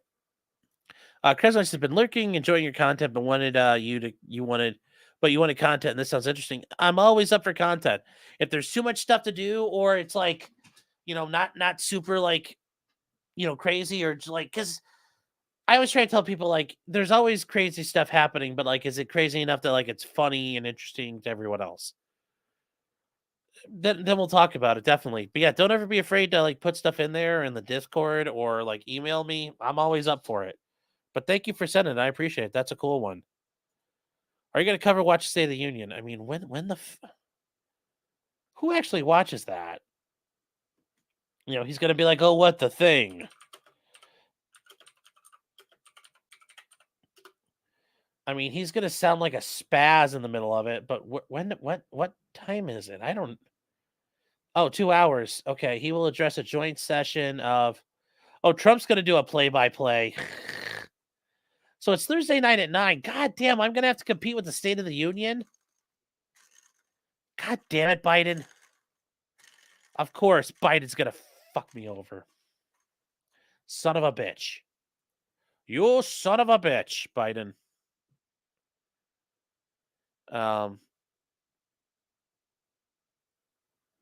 really? Tucker would be fun. Yeah, I don't know. If I really cover the State of the Union, it's going to be cringe and awful. We already know it's going to be bad. Do we really want to cover it, I guess? It's just sad it's federal. There's so much more drug homes, raids dead bodies. No, it sounds awesome. That's a lot of bribes, too, to take. At least this guy went all out and took a lot of bribes.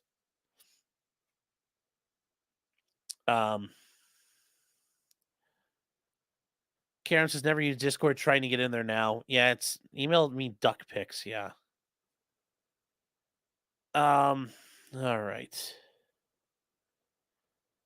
I am a lying dog faced pony soldier. Yeah. Not even Tucker said just no.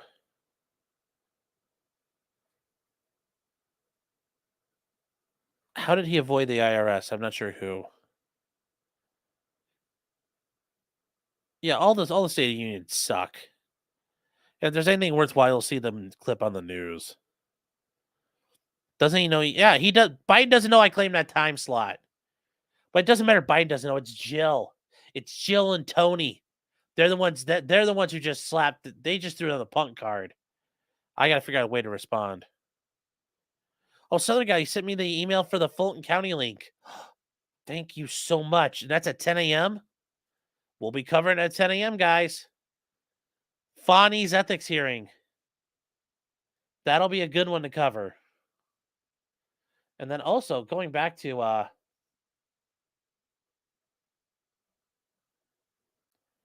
thank you so much, Southern Gal.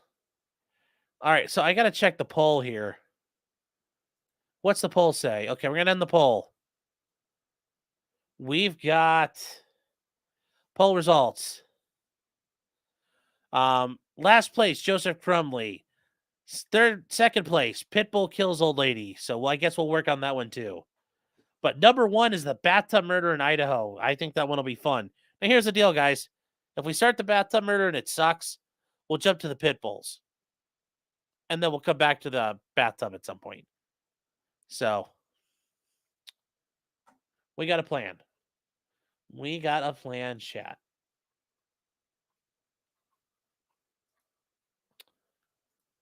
So 10 a.m. it's a Zoom link. Yes, thank you. Well, tomorrow 10 a.m., guys. Yes, 10 a.m. Eastern time. Atlanta is in the Eastern time zone. So I put a new Discord link up, guys. Hold on. I put a new one out. I got a new one for you. There. That should be the new link. Check it. I want to know why this bathtub's killing people. I know, and I want to know why they framed a cop.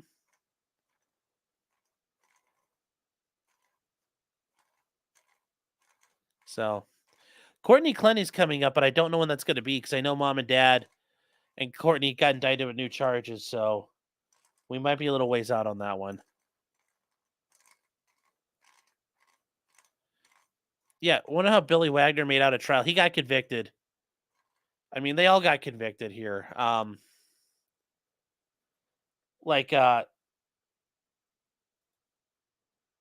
Here. Oh, George. I still understand why George's his nickname is Billy.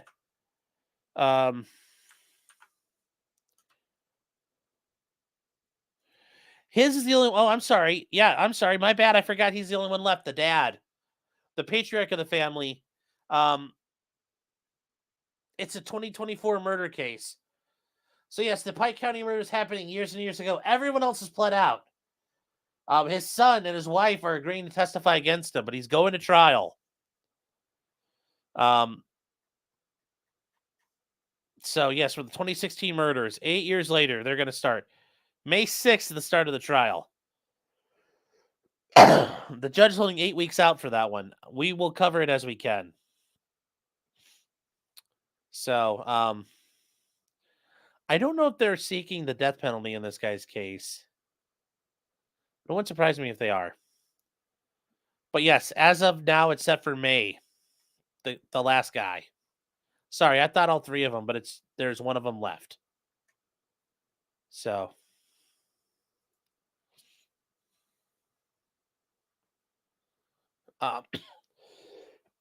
The one son got 8 life sentences without parole.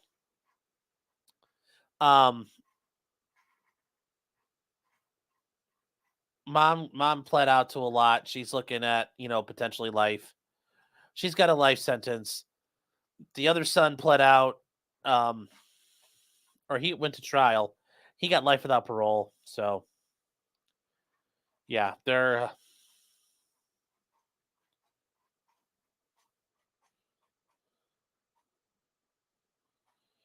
So yeah, there's one left, the dad, and he's still going to trial for some reason. Because he's an idiot.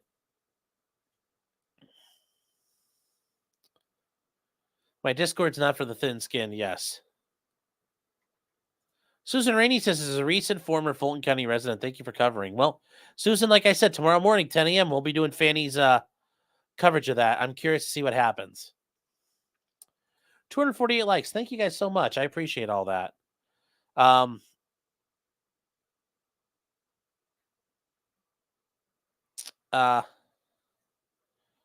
So yeah, we got the one left. The dad is left for the Pike County murders. And that's funny because that gripped the state of Ohio when it happened, and everybody kind of forgot about it. So, all right, guys. So we're gonna wrap this up tonight. I want to say thank you to everybody's here.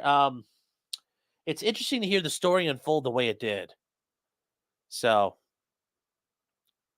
POV with the RC. I like that. I'm too fitty. So thank you. Thank you so much. Let's see here. Thank you, Blade. I appreciate it. Good night, everybody. And well, I mean, who's on right now? Let me see here. See if I can direct you guys somewhere. Uh-oh. What do I need to do here?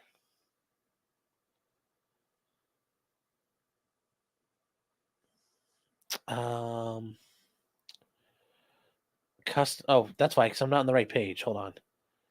Shore Life content. Hold on, Chiatsu.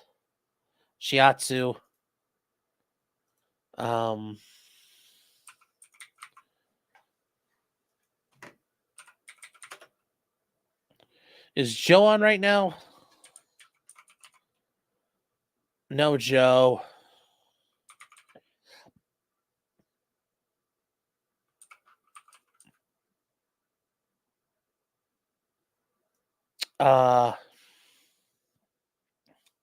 Who else is on right now? I don't know who's all on. So what we're gonna do tomorrow, guys, is we'll watch the Fani Willis stuff, and then right after that, we will go into this trial. We'll try it. So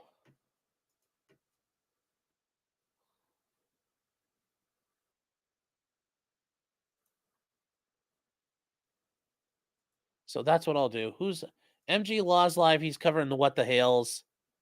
If you guys are interested in that, I don't know what else.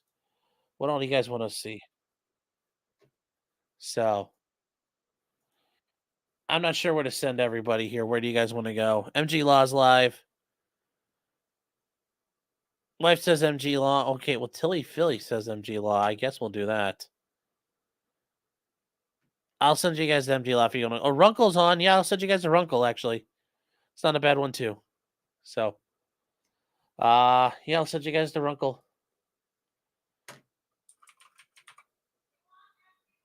You guys want MG Law? Fine, we'll get MG Law. Have fun over there, guys, and I will see you later. So it should send you guys. Good night, chat. Take care.